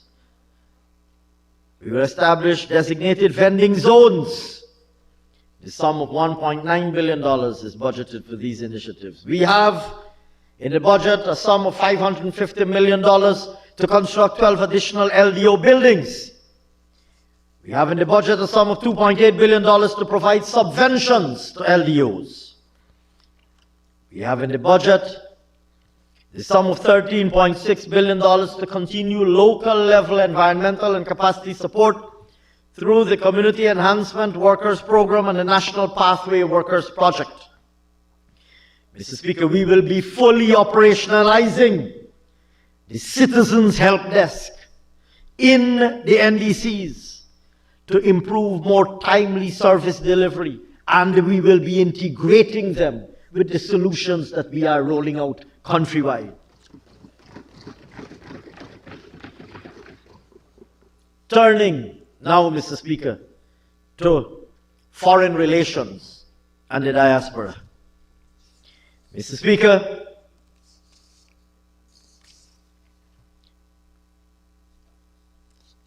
partly as a result of our country's rapidly improving economic circumstances, but also because of our government's tireless efforts to ensure that we assume positions of strong leadership on key issues of interest to us, Guyana is enjoying growing prominence and visibility on the global stage.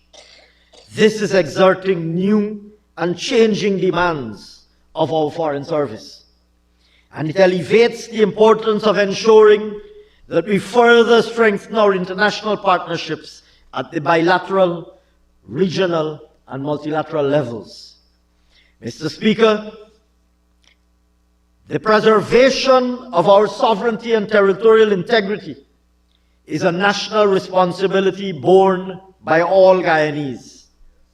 In this regard, we are pursuing a legal and peaceful settlement to the ongoing border controversy with our western neighbor.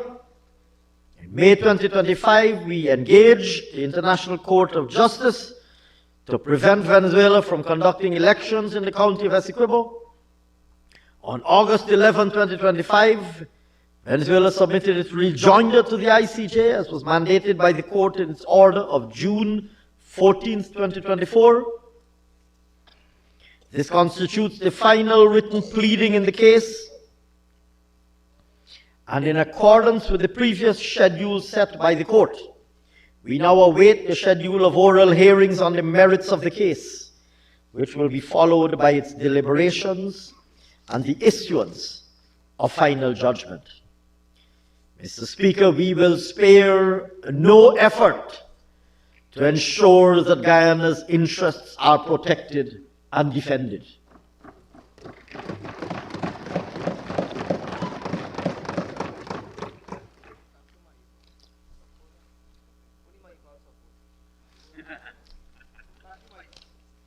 I see, Mr. Speaker, that it did not escape the notice of one of our youngest members of Parliament. It did not escape the notice of the young MP, Pandit Suresh Singh, that the only person on the opposition benches who saw it fit to associate themselves with that comment was the honourable member, Mr. Mahipal. Thank you very much, Mr. Mahipal.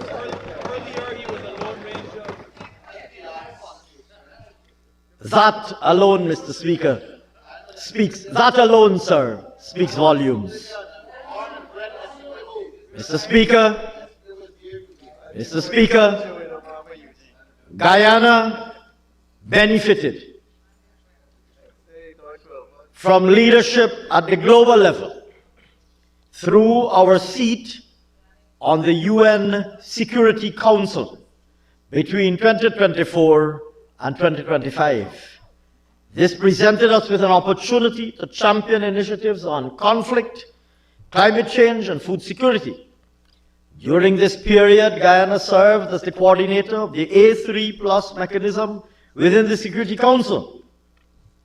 Throughout, Guyana was a voice of principle, enjoining respect for the UN Charter and international law, and at the same time earning respect for our country. Mr. Speaker, at the regional level, Guyana continues to remain engaged with representation at the 48th and 49th regular meetings of the Conference of Heads of Government of CARICOM. Intersessional meetings and meetings of other CARICOM-related bodies. And Guyana continues to provide strong leadership on the matter of food production and food security in CARICOM, which has extended and expanded its mandate to 2030. Mr. Speaker, in the area of bilateral diplomacy, the past 5 years have seen significant strengthening of diplomatic ties. We received for the first time resident diplomatic missions from Belize, the Dominican Republic, France, Qatar. And the opening of these resident representations set the stage for expanded cooperation in such areas as security, health, trade, and other areas of economic development. Mr. Speaker, furthermore, Colombia re-established its presence in Guyana, and Peru and the United Arab Emirates are expected to establish diplomatic presence here soon. Turning to the diaspora, Mr. Speaker, in keeping with our manifesto commitment, we will be continuing to deepen ties with the Guyanese diaspora through engagements and outreaches. And furthermore, the development of a migration policy will allow for the recruitment of foreign workers to meet the needs of our country's rapid economic growth without compromising the rights and interests of the Guyanese people. Mr. Speaker, in pursuit of these objectives and more, Guyana's commitment to fostering strategic alliances and to promoting mutually beneficial cooperation continues. And in 2026, a sum of $10 billion is budgeted for the work of our foreign ministry.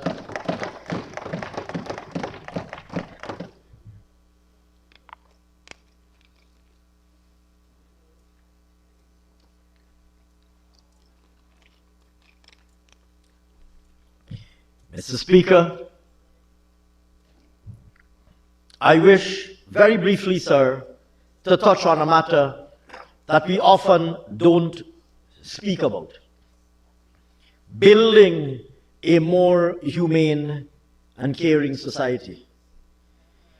Mr. Speaker, as we navigate this period of unprecedented growth, it is imperative that we cultivate the intrinsic values of a more caring, compassionate, honest, respectful, and humane society. We must build a society that is value-based and where civility in our daily interactions with each other is the new norm. As we strive for excellence as a nation, we must all stand steadfast on our morality, our ethical values, our love and respect for each other, our love for animals, our environment. We must abhor and reject the immoral consequences of some of the social challenges that are a reality of evolving societies. Gambling, bullying in our society, drug abuse, domestic violence, animal abuse. These are realities of societies around the world. There are challenges that we face like every society. But we have an obligation, all of us, none of us could claim to be exempt from the obligation. Those of us on this side of the House, those of us on that side of the House, and those of us who are not sitting in the House. None of us could claim to be exempt or could disassociate ourselves from fight against some of these, or the call to fight some of these social ills. Mr. Speaker, to cultivate a sense of national pride, we must focus on civic education in our school system and encourage respect, ethical behavior, and harmonious living amongst our students and young people. These are things we must inculcate in the minds of our young people, to produce good citizens, to encourage them to inculcate democratic values, to help them to understand the rule of law and participate in community welfare initiatives, including voluntarism. This will help produce citizens that will demonstrate empathy and tolerance for each other, as well as for the more vulnerable in our society, including the elderly and those who are differently able. Mr. Speaker, we all, as I said, have an obligation to engage in conversations about how we can best confront some of these challenges. Our multicultural, multi-ethnic, and multi-religious values and identity must be our strength as we strive to realize the objective of one Guyana. Mr. Speaker, I now turn, sir, to macroeconomic targets against the background of those selected highlights of our policy agenda. I now turn to macroeconomic targets for 2026. Mr. Speaker, going forward, Guyana's real economic growth is expected to remain strong, reflecting the pro-growth policies of our government and the supportive policy frameworks that we've put in place. The oil and gas sector will continue to be the main driver of overall growth, supported by the sustained dynamism that we have already seen demonstrated in the broader non-oil economy. Mr. Speaker, in 2026, overall growth is projected to be 16.2%, and growth in the non-oil economy is projected to be 10.8%.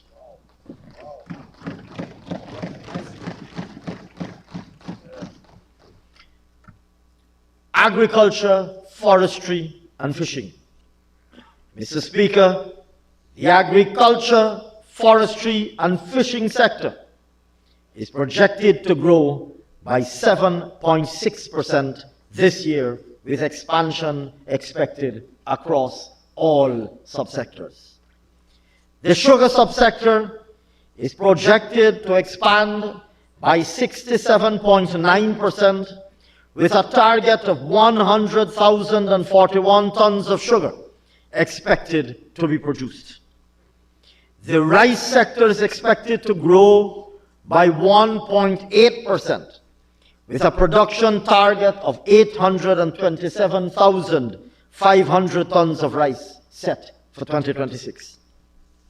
The other crop sector is projected to grow by 9.8%, with anticipated growth in production and cultivation across all major crop categories.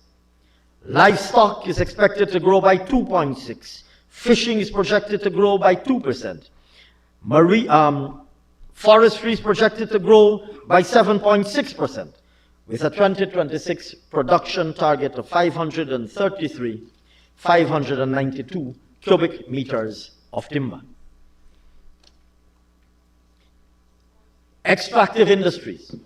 The mining and quarrying sector is projected to grow by 17.6% this year, with continued expansion, 17.6%, Honorable Minister Barrett, with continued expansion in oil and gas, and continued strong growth in gold, bauxite, and other mining and quarrying. The oil and gas sector is projected to expand further by 17.9% this year. The 4 producing FPSOs in the Stabroek Block are projected to produce almost 307 million barrels of crude oil at a rate of approximately 840,000 barrels of oil per day. The gold and bauxite mining subsectors are expected to expand by 5.4% and 19.3% respectively in 2026.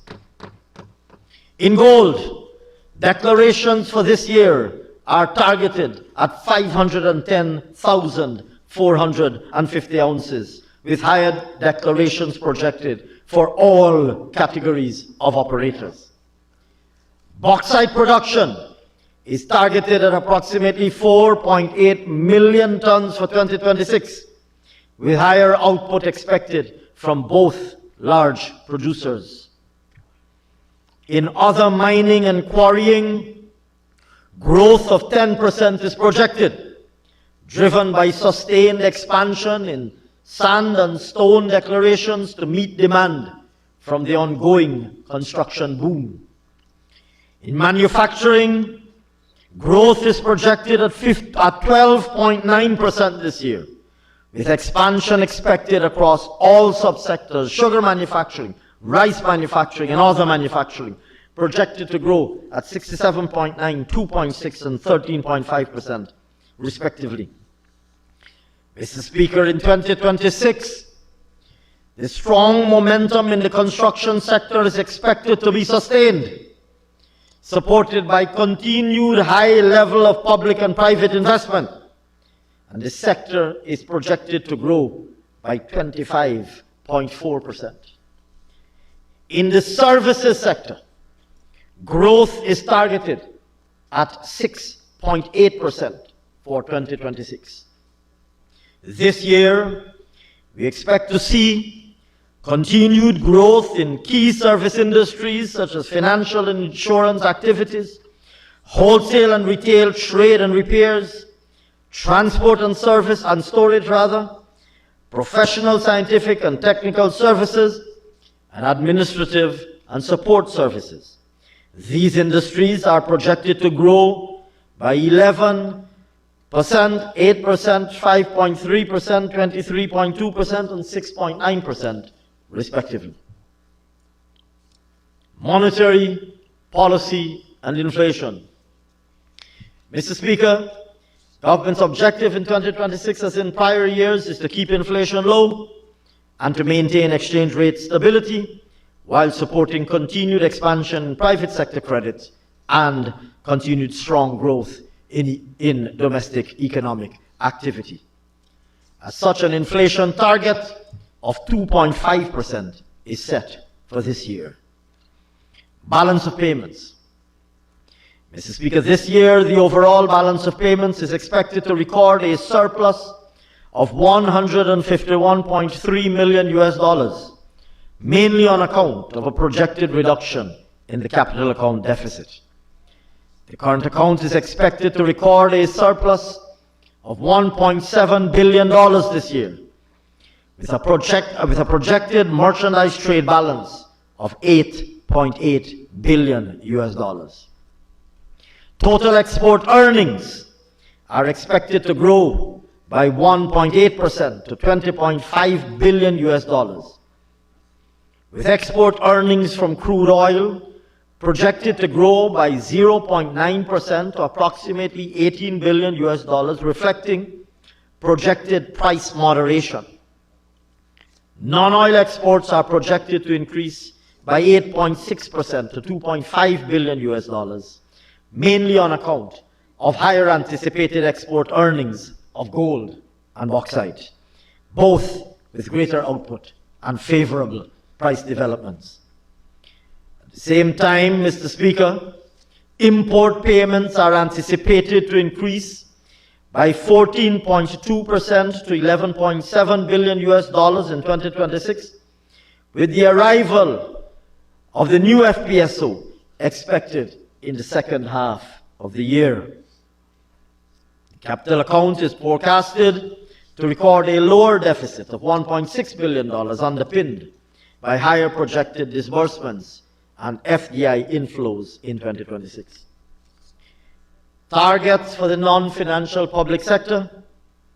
Mr. Speaker, central government current revenue, net of NRF withdrawal, GRIF and carbon credit inflows is projected to increase to $514.1 billion in 2026 from $459.3 billion in 2025.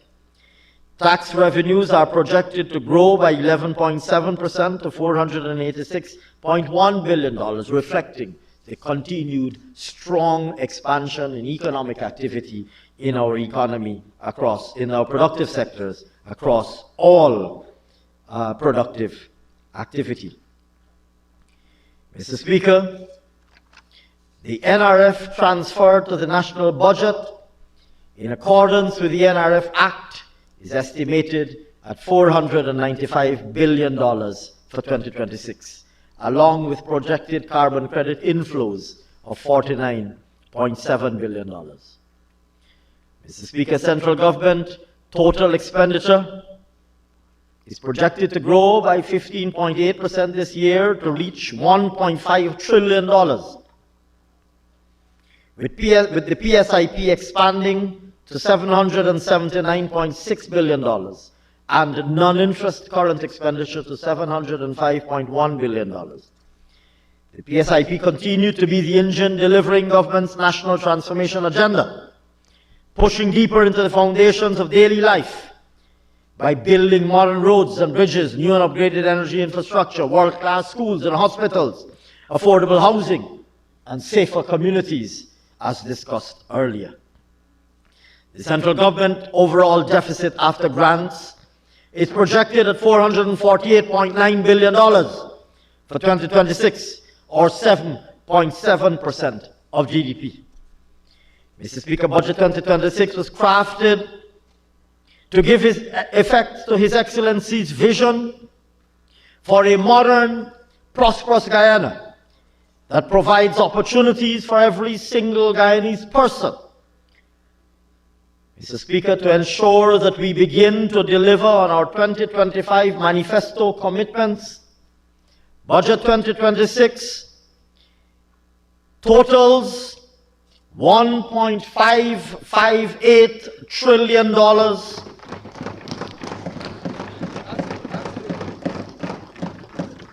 the largest budget ever, and it is financed with no new taxes. That's the story.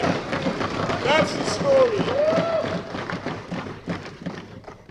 Mr. Speaker, total receipts of public enterprises are expected to increase to $296.4 billion in 2026. Total expenditure of public enterprises is projected to grow by $83.2 billion, with operating costs estimated to grow from $196 billion last year to $210.5 billion this year. Capital expenditure is projected to increase by $68.2 billion when compared with 2025, driven by GPL's T&D expansion and upgrade program. As a result, the overall surplus of public enterprises is forecasted at $6 billion for 2020. Operations of the non-financial public sector. Mr. Speaker, a deficit of $442.9 billion, or 7.6% of GDP, is projected for the non-financial public sector this year. Natural Resource Fund. Mr. Speaker, this year it is anticipated that there will be 309 lifts of profit oil from the Stabroek block. Within this, government is projected to have 40 lifts of profit oil from the 4 producing FPSOs. Government is expected to earn approximately $2.4 million in profit oil and $375.3 million in royalties. In addition, a signing bonus of $17 million will be deposited for the new PSA signed for exploration activities in Block S7. Mr. Speaker, in accordance with the NRF Act 2021 and based on the 2025 petroleum revenue deposits, approximately $2.374 billion US dollars can be withdrawn from the NRF and transferred to the Consolidated Fund in 2026 to support national development priorities in this year's budget. Mr. Speaker, the NRF is expected to end 2026 with a balance of $3.716 billion US dollars.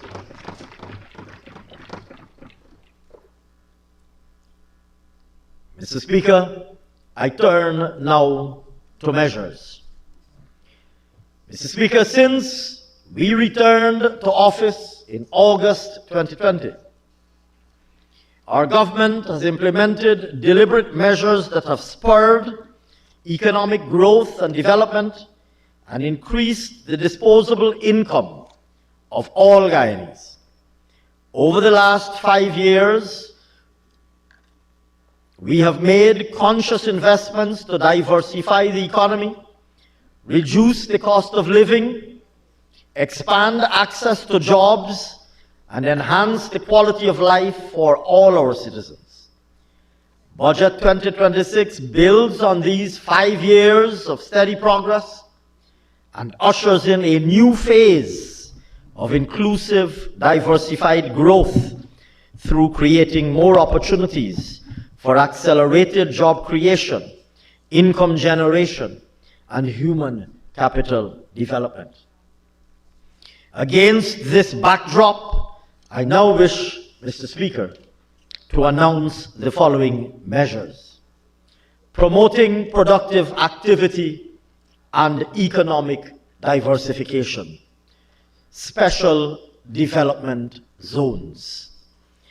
Mr. Speaker, as part of our government's ongoing efforts to accelerate economic diversification, we will designate a number of areas as special development zones that will benefit from targeted fiscal incentives.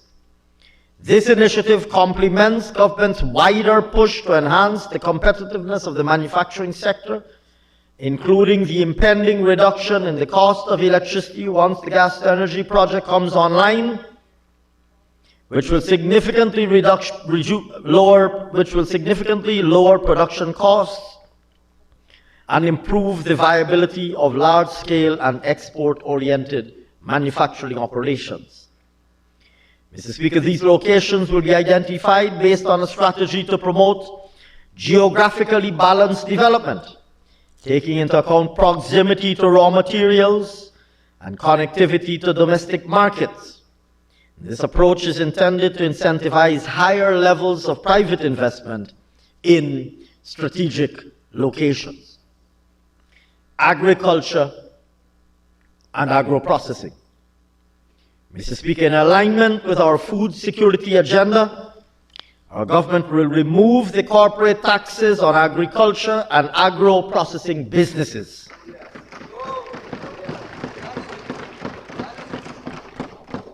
This will increase retained earnings and enable greater investments to boost production and productivity.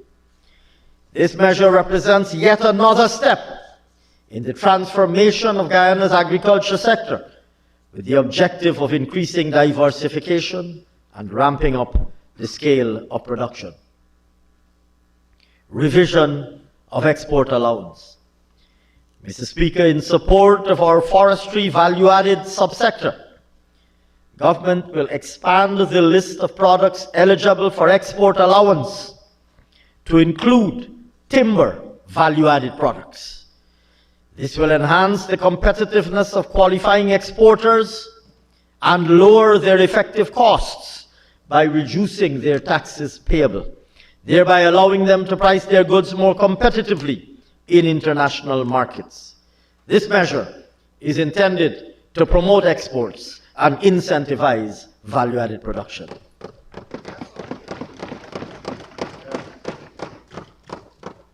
Removal of VAT on locally made furniture. Mr. Speaker, having already removed VAT on most locally manufactured building materials to further increase competition and competitiveness of the forestry sector, to lower the cost of construction and support our local manufacturers, our government will remove VAT on locally made furniture, including doors, moldings, and beds.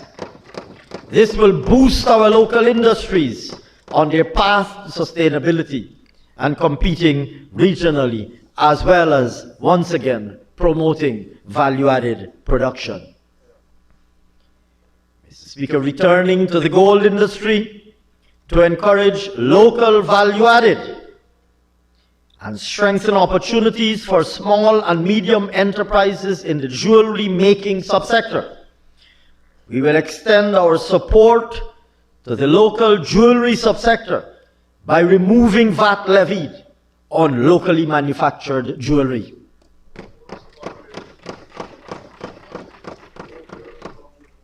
Support to the tourism sector and promotion of Guyana as a destination.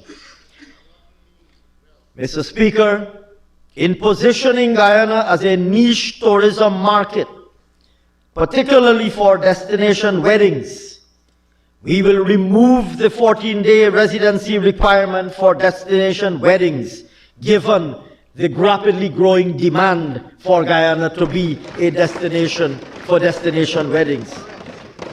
This measure is expected to expand tourism-related economic activity to the benefit of the hospitality industry and make it dramatically easier for tourists and members of the diaspora to return to Guyana for these events. Removal of duty and VAT on security equipment. Mr. Speaker, in alignment with our agenda of building safer communities and to augment our national effort to combat crime, we propose the removal of duty and VAT on security equipment, including security cameras and alarm systems. This will, at the community level, enhance crime deterrence and detection, bolster situational awareness, and enhance collaboration between our citizens and the Guyana Police Force to allow for swift identification and detection of incidents and to reduce response time. Financial empowerment. Establishment of the Guyana Development Bank. Mr. Speaker, SMEs play a critical role in creating employment opportunities and supporting community-based economic development. In recognizing the need to expand access to finance, Budget 2026 allocates the equivalent of $100 million to be injected into the Guyana Development Bank.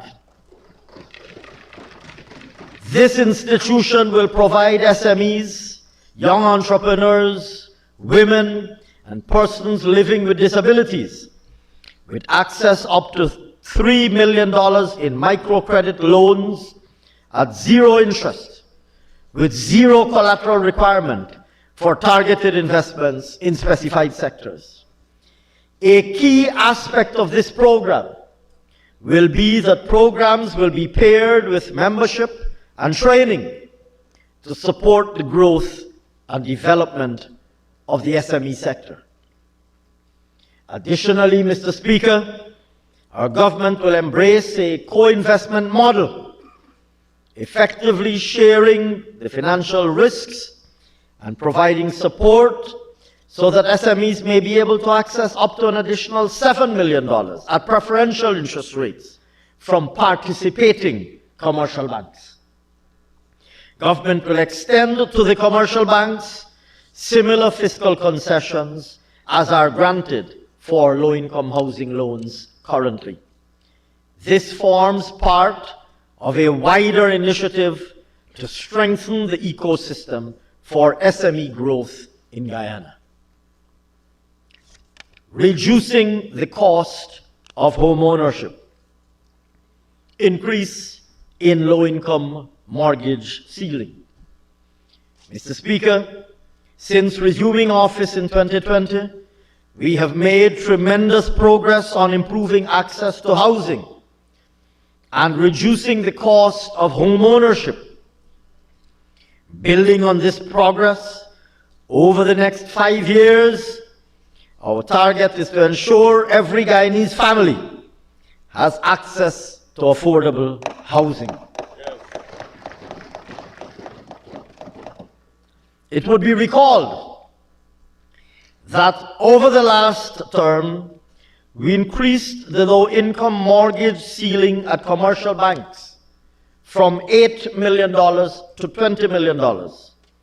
And Mr. Speaker, I now have the honor of announcing a further increase in the low-income mortgage ceiling from $20 million to $30 million, which will make housing loans at commercial banks more affordable to borrowers.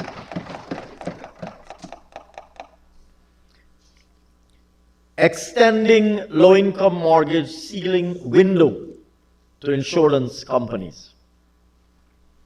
Mr. Speaker, in keeping with government's commitment to expanding access to affordable housing finance, I now wish to announce that a low-income mortgage ceiling window of $30 million will also be extended to approved insurance companies that offer housing loans under similar arrangements that apply to commercial banks. This will provide consumers with additional choices and will generate additional competition for business in this sector. Housing Improvement Subsidy. Mr. Speaker, over the last term of office, we provided direct assistance to homeowners, including the construction of over 2,000 homes. And we provided a steel and cement subsidy which benefited over 3,000 families. Building on the remarkable successes of these initiatives, our government has provided in Budget 2026 to support households by the provision of home improvement subsidies to upgrade their homes, a sum totaling $7.5 billion.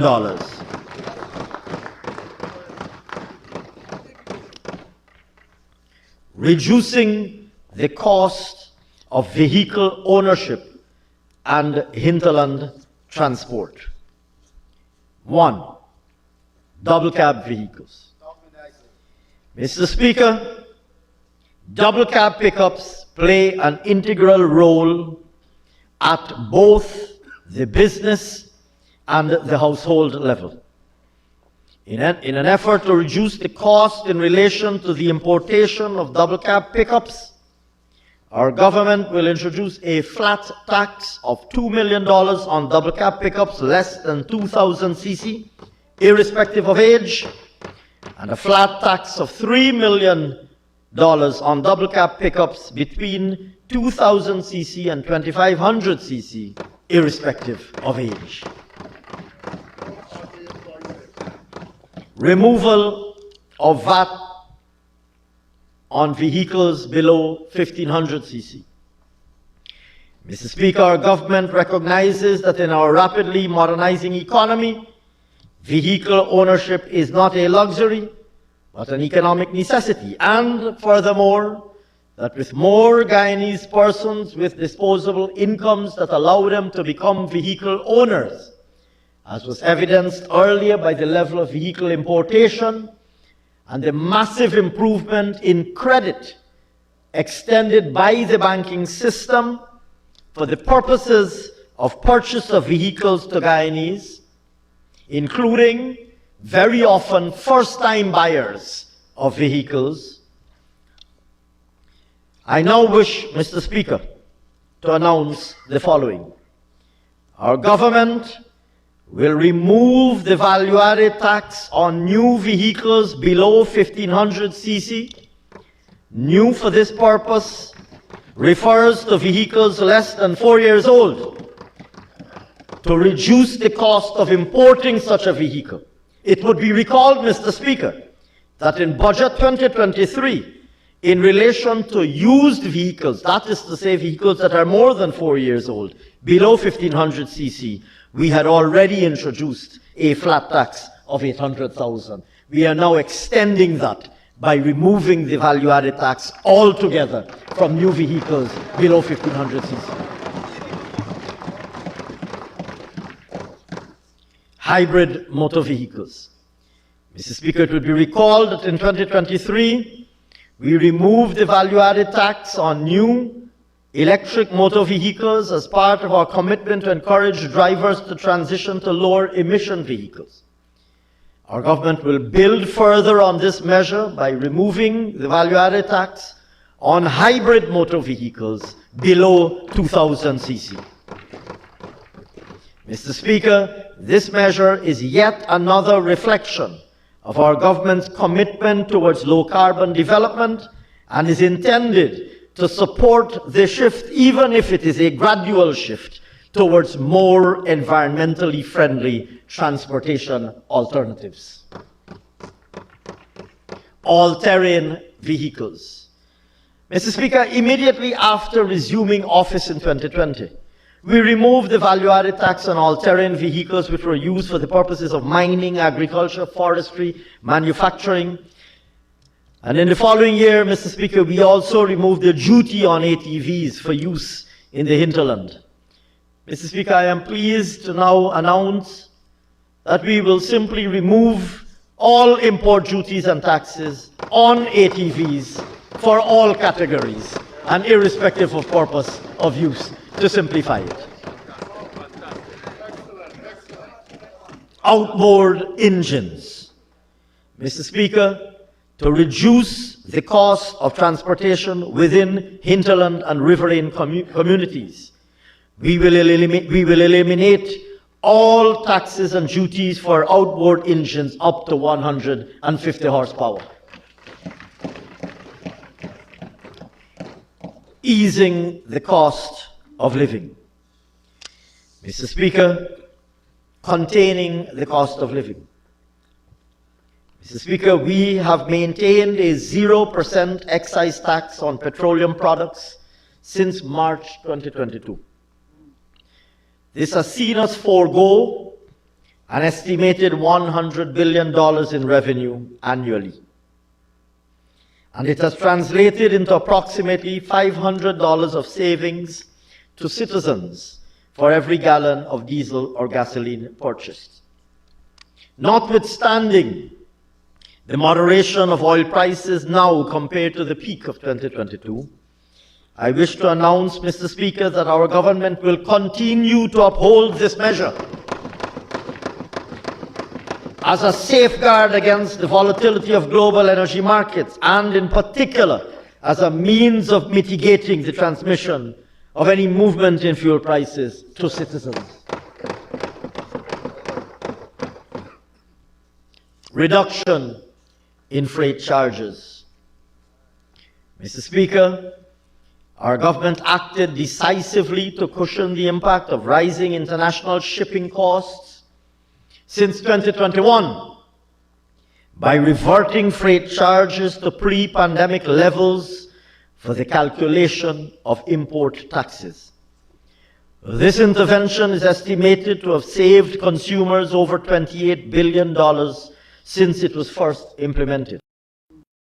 Mr. Speaker, I am pleased to announce that this measure will once again be extended for a further 12-month period from the 1st of January 2026 to December 31st, 2026, annual cost of $6 billion.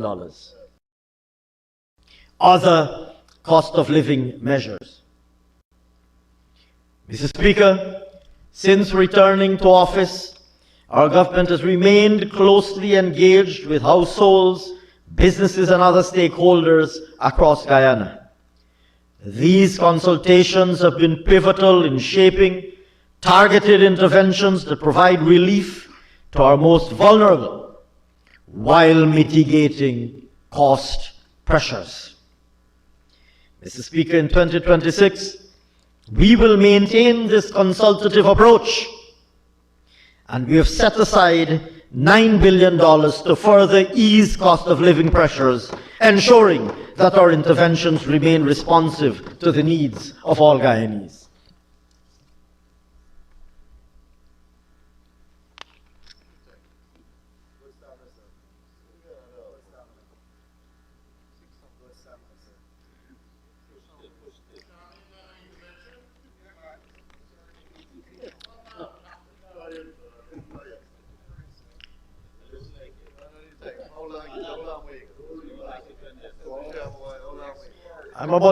I'm about 2/3 of the way through.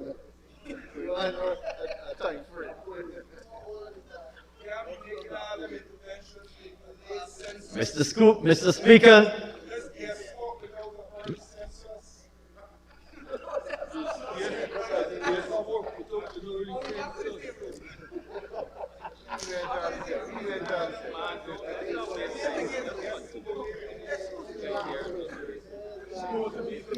Speaker. Mr. Speaker, supporting the vulnerable. Mr. Speaker, since its restoration in 2020, this administration has incrementally increased. Mr. Speaker, it is very interesting to hear the APNU AFC describe this budget. This MP's name is Jordan, I think. Is MP Jordan? Is this his name? Is he Jordan? I'm not sure. He's the guy from Region 5, I think. Yeah. It's interesting to hear MP Jordan from Region 5 criticize this budget as a motor vehicle budget. Mr. Speaker, when the APNU AFC was in government, because they didn't want ordinary Guyanese people to own vehicles, they banned the importation of vehicles above 8 years old, making vehicles too expensive. They banned used tires, putting the reach of tires beyond the reach of working class Guyanese, because they wanted to be the only ones driving vehicles. They wanted to be the only ones driving vehicles. Well, guess what? Guess what? This People's Progressive Party civic government wants every Guyanese family to be able to own their own vehicle.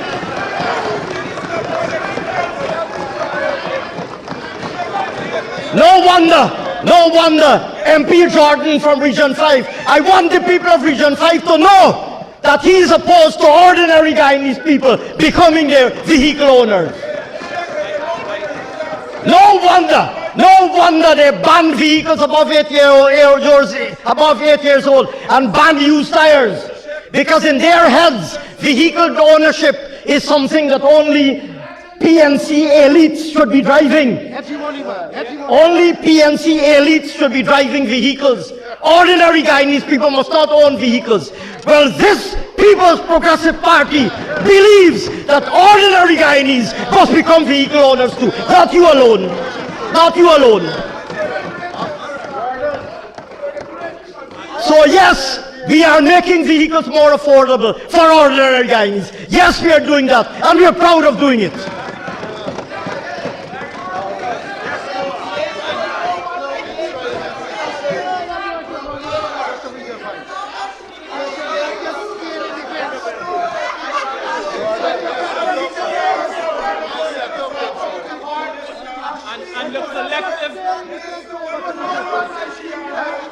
And the collective intellect of the APNU and AFC thought that was a good idea.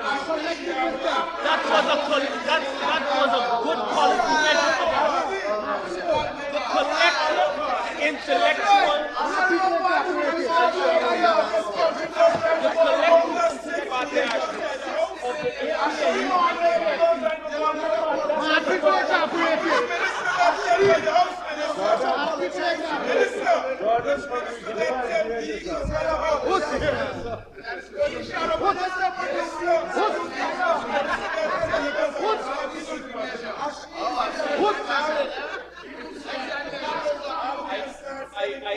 didn't like the quiet.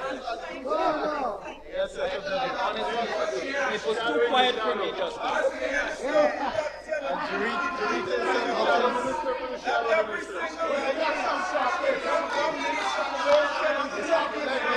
Oh Lord, don't wake up Ashley again. Don't do it so much. I'm not hearing up again right now.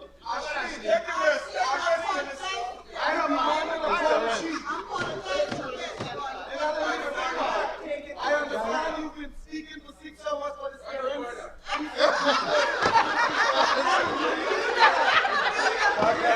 Hear the one. The man test the vote. He test the vote. He said Nami. He said Nami.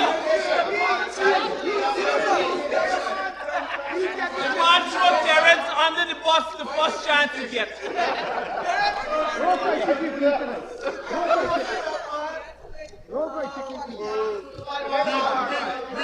There is no loyalty over there, boy. No loyalty over there, boy. The man throw you under the bus first chance he gets. I said, Nami. Should we take a suspension?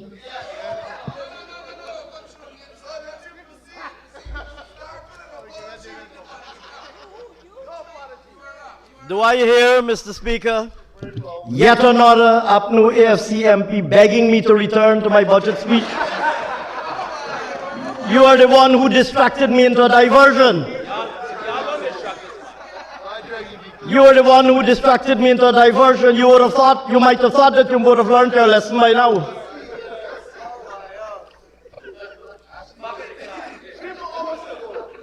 Returning, sir. You might have thought that you would have learned this lesson by now. Easy lesson, hard for thugs. Mr. Speaker, supporting the vulnerable. Because we care, cash grant. Mr. Speaker, since we restored the Because We Care cash grant in 2020, we have incrementally increased this grant, initially from $10,000, which is where it was when we left office in 2014. Well, we left in 2015. The last year, when we left office, it was at $10,000 a year.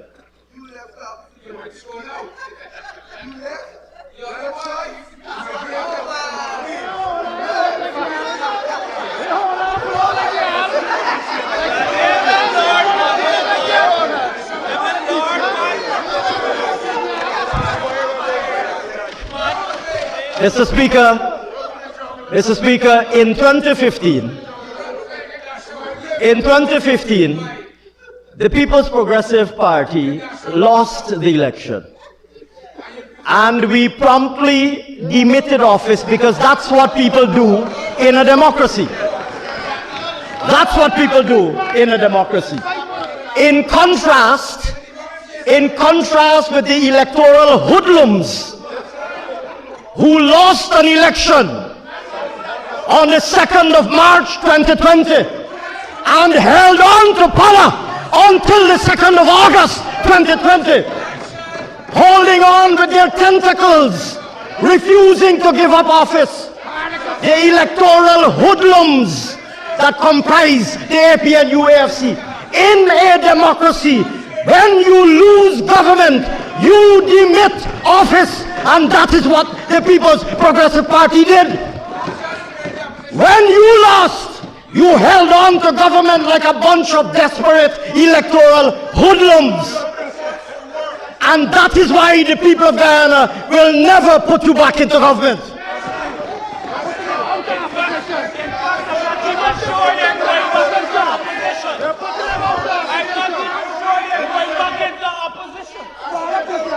These seats are disappearing rapidly.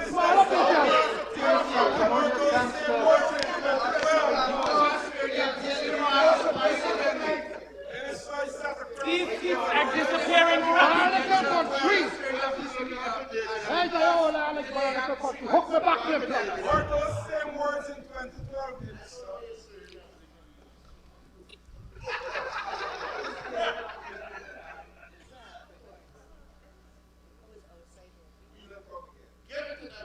Very well done. Mr. Speaker, as I was saying, when I was interrupted by that, when the People's Progressive Party demitted office upon losing the election in 2015, the Because We Care cash grant was $10,000. The APNU AFC came into government and snatched that cash grant away from the children of Guyana. They took it away from the children.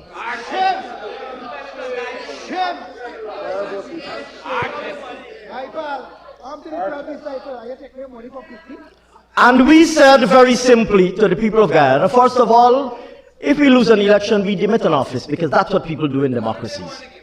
And we said, sir, when we are re-elected to office, we will resume the cash grant and we will increase it. And the people of Guyana, voted for the People's Progressive Party Civic, overwhelmingly so, returned us to government, and having returned us to government, we resumed payment of the cash grant.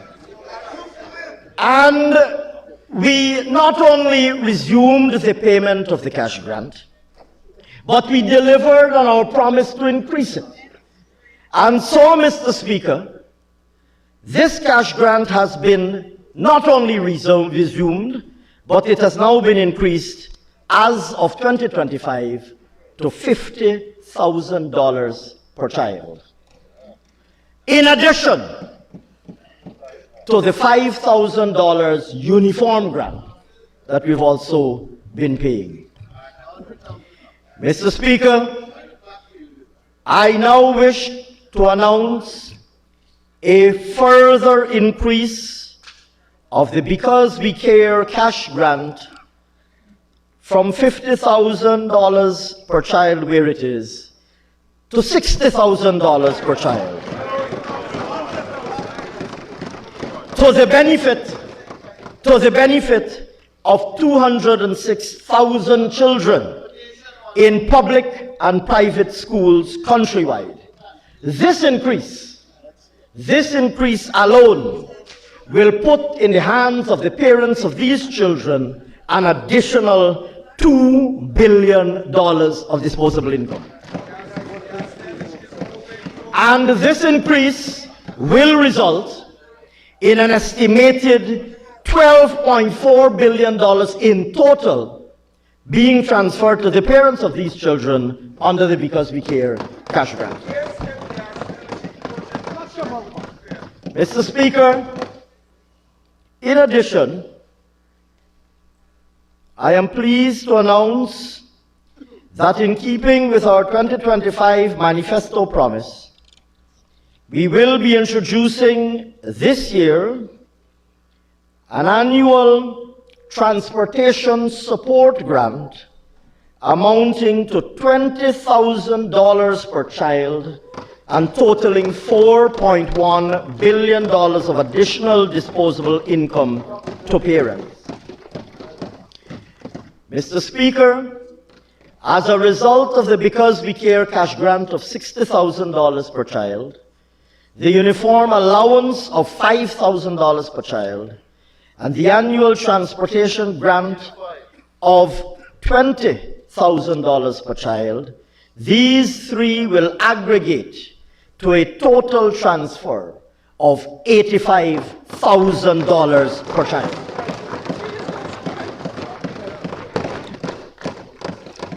And this, Mr. Speaker, will amount to a total transfer of $17.5 billion to the parents of school-going children.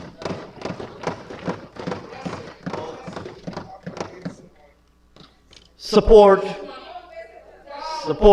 for Caribbean exams. Mr. Speaker,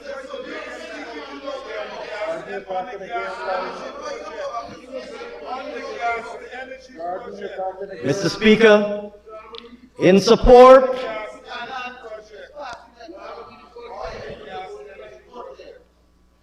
Mr. Speaker, in support of equitable access to quality education, our government will maintain the policy of paying for up to 8 CSEC and CAPE subjects per child in public and private schools. This intervention will benefit almost 14,000 students, increasing disposable income of parents by over $850 million. Increase in old age pensions. Mr. Speaker, when this government resumed office in 2020, the old age pension stood. The old age pension stood at $20,500 per month. By the end of our first term, the old age pension was doubled to $41,000 per month, in line with our 2020 manifesto commitment. I now wish, Mr. Speaker, to announce that with effect from 1st of January 2026, the old age pension will be increased from $41,000 to $46,000 per month. Mr. Speaker, approximately 95,000 pensioners will benefit from this increase, with an additional $5.7 billion of disposable income being made available to them. This would bring to the total annual old age pension payments to over $52 billion this year.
Mr. Speaker,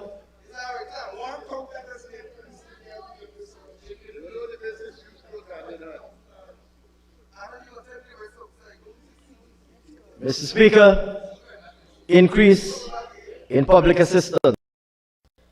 Mr. Speaker, since returning to office, we have more than doubled public assistance, increasing it from $9,000 where it was in 2020 to $22,000 at the end of 2025.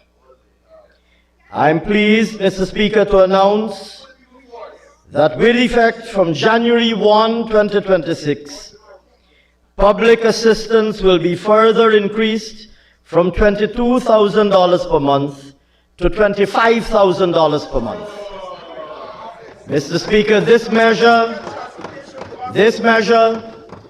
will benefit over 46,000 persons, placing an additional $1.7 billion in their hands and providing critical support to some of our most vulnerable. Mr. Speaker, the total public assistance payout for 2026 will now amount to almost $14 billion. Mr. Speaker, support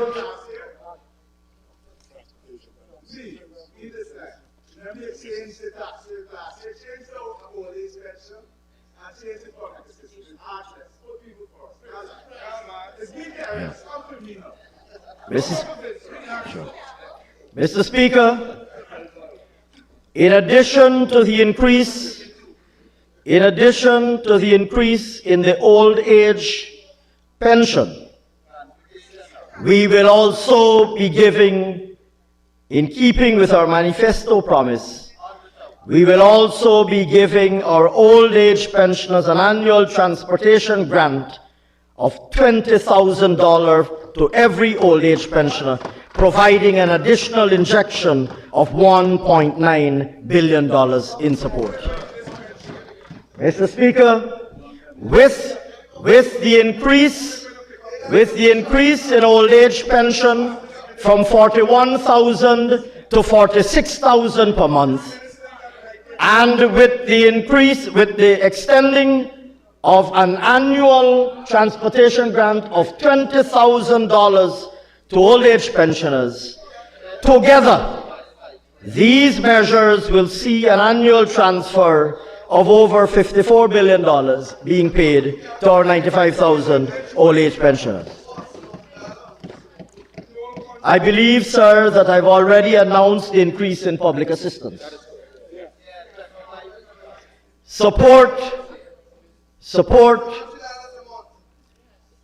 for the elderly and child care provision. Mr. Speaker, our government has already implemented a suite of measures aimed at improving the quality of life of our children and our senior citizens. In line with this commitment and to support private investment in elderly and child care facilities, we will, 1, remove the corporate taxes on companies that provide child care and elderly care services. It would be recalled, sir, that one of the first things that we did when we returned to office in 2020 was to remove corporate taxes from providers of health care and education services. We are now extending that to elderly care and child care facilities. Secondly, Mr. Speaker, Budget 2026 provides a sum of $1.5 billion to support co-investment in child care and elderly care facilities on the condition that the investors benefiting from the co-investment support agree on a specified rate for the provision of these elderly care and child care services.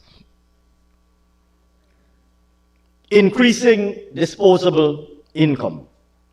Increase in stipend for workers. Mr. Speaker, as previously announced by His Excellency the President, pathway workers, community enhancement workers, community service officers, and community policing groups will benefit from an increase in stipend from $40,000 monthly to $50,000 monthly with effect from 1st of January 2026. The adjustment in stipend for these workers will place an additional $2.8 billion of additional disposable income in their hands and will aggregate to an annual injection of $14 billion. National Cash Grant.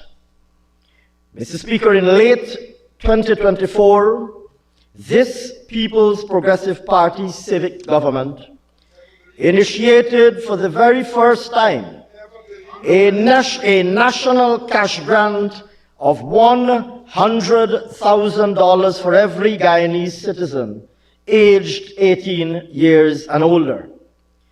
This saw the transfer of more than $60 billion of disposable income into the pockets of over 600,000 Guyanese persons.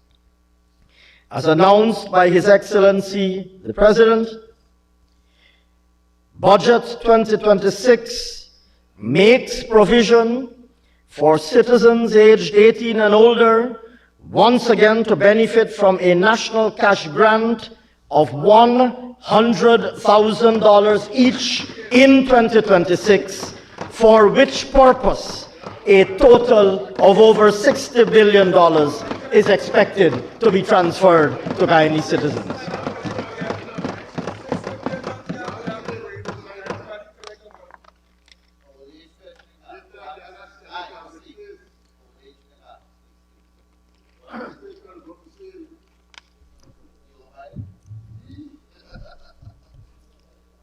Net property tax.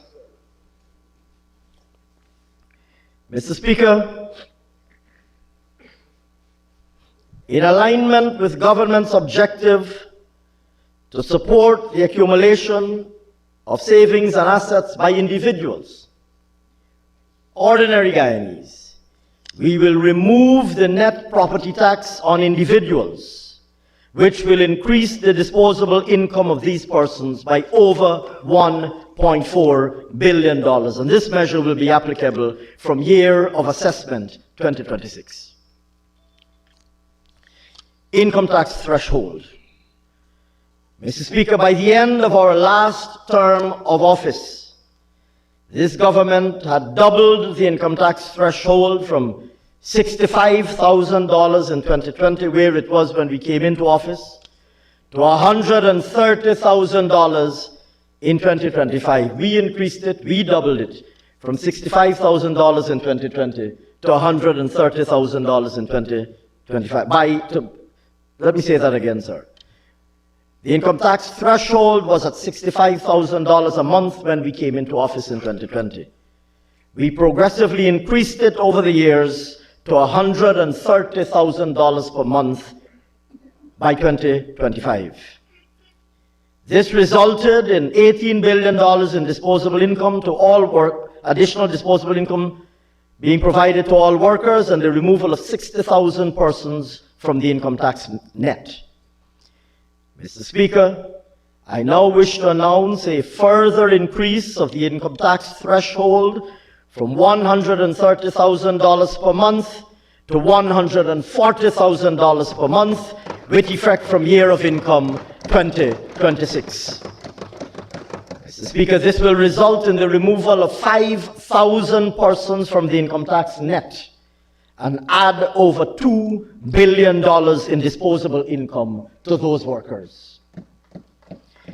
Mr. Speaker, these measures together provide more than $100 billion of additional disposable income to our citizens, not including the impact of the removal of the excise tax on fuel. These measures therefore help to promote economic activity, to create jobs, to increase disposable incomes, and therefore to improve lives and well-being. Mr. Speaker, I will now conclude, sir. I will now conclude, sir, as I started. What's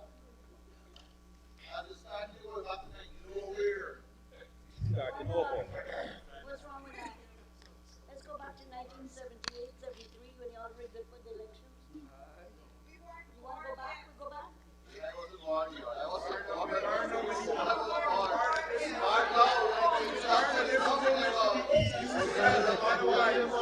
But you have to be a change.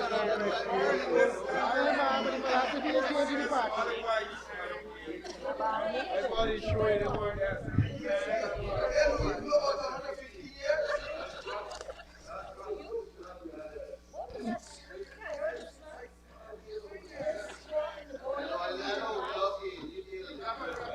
Mr. Speaker,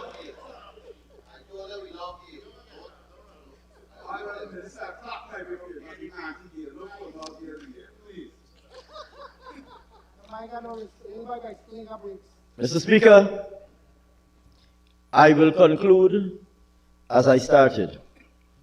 Budget 2026, sir, comes to this Honorable House as the first budget in this People's Progressive Party civic government's current term of office. It is grounded, as I said at the very start, in the 2025 manifesto which we presented to the Guyanese people last year, and on the basis of which we scored the landslide victory we won at the 2025 general and regional elections. That result, of course, secured us the historic majority that we now hold in this Honorable House. Mr. Speaker, this result served not only to vindicate the oftentimes difficult policy choices we made over the past 5 years, but it also serves as a resounding endorsement of the policy agenda we have outlined for the next 5 years. Moreover, the renewed and strengthened mandate we received from the people of Guyana last September inspires us in the People's Progressive Party Civic to ensure that the transformation of our country advances, and even more importantly, that this transformation results in the creation of opportunity and the generation of prosperity for the Guyanese people. With this in mind, Budget 2026 is entirely and fundamentally about the Guyanese people. At its core, throughout all of its policies, programs, and initiatives, are choices aimed at ensuring that the interests of the Guyanese people, that the interests of all of the Guyanese people are protected and are served. In particular,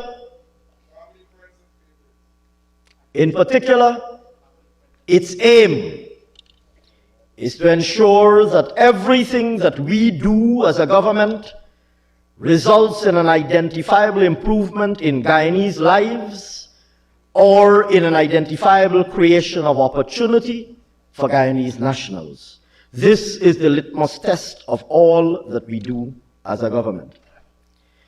To those who are of school or university age, our aim is for you to get a world-class education, equipping you to engage meaningfully in your chosen field of endeavor and be able to earn and live comfortably on the strength of your own effort. To those of you who are already working, our aim is to ensure that you continue to have opportunities to uplift yourself even more. To every Guyanese family, we would like you to be able to become homeowners, and we will support you to get there. To the elderly, our aim is that you must be able to retire in dignity, not having to worry about the quality of health care you will receive, because the public health care system will provide you with world-class primary care to you, irrespective of where you live.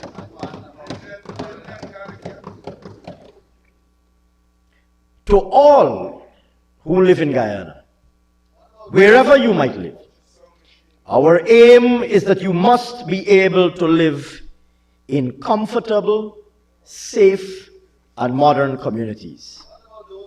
Budget 2026. This budget, currently before this Honorable House, therefore prioritizes investments that directly promote economic growth, accelerate the transformation of our country, enhance human capital, and improve social well-being. Budget 2026 supports an education and training system that equips our children and young people with relevant skills for a modern diversified economy, a health system that is more accessible, resilient, and responsive, and social protection mechanisms that provide dignity, security, and support for the most vulnerable amongst us. These are not expenditures of convenience. They are investments in productivity, resilience, and a better Guyana. A Guyana where all can prosper, and a Guyana where ability and effort are rewarded. As I said before, Mr. Speaker, this is the Guyana that we in the People's Progressive Party civic government are building with the Guyanese people in all that we do.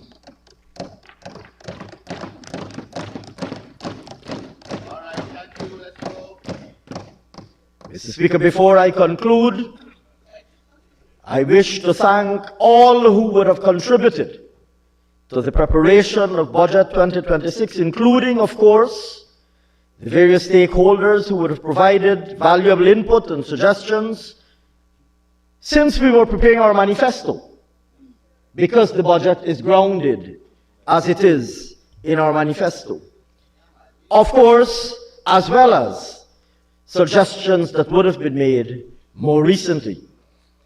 I wish, Mr. Speaker, also to thank my cabinet colleagues and their staff who would have made sectoral submissions. And finally, Mr. Speaker, I wish to thank my own team at the Ministry of Finance,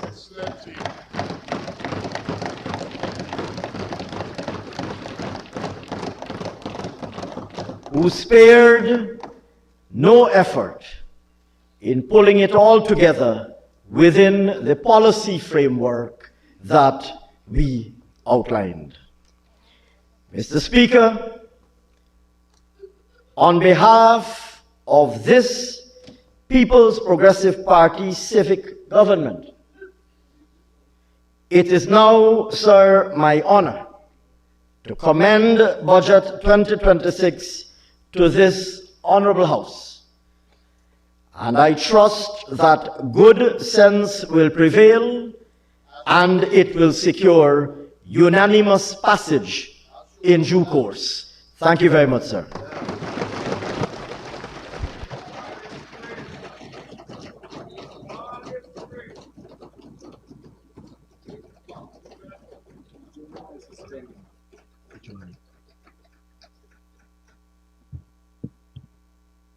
Thank you, Honorable Senior Minister, Dr. Ashni Kumar Singh. Honorable members, the motion is proposed. Honorable Minister Teixeira. Looks like Sorry?